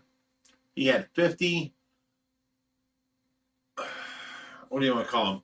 Contractor people show up here, and they paid like $250 a piece to help and build this, to learn how to build a pond.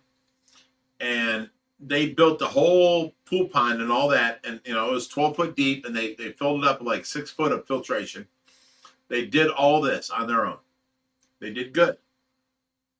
But they moved on, and, you know, now all the people that were supposed to be involved, I don't think they're really talked about no more. You know what I'm saying? So all the people that were involved here are more than welcome to say they were here when they were working. And since then, it's been like 5 years, and he has not been back since. And he swore to God he was coming by every year to, you know, we're going to fix this, we're going to, you know, change that, we're going to do this. And it's been 5 years, and we're done waiting.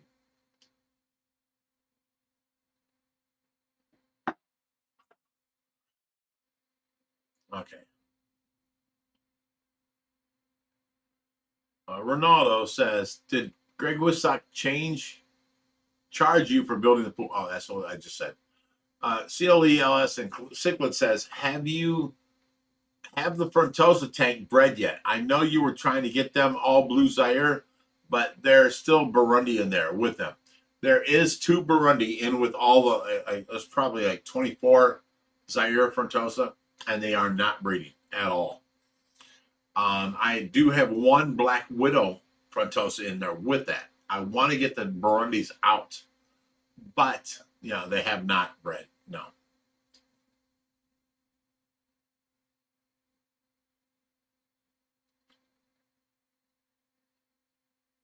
Okay. I don't know what Hannah Patricia Davis is saying, but she said, his name is Dan Cruel. He is from Racine, Wisconsin, and you are awesome, and I am your big fan for 5 years, Big Rich. Aw, thank you, Hannah. I appreciate that. You're awesome. Harley Gem says, kind of silly if Bambi left, but Skylar still talks to Rich. You know, I helped her out. I gave her a home. I gave her a place for, you know, 2 years. And then the last year, we still talked. But I told her, you know, you can't treat me like shit and live at my house. So she chose to move out instead of treating me nicer. All she had to do was treat me nicer. Bob Taylor says, the plot thickens.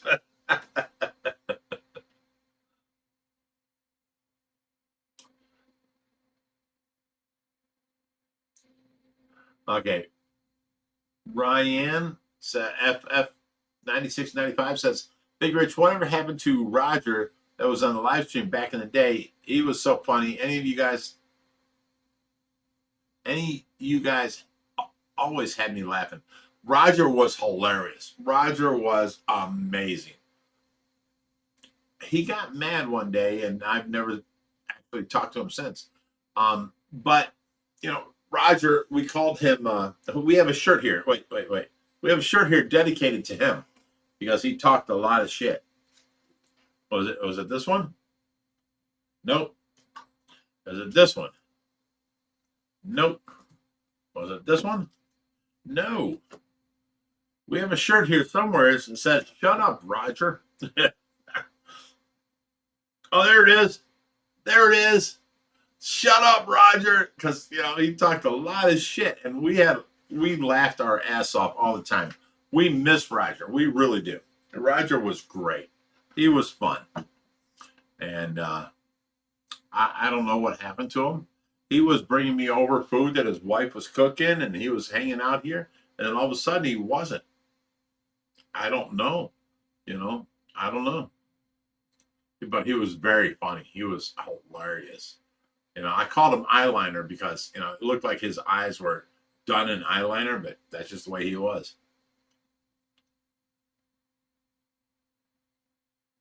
So it says, Roger is alive and well, doing his best life with his sons and family.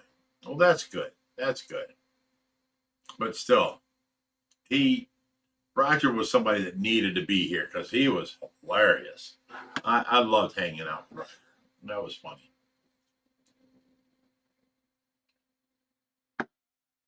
Raheem says, where is Jerry? Probably in bed by now. He went out to turn off the lights, and then that was it. You know what I'm saying?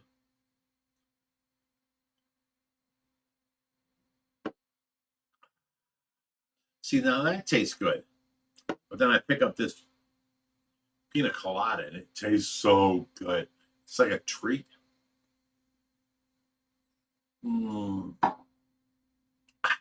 So good. So good. All right. Earlier, people were talking about my diet. I'm down to 277. I'm 2 pounds away from 250. Wait. No. Yeah, 277. 275. I'm 2 pounds away from 275. And once I get to 275, my next goal will be 250. And I'm fitting more shirts. Like, look how big this shirt is on me. This is what used to be tight on me. You know what I'm saying? Now I'm fitting into other shirts, and people are like, oh my God, you know, that skull shirt Rich is wearing, you know. I have, like, I don't know, 70 shirts that I used to wear that I couldn't wear because I got too big. And now I'm starting to fit into them. So just remember, as life goes on, I'm going to be wearing all these different shirts, you know.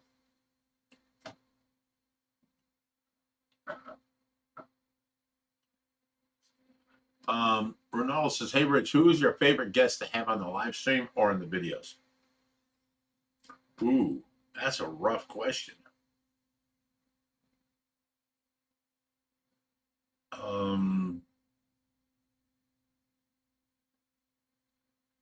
don't know. Oh, remember little Joyce? She was like a 21-year-old girl here like 3 weeks ago. I would say she's my favorite person. Because the whole time we were talking, she's talking about her boyfriend, you know, mistreating her, this and that, and blah, blah, blah. And I'm trying to tell her and teach her and, you know, this and that. And, you know, I think she was my favorite person to have on there because she was just so, she smiled, she laughed, she smiled at everything, you know? And I'm like, that's the way everybody should be. I think that's awesome. So that's my favorite guest lately.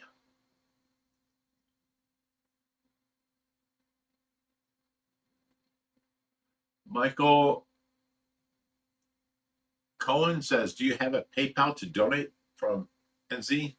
Of course. You go to any video, and underneath it is a description. And there's like 5 different ways to donate under that description.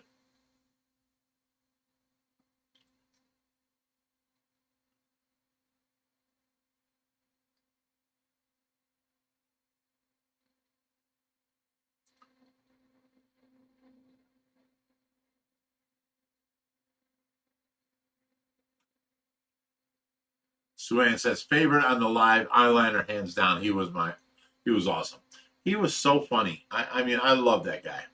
I don't know why he's not around now. Hey, Rich, you guys still talk to Matt Spots of Fish.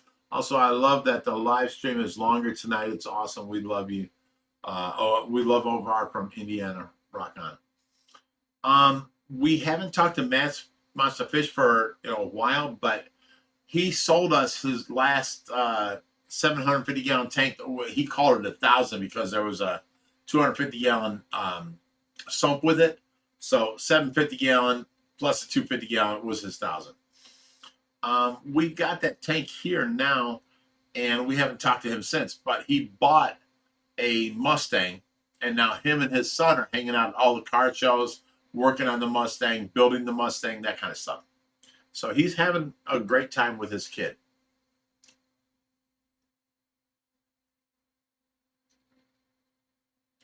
Ronaldo says, Rich, you should get Joyce to be on the live stream. A few weeks of her on the live stream, and then you can increase your viewership 10 times. Well, for sure. She's a very cute little girl.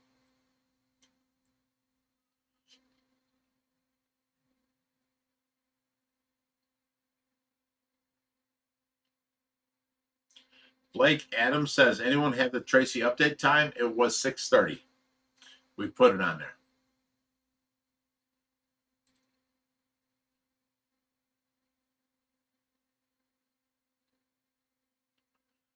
Prince Vino says, just got home from dinner. Glad to see you're still on. Made my night. Here's to you, Prince Vino.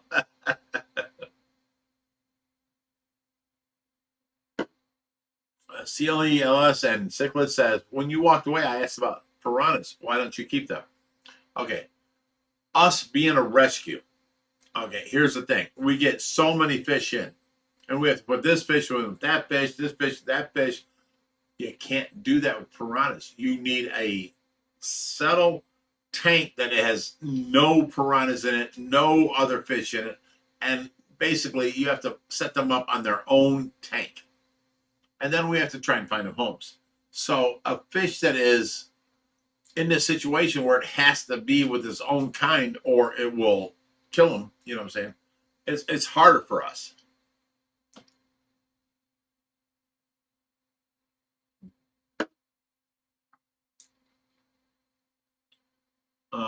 Contralo Geek says, checked out a video from a year ago. You can tell you lost weight. Good job. Well, thank you. I went from 340 down to 277 right now. Raheem says, Rich, do you have a nurse? Yes, I have Beatrice right now, and at 11 o'clock, I have a night nurse, Marion. So that's why I'm drinking with you tonight, because I can go to sleep as soon as I'm done here. Oh.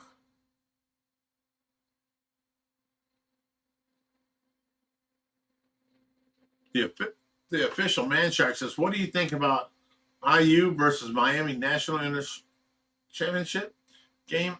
We need a prediction. Well, Miami, of course. Bob Pearson says, you should get Rich's Fishes on your live show. He knows a lot about fishes. Rich's Fishes? I've never heard of them. But I'll check into it.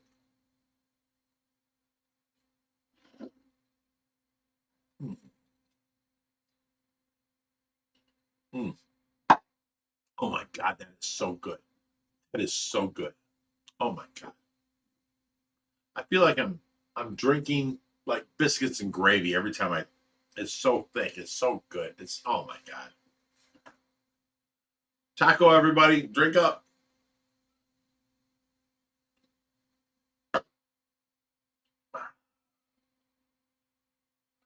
The official Man Shark says, love all the work you and Josh have been doing lately, by the way. Well, thank you. You know, here's my thing. I try and get things done in the daytime to where when Josh comes here, he don't have a lot to deal with.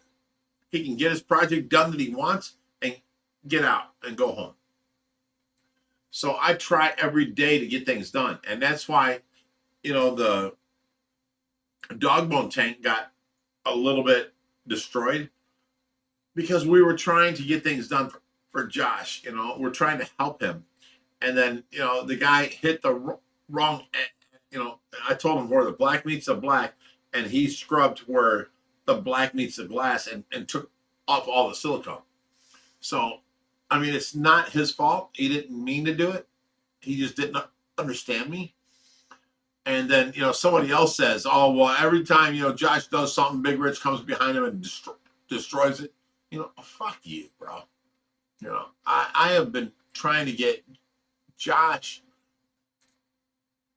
to not be here as much because every hour he spends here is an hour he's not with his family. He has 2 kids. He has a wife. And, he gets off work at 3 o'clock and then he don't show up at home until 5:30. So I'm trying to help him out. And then I get this kind of bullshit. You know what I'm saying? It's just, he's doing what he can. I'm doing what I can. Everybody's doing what they can to get ahead, basically. Oh my God, that's so good.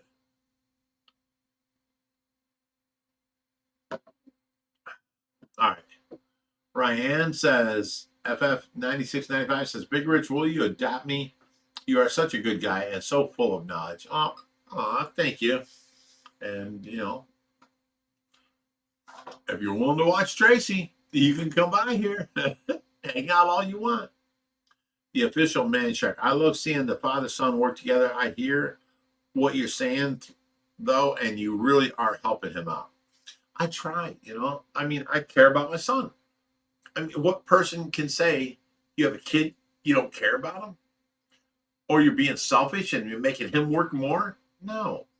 I try and do everything I can so that he has to spend the least amount of time here so that he can go home to his family. He's got my gorgeous granddaughter. He's got my awesome grandson. I don't know. It's just all rough.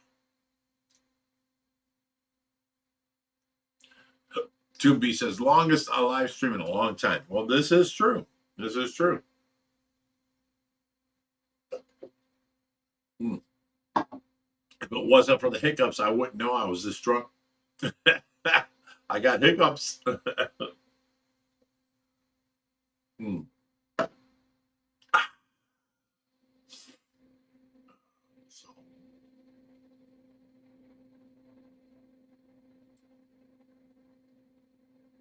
So really, Bambi talked to Skylar and she ain't talking to us no more?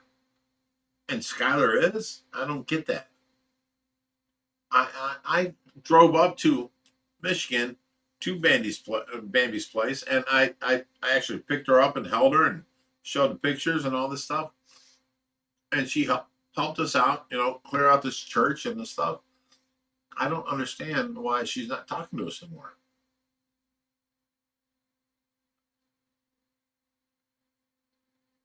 Ronaldo says, hey, Rich, how many grandchildren do you have? I have 3 right now.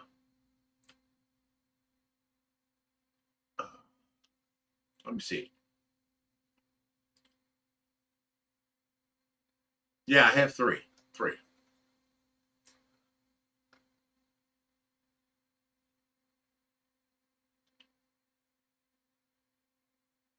Aggressive Fish Lover says, if you had a grandson, hopefully you get the little boy you always wanted. My boys were my little boys I always wanted. They're great. All 3 of my kids are great. What are you talking about? Oh my God, that's so good.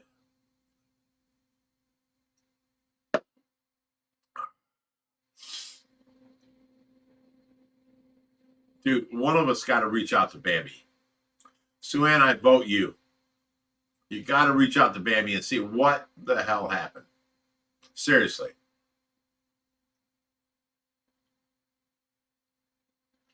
Prince Vino says, fish question. Is feeding my fish every day or every other day best? Every day is best. You put food in there until there is extra on the ground, and then within 5 minutes, they eat up the extra on the ground.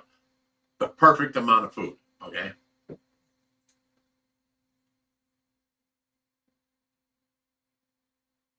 BioShock says, screw Skylar, too much negative stuff. Be happy, Rich. You know, you could only help somebody out so much, and then, you know, I don't know.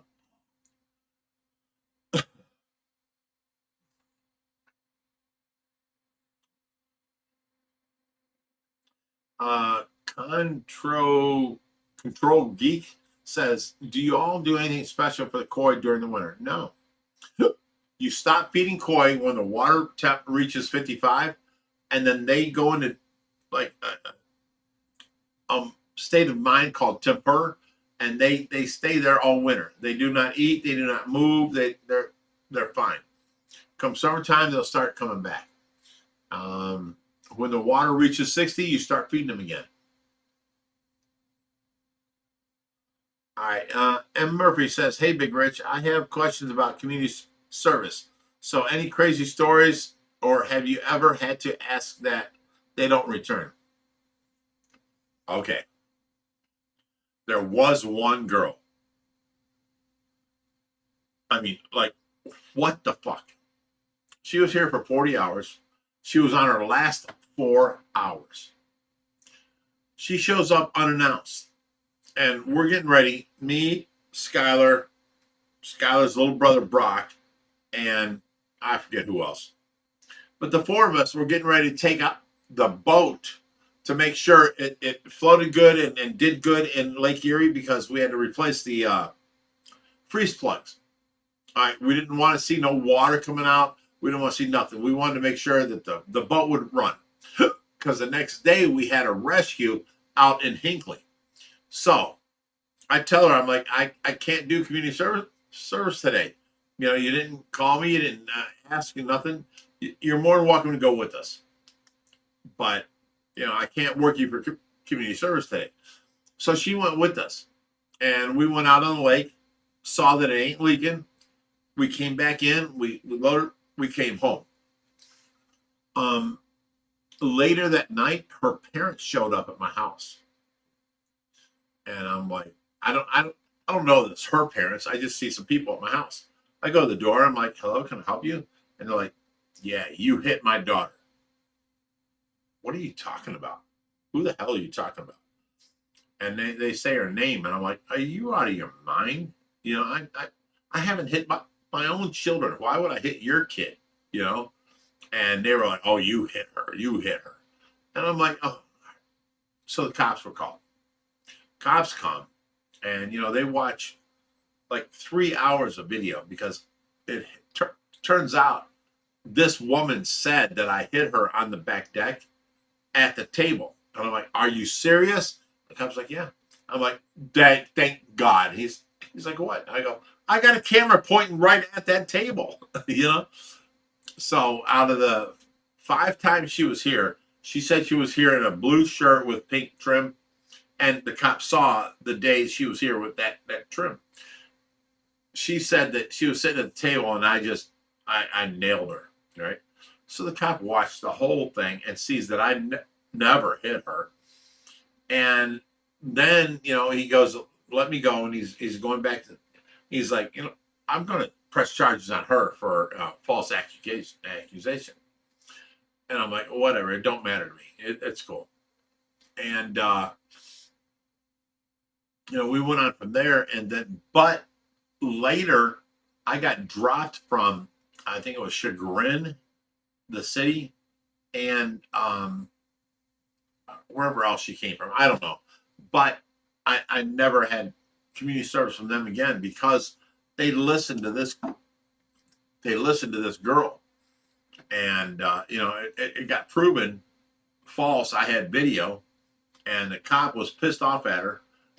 But yet I lost Chagrin community service and one other city. I forget what it was. But you know, I still to this day don't understand what she would gain by saying that I hit her. Are you trying to get out of your last 4 hours of community service? I offered you to come by, you know, no problem. And I don't know. All I know is I lost chagrin, and I'm doing, like, you know, community service for like 12 other counties. But that kind of pissed me off. You know what I'm saying? I didn't do nothing wrong.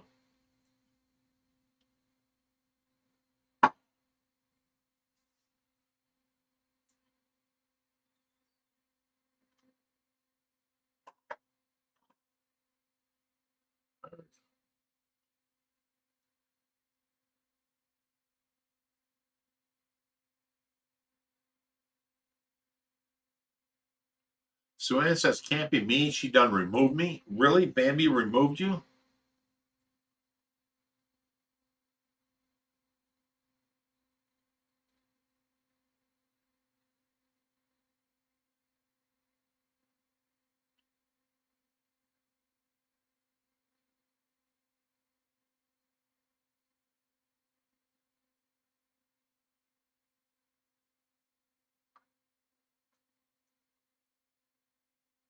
Sue Ann says, it's funny when people try shit not knowing you have cameras all over. That saved my ass that day, for sure.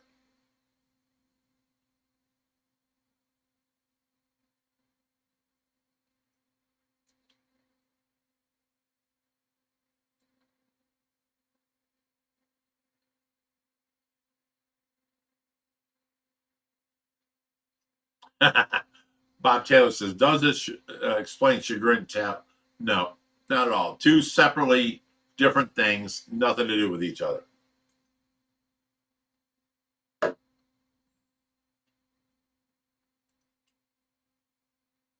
Mm. Oh my God, it tastes so good.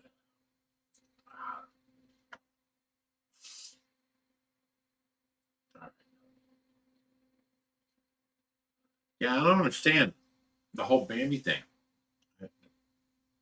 She just disappeared from us. And now you're saying somebody else did, Sebastian.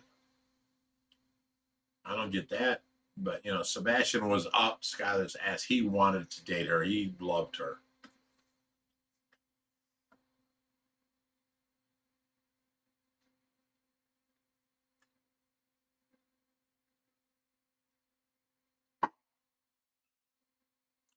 Ryan Neff 9695 says, Big Rich, my mom from Indiana loves you, and she turned 80 today. Can you give her a shout out? She's watching and loves you. Aw, thank you. Of course. What's her name? Give me her name, Ryan.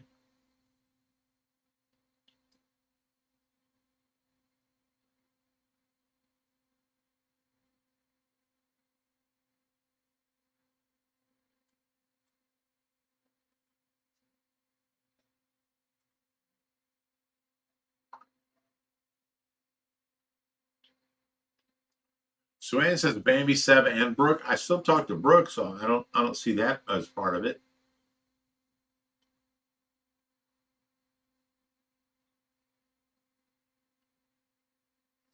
Jim says, any of the Geovegas looking special? Haven't seen the front taken a bit. Not really. They're still small. They're growing out, but you know, the bigger they get, the more their tails will grow.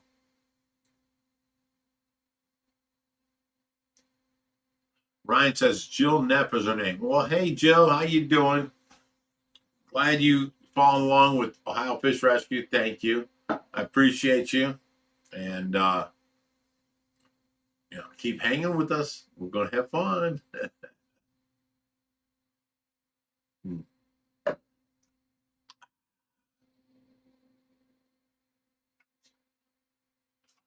All right.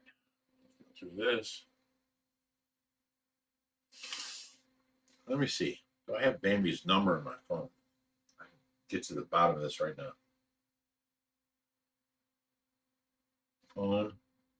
Phone. BAMBI.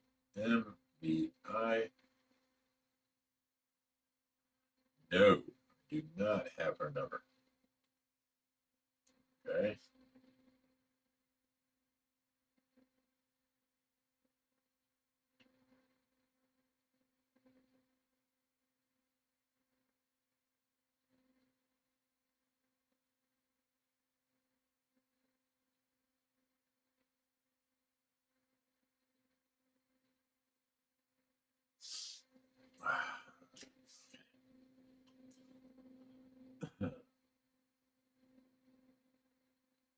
All right. M. Murphy says, I really enjoy your videos. I've been watching for years. It's really inspiring that you made a channel and you do live streams. I low-key wish I could do this something like you do. Thanks for the inspiration. Oh, thank you. I appreciate that. It's awesome.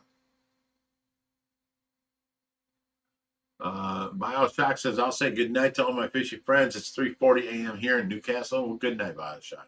Good night, buddy.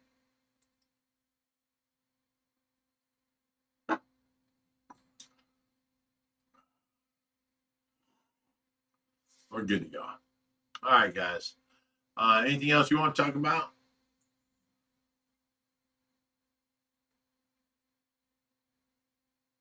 Oh, Hippie Hipster says, hey, saw in the behind the scenes, you said that the pareva can get pretty big. Is it eventually go in the pool? Of course it is.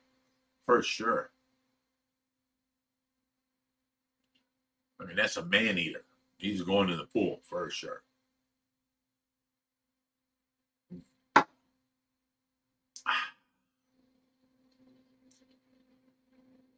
All right, guys, it's one of those nights where I just can't get drunk. This is like my 7th drink. I had a few hiccups, but not drunk at all. I'm not trying to drink out of a toilet paper roll.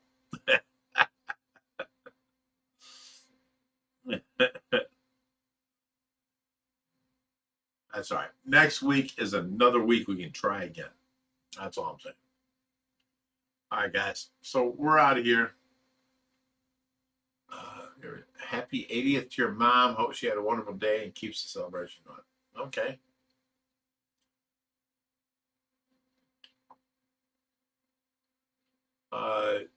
Charbo says, I'm coming over to swim in the fish pond this weekend, Big Rich. Well, show the fuck up. I'll see what we can do. All right, guys. We're out of here. Thank you very much. It's been amazing. It's been a great night. Thank you for letting me hang out. Thank you for all that. Here's to you.